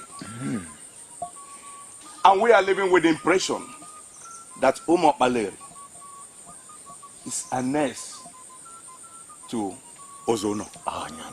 Eh? And whatever that happens here must be approved by the elders of our land. I want you to listen. That the people have refused to fight does not mean they don't know how to fight. Yes. You have insulted us enough. And I want you now not to push it beyond limit. Because if you do, you are not going to appreciate the way we are going to handle it. Oh, yes. Your land, Ezeonu, as you said, is a land of warriors. We agree. But I want you to equally agree that Umopaleri is a land of greater warriors. Exactly. That's true. Be very careful. Be very careful. I am sorry, Nzeonu, but I've not insulted your land. I just spoke the mind of our elders. And I want to tell you what we want to do. We are going to live with our king. The men of Umopaleri should provide a king for Umopaleri. The present situation that a man of Ezeonu is a king in Umopaleri is unacceptable to us. Yes. Is that not what you agree? I choose to stand to address this because I am the man in the center of it all. Already I have started the process of retrieving all you stole from my mother, Ngozi of Ezeonu. He who comes to equity must come with clean hands. Yes. But your hands are shrouded in evil and wickedness. And I wonder what makes you think you can represent Ezeonu anywhere. Are you talking to us? How dare you address us with such reckless choice of words? And I am not going to remind you that you are in Umopaleri. Our king is standing and you have no right to cut into his statement again. Yes. Umopaleri is an independent kingdom. And here we have one of the strongest political structures on earth. We can never, never surrender to the people of Ezeonu. Never. We can't. So if your mandate here is to come and provoke us, I'll gladly tell you that we shall refuse to be provoked. I am sorry, but you are not making any sense to me. Because you are a stranger in this land, you remember. And I know that men of Umopaleri will not be naive to allow you to take decisions for them. You are following us back to Ezeonu. If they insist that you remain here as king, then this kingdom shall be considered as part of our kingdom. Yes. Should I not just kill this man? Let us know that he's dead. Ifewa, why are you being angry for nothing? Were you the one that sent the bandits to storm the place? I'm ashamed of you. So you went to my place, and that idiot that paraded himself as my husband told you I was not at home. And you had the effrontery to spend the night with him. What kind of a woman are you? I am not going to go into that. Oh. If you happen to be the one that sent the killers, I wish to inform you that they are all dead. And they killed your man as well. But they made their Waterloo. I am not interested or impressed with your news. You know why? The news bearer is disgusting. Come on, Ify, what has come over you? Why are you calling me names? You know, the mere fact that you had the gods to sleep with my man gives you away as a very dangerous and evil person. And I don't want to ever see you again. Ever! Are you telling me off or what? Oh, yes. You leave my house this minute and you don't ever in your lifetime come back. And you know what? Keep your greetings to yourself. If you see me on the way, don't greet me. Oh, come on, Ify, you're taking this too strongly. Am I? You're taking it too strongly. And I wonder if you remember that I remain the only one to save you. For I know that you engaged those murderers. Oh, shut up! Shut up! When the kingdom securities starts going around asking questions, I am sure you'll be able to tell them how you killed the prince the one night that you spent exhibiting the zenith of your loose thighs. My beauty. Are you talking to me? Oh, how dare you talk to me like that? Next time you talk to me that way, you will not live to tell the tale. The people that came from Ezeonu are gone. And I believe this is the best time for us to tell ourselves the truth. Yes. Because it does not make sense waging an unnecessary war against the people that spoke the truth. I beg your pardon, Kutalu. I think you are deviating. How? Huh? What and what have they said that you are referring to as the truth? Oh. Eh? Huh? They came here to insult us. And I think we've just committed a blunder by allowing them to live without us breaking their legs. The only reason I am not going to place a curse on you for interrupting me rudely is because of your late father, who was a great man of this kingdom. I remember him vividly. The next time you will try this thing again, I am going to teach you that I am a man of many sides in this land. Now, going back to what I was saying before I was rudely interrupted by this one that is spreading himself as Ozugbo in our land. Iluna, it is only right for you to go back to Ezeonu where you belong because you are a man of Ezeonu. You cannot continue to function as a king here in our land, Umobale. You have to go back to your land and assume position as king over them. I am sorry, father, but I'm going to resist you. Yes. With all those that share the same confusion with you. Oh yes, yes. You don't know he's our king and he's not going anywhere. Are you talking back at me? I am not going to keep quiet because you are not doing the right thing. Yes.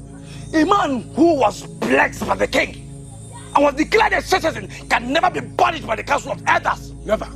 I am a man fully initiated into the masquerade of Umobaleri. I am going to resist the conspiracy to the end. Yes. His Royal Majesty, as a Iluna of Umobaleri, is not going anywhere. Yes. Did you wake up to breathe through your anus? You rule forever. You know what's happening? The only reason I followed you here is to address you in your compound. So that all the spirits here will bear me witness that I spoke when it mattered most. Everything you said, Unumo Paleri, from beginning to the end, are all lies. In fact, you took us to that kingdom to insult our intelligence. I'm presently regretting following you there. Wait a minute, Nze Ozobian. Are you trying to tell me that you are comfortable with the fact that our son is a king in another land and we don't have king here? The young man in question is your nephew. By the acts of the gods, he has become a king in another land. You should be happy for him. His subjects appreciate him. What is your problem? You now want to bring him back home to render him redundant. I am not part of that your plan. This land will bear me witness. I am not part of that your evil plan. Anakwam, Nah, Naba. Oh no, what I told you. Whatever you come out of this will be on your head. I'm not part of it. I told you. As big as is no heart of a man. Okay, come on.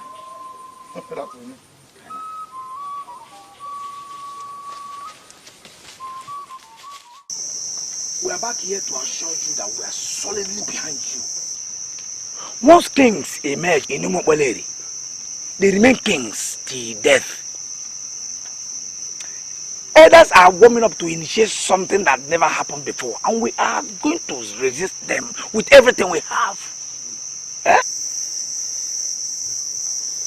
You know, I thought all these oppositions would come to an end once I became king. But now that I am king, I realize there are still more oppositions. To tell you the truth, they are just testing the man and the leadership qualities in you. I will need you to remain strong and to prove to them that you are not a weakling. I think they are doing this because they think I am planning to bring back my mother and impose her as queen mother. But I have no such plans. And I do not even know how to communicate this idea to them. Your Highness, I am seeing this thing from a different angle. The authorities and powers in this kingdom are dividing between the elders and those of us who are still young. And we are not ready to give up. Just assure us that you are ready to continue on the right path. We shall settle down and plan.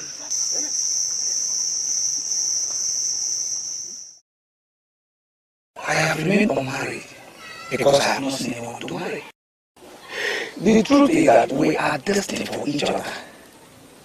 That's why the moment I saw you, I knew you are the woman. Please accept to be my wife and I will be the happiest man on earth.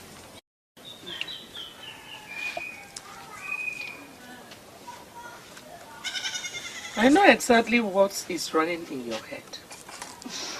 Just imagining life with Ngozi as his wife. Well, wake up from your slumber, my daughter, because it will never happen. Mother, please, enough of this. Why are you endlessly changing like a chameleon? Will you shut up and listen to me? Some elders came from Ezeonu, requesting that Ezeonu should relinquish his present position as the king and go with them back to Ezeonu.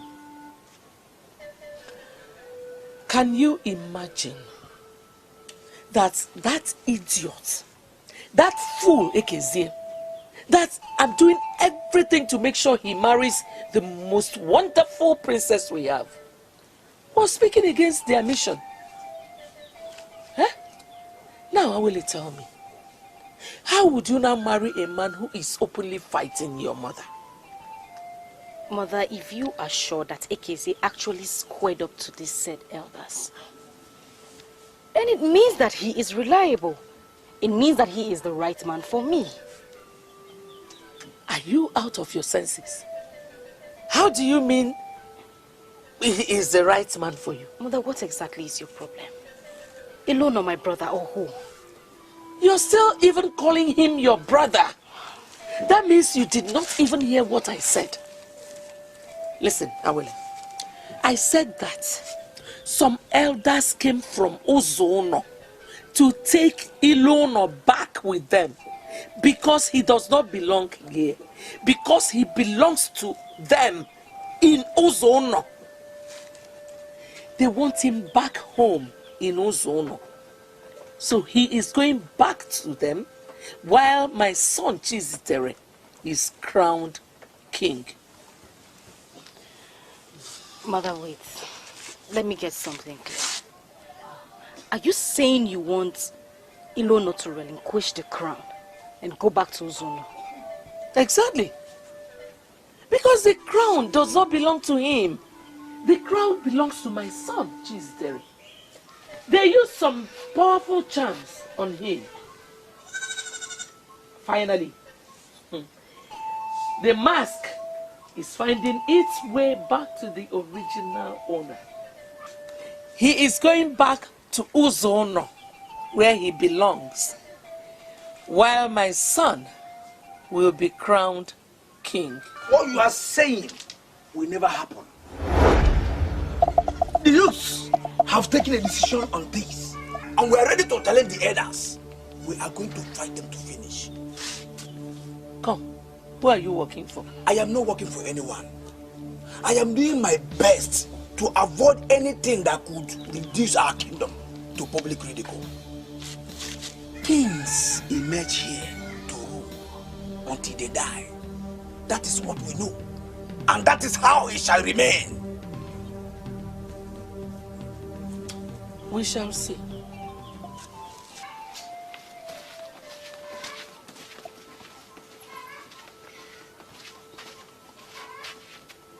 What is going on? You just sit down. Let me get you something to eat. We have a lot to discuss.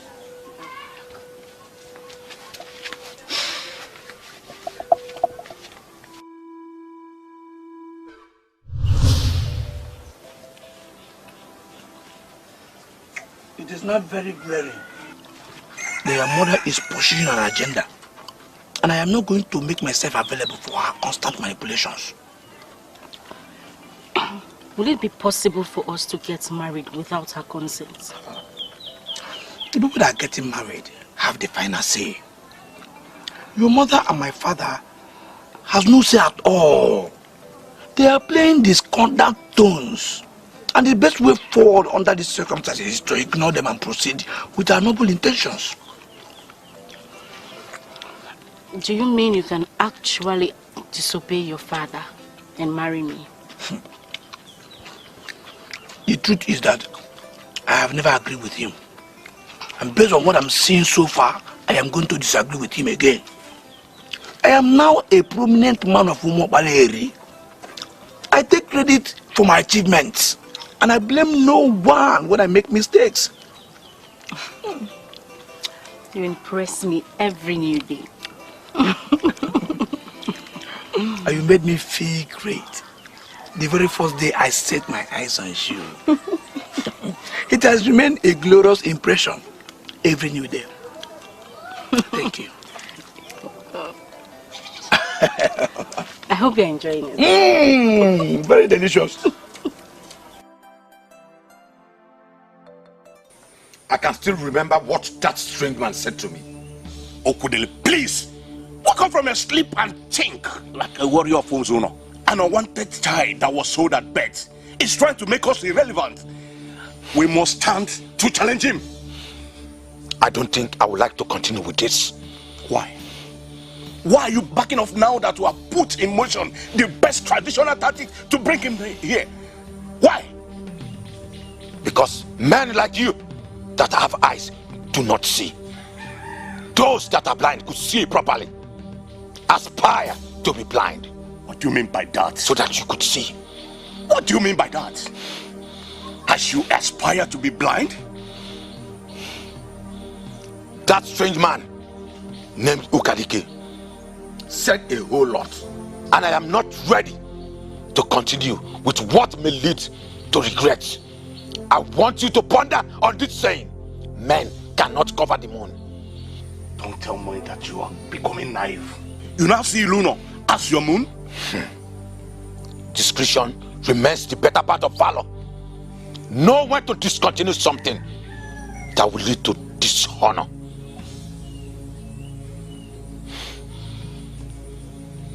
Kenzie, you're a coward. I regret even getting you involved in this for the first place. Coward.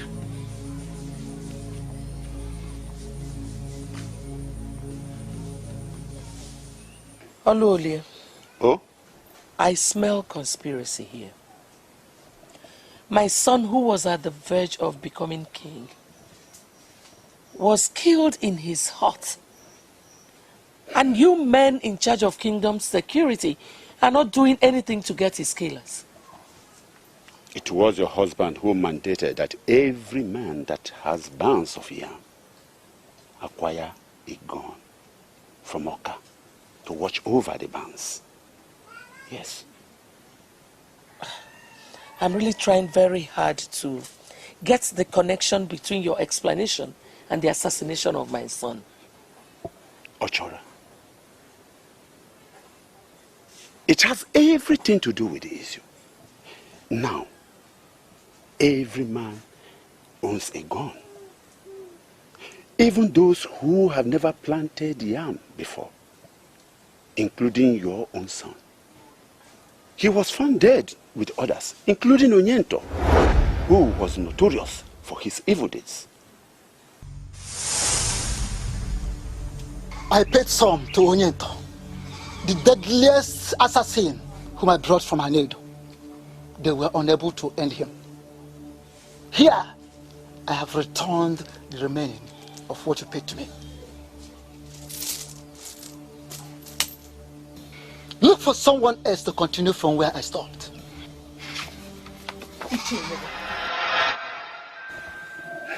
Did you say Onyento? Yes, Onyento. Do you know him?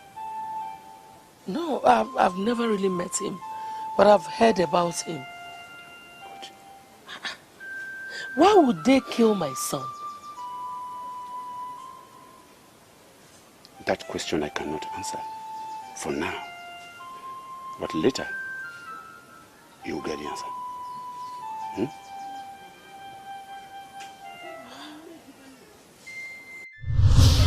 Ochora, I am an Ichie in this land. Sit down here and talk to me. Tell me what is eating you up. The youth of this land are in support of Ezeonu. Never mind. We have made it so clear to him that he has to be on his way back to Ezeonu. Ichie, I have not come here to discuss Ezeonu or Ezeonu or whatever. I have come to ask you who paid you. Do I look like someone that can be bought with money? I don't understand what you mean by who paid me. Chizitere has been murdered. Yes. Huh? You heard me right. He was murdered with his housekeeper. Olole, the head of security in this kingdom, confirmed that it was the same Onyento that works for you that killed them. Why did you kill my son, Ichie? Honestly, I don't understand what you're talking about, Ochora. I didn't send anyone to kill your son. You think you can be silly with someone like me? I asked you to kill Ezeonu so that my biological son would become the king. You did not do it. Rather, you had the effrontery to kill my son. Ochora, why are you sounding this way? I didn't do anything. Onyento is a hired assassin. He kills the moment he's paid. Why not try and find out exactly who sent him? For me, I never did. I can swear on my life.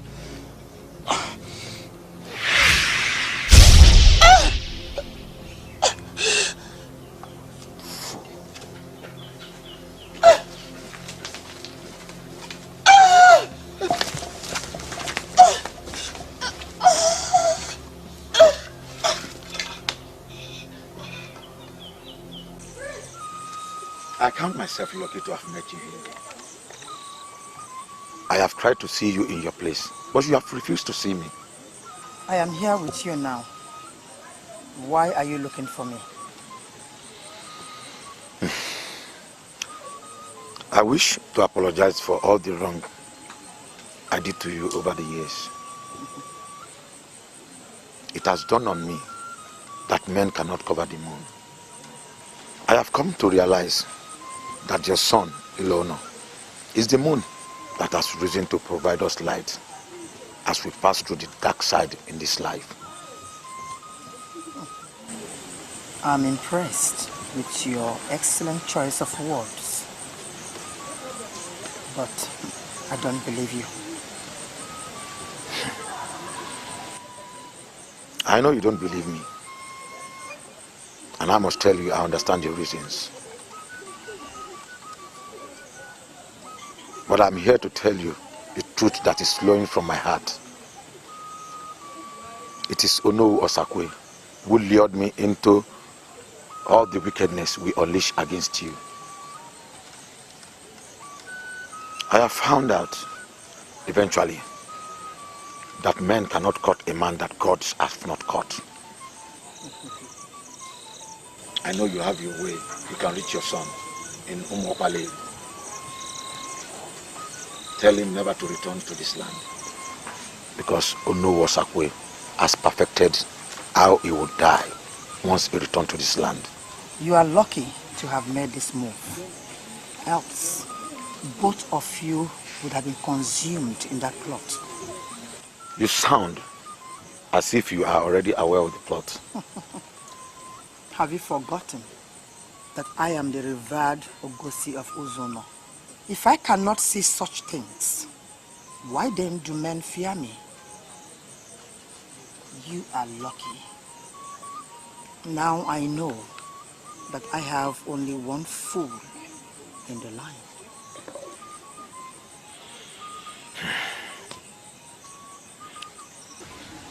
I'm now working on your side now. All the lands I personally got as my share from what we seized from you.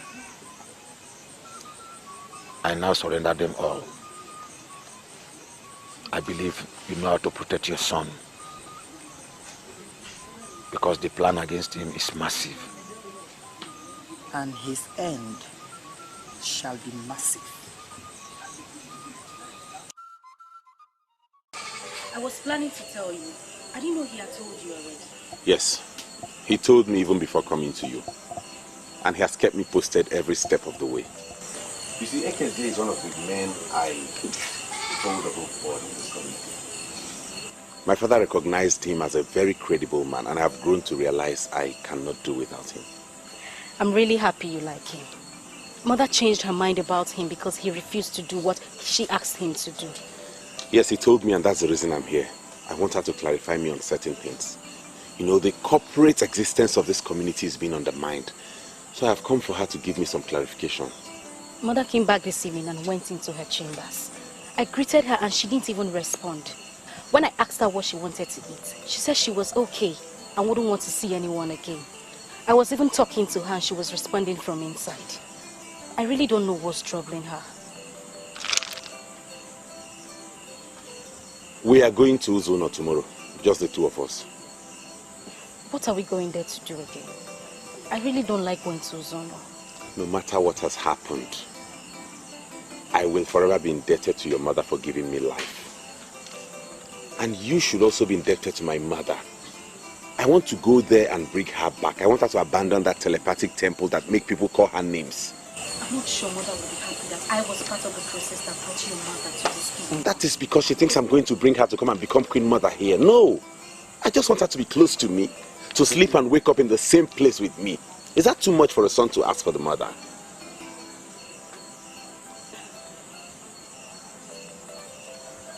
I will go. Thanks for your understanding.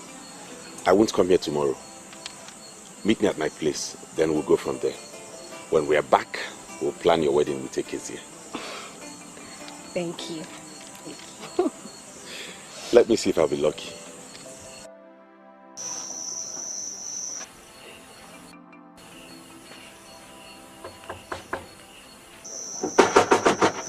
What do you want? Mother, I just want to know if you are okay. Stop calling me mother. I am not your mother. Ngozi of Ezeonu is your mother. Leave us alone. You are not from this land. Your presence here is affecting this land. Leave us. Be matured enough to go in peace.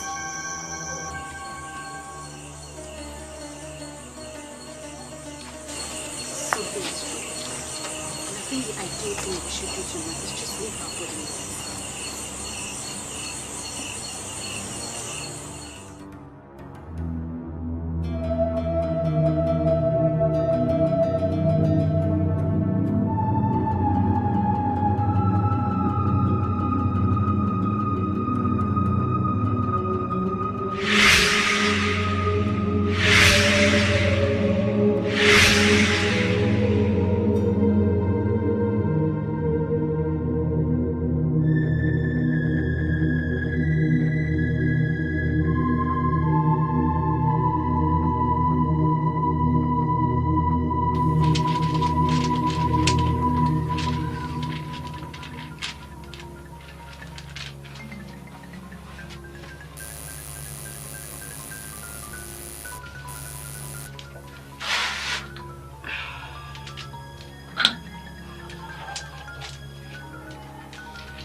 My princess, are you alright?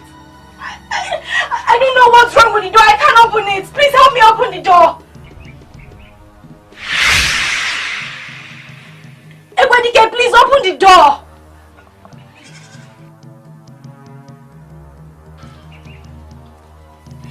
Please open the door for me, Ekwenike, please.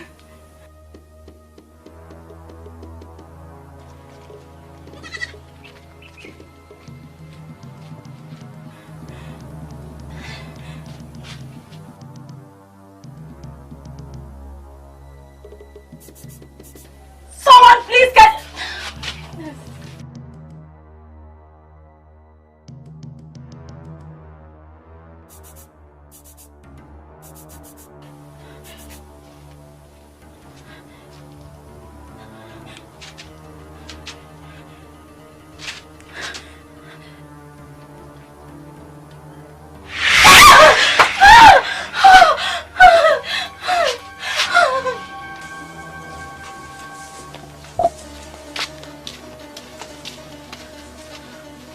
You were trying to open that door, right? Yes, my queen.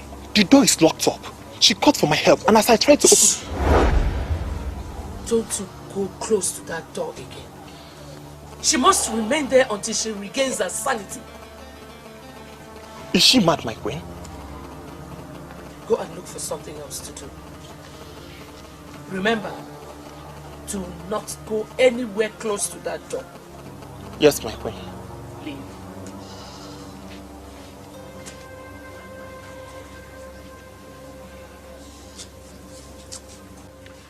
I was supposed to come with Awele, but I waited for her as we planned. She didn't show up, so I decided to come alone. Ichioku approached me and warned me that you should not come to Uzono because of what Onowo Sakwe planned. Mother, I have not come here to discuss Onowo Sakwe or any other person. I have come here because of you.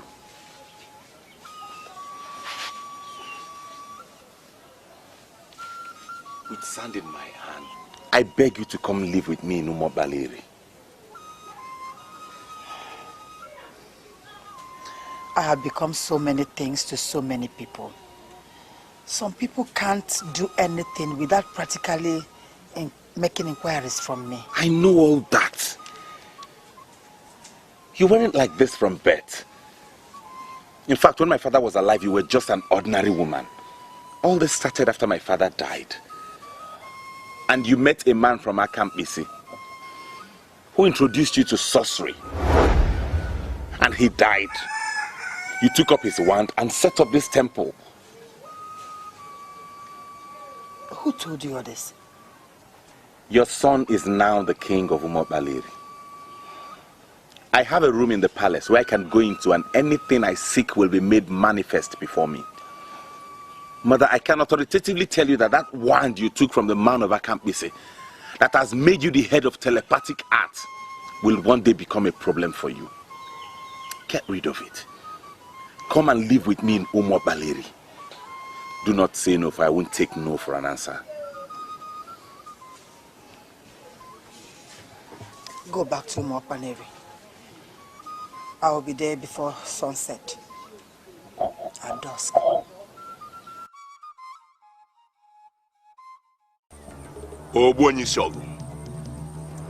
You have ended the lives of the high and the mighty. My enemy has entered in the den of lion, and I decreed that this day shall be his end on the earth. He will use this road on his way back to Umo Baleri. I just ask you for one thing. I am asking for one thing. As he crosses this thread of death, tie his heart. Let him die like a nobody. I want him to die with his mother. I have swallowed the land, and men who are men like me do not vomit what they have swallowed.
Ifechukwu delu no dego ya. Ifechukwu delu no dego ya.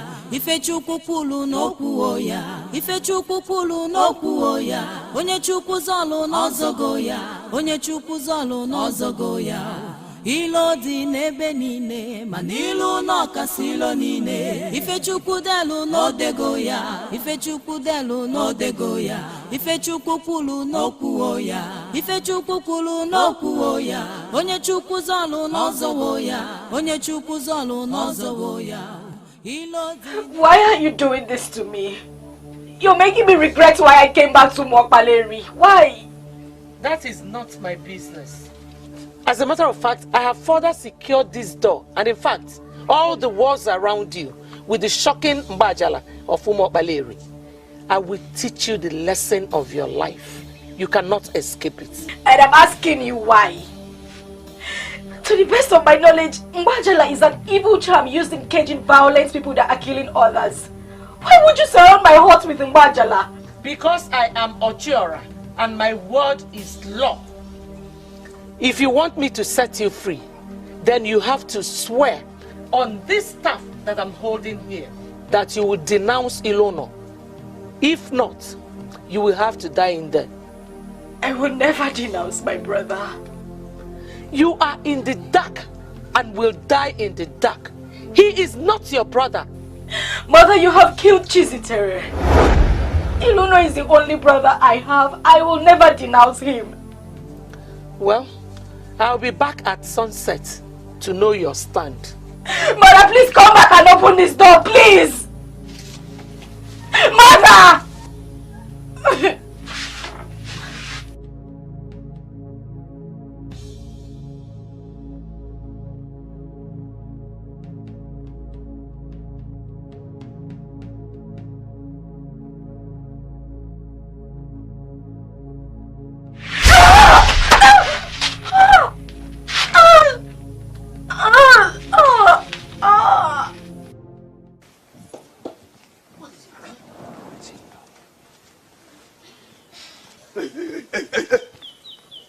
Break it down here. Break it down. The queen has... Point of immediate correction, Ekwenike. There is no queen in this land. The woman you just call queen has been dethroned. You don't have to call anyone queen. Alright, forgive me. She has locked Princess Awele in her room. Yes, she has locked her in her room. And she has ordered that no one should open for her. She has not eaten since morning. And that hut has been caged with Mbajala. She cannot escape. You are playing with everything, right? Why on earth will I play with such an issue? I am telling you what happened. She suspected that she may break the door and escape. So she used Mbajala. She cannot escape. You know the way to her room. You can go there and see things for yourself. Yes. Mbajala is an instrument of the masquerade to cage violent people. Why will she touch Mbajala? If I were you, I will not be asking questions here. I will be thinking on how to free my woman. That is what you should be doing now. Think of how to free your woman. Yes, you should be thinking of that.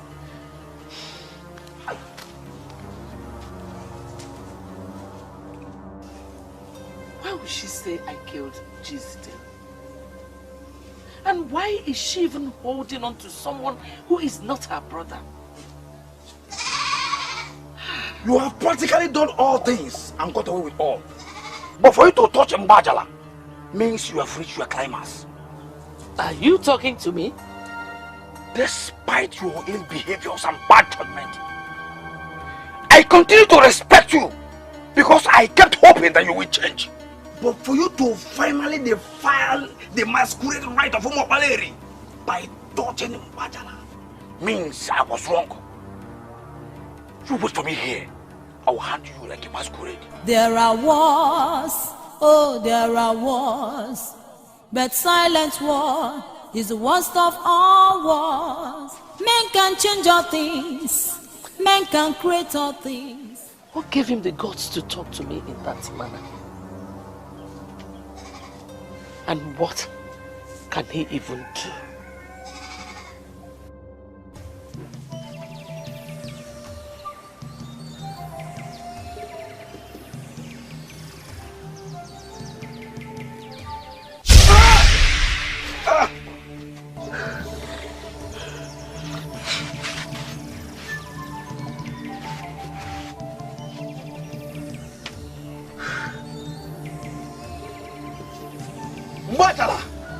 Is an ancient instrument of the ancestors. A woman who has no right to touch it has used it to cage another woman. Let every power of Mbajala that is already been abused in this environment return to the staff of Okemo.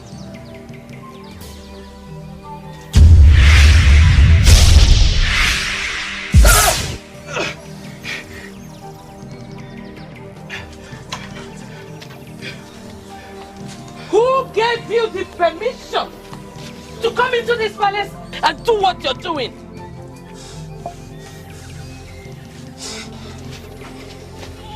Get! Go after that intruder and bring back Awele immediately! A man that is holding the staff of Okemo is already Okemo in full. Who are you telling that tale? Go after them! Go! Go! Men can change all things. Men can create all things. Men can do all things. But they cannot change God. Men can do all things. Men can create all things. Men can change all things. But they cannot change God. There are wars. Oh, there are wars. But silent war is the worst of all wars. There are wars, oh there are wars, but silent war is the worst of all wars. I waited for you as we discussed, but you didn't show up, so I decided to go alone.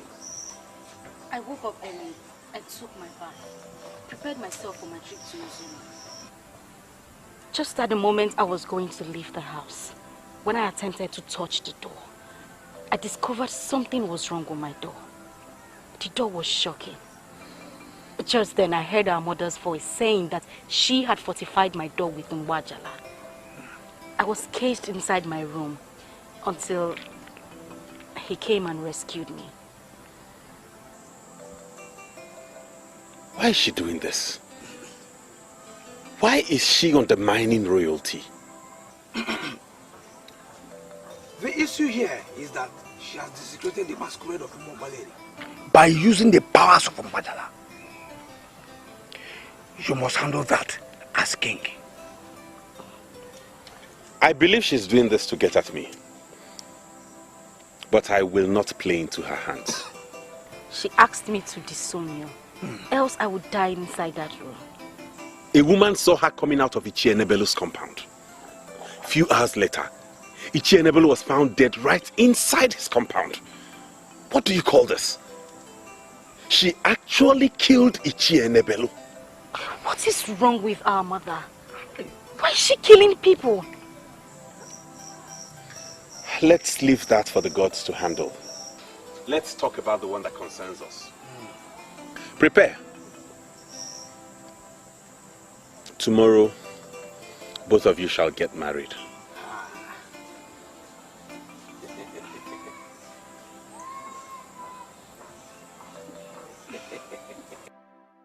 Oh, sure. I am not going to dabble into the madness of caging your daughter with the powers of Mbajala. The issue here... I thank the gods you said it is my daughter. So it is nobody's business what I do with her. It's not my business what you do with her or what you do to her. It's not my problem. The issue here is the act of desecrating the masquerade of this land. Why would you, a woman, involve Mbajala in any of your affairs? Why? Well, I have not come here for that at all. So why are you here? That fool that became your king and not my king, is planning to give out my daughter in marriage tomorrow. I have come to beg you to please help me grind him to a halt.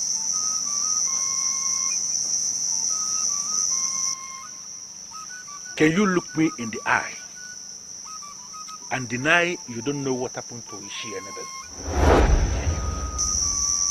I can swear on my life. Why would anybody want to kill a man like him? I'm as shocked as every other person. Do you know what, Oshora? There is an abomination hanging around your neck. And as the traditional prime minister of this kingdom, I will not want to discuss anything with you when you have not purified yourself of that abomination. On that note, therefore, I want to be left alone. Please.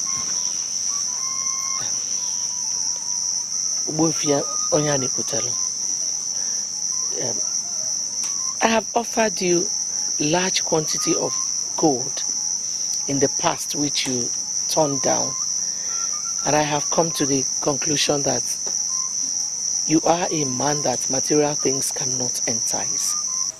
You are still the prime minister of this kingdom. I have decided to offer you something that is worth more than gold. My body. You know, Uwefi, I don't know why you have refused to look at me. Even when my husband has died and almost forgotten, even your wife. I am ready to give you anything you want, anyhow you want it.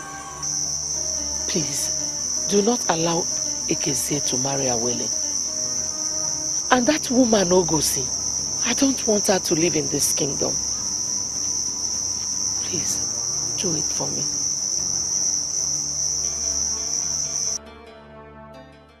Are you telling me you don't know where my mother is? The only thing I know is that she didn't sleep in this palace. She left since yesterday and has not returned. See, I don't know what you will say, but this is bad manners. How? I was supposed to have left since morning.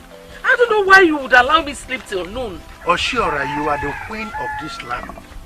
It is not proper to wake a queen up from sleep. I like this. You acknowledge the fact that I'm still the queen? What are you saying? I am the traditional prime minister of this kingdom, and whatever I say happens. You are the queen of this land, of course. Listen, Ishi Enebele, who made the dethronement declaration against you, has met with his untimely death. And whatever thing he declared died with him. I am now the one that will make the new pronunciation. I am the one that will tell them what happens in this kingdom. And instead of me to say that your dethronement is still valid, I will make a public statement that your position as the queen has to back in this kingdom. Wufi, thank you. Thank you. I like this. You see, we have just started a process. And I will make you one promise. Okay. Whatever I can give you, I will not deny you of it. That's so nice. As a matter of fact, I will ultimately give you part of the gold mine. I just want you to be for me. I am so happy you came to me. Oshora, listen to me. I had always wanted to make you mine, but I was somehow scared that you will turn me down. I am so excited that you came to me yourself. Let me make you one promise. I will never let you down. Oshora, the queen of our land. Oh, Wufi. Oh, Wufi.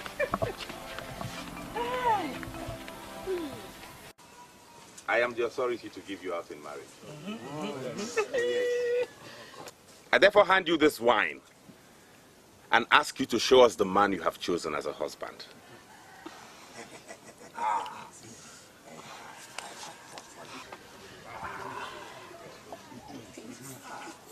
Beautiful princess of Mobile Kingdom. Look very well. The beautiful princess. Yes. In my capacity as your no, of this kingdom. I demand instant explanation. Men cannot cover the moon with their hands. And you, under the Buddha, you cannot be able to cover the shining sun with your ordinary hands. Exactly. Whatsoever that will be, must be. This is your son, Ekezie. He is getting married to the princess Awele of Umawele, the kingdom. Impossible. I am the traditional prime minister of this kingdom, and I have not sanctioned this meeting. Yeah. Listen, His Royal Majesty, the king of our kingdom, is the one sharing this meeting. And he is still the one that will bless them. You have no right to dictate for our king. Yes. Who do you call the king? His Royal Majesty. He's our king. He's our king. This one here? Oh, yes. I was the one that made him king. And so? I can undo what I did. Ultimate power resides in me. As the owner of Listen, everybody. I am here to declare that the dethronement order placed on the Queen Mother by Ishi Enebelen, that dethroned her as the queen of this land, has been suspended by his death. Not possible. This woman here now is the queen of this land. And she told me in confidence that she has not sanctioned the marriage of her daughter to Ekezie, my son. I also have not sanctioned Ekezie, my son, to marry her. So I don't know what is going on here. A strange man of Uzuno, who is parading himself as our king. It's our king. Who has refused to go back to Uzuno even after they came from Uzuno asking him to come back. He cannot overshadow the decision of the Queen Mother and the Onowu of this land. Therefore, I declare this meeting closed. I want to take a stand on this once and for all. Ichi Onyane Kutelu. Onowu Onyane Kutelu. Onowu. You are the traditional prime minister. That is not in dispute. It flows in your family. Ekezie, your son, will take over from you when you have joined our ancestors. That is if the hoodlum can kill a cow. I can kill a cow. If I can marry her, I can kill 10 cows.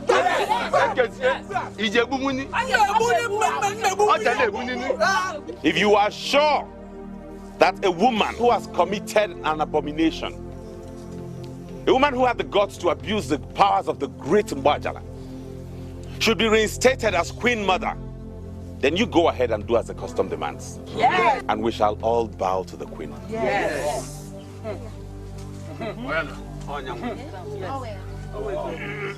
Hour has come.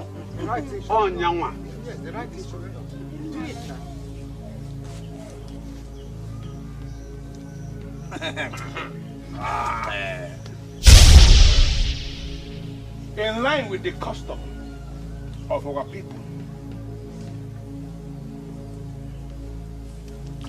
I sanctify you with this sand, thereby cleansing you of the sacrilege of touching the crown of Umopalere, and further using the power of Mbajala of this land. From this day onwards, you shall continue to function as the queen of Umopalere kingdom. She is the queen. Nothing changes that.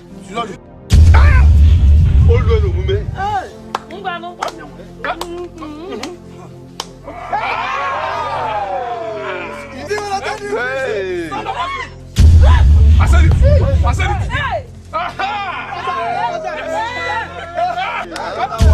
When the gods say yes, mere mortals cannot say no. Yes. We shall continue with the marriage proceedings. Show us the man you have chosen as a husband, and let the celebration continue.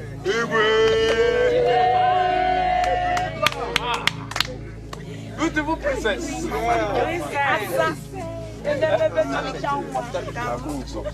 Yes.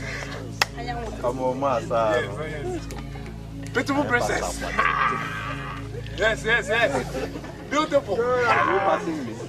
Come on. Princess. The beautiful.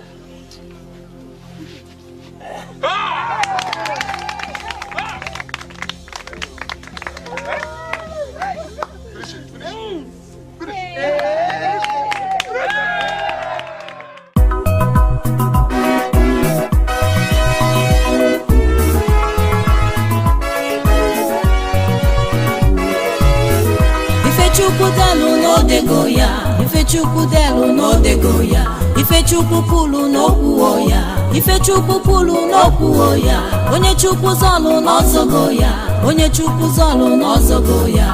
Ilo dị n'ebe niile, mana ilu n'ọkasị ilo niile.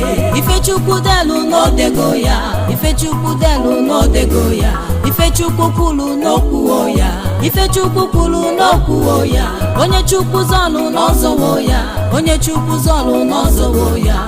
Ilo dị n'ebe niile, mana ilu n'ọkasị ilo niile. Onye na-egbu onye, onye na-egbu onye isi acha anyanwụ. Onye na-egbu onye, onye na-egbu onye isi acha anyanwụ. Onye na-egbu onye, onye na-egbu onye isi acha anyanwụ. Onye na-egbu onye, onye na-egbu onye isi acha anyanwụ.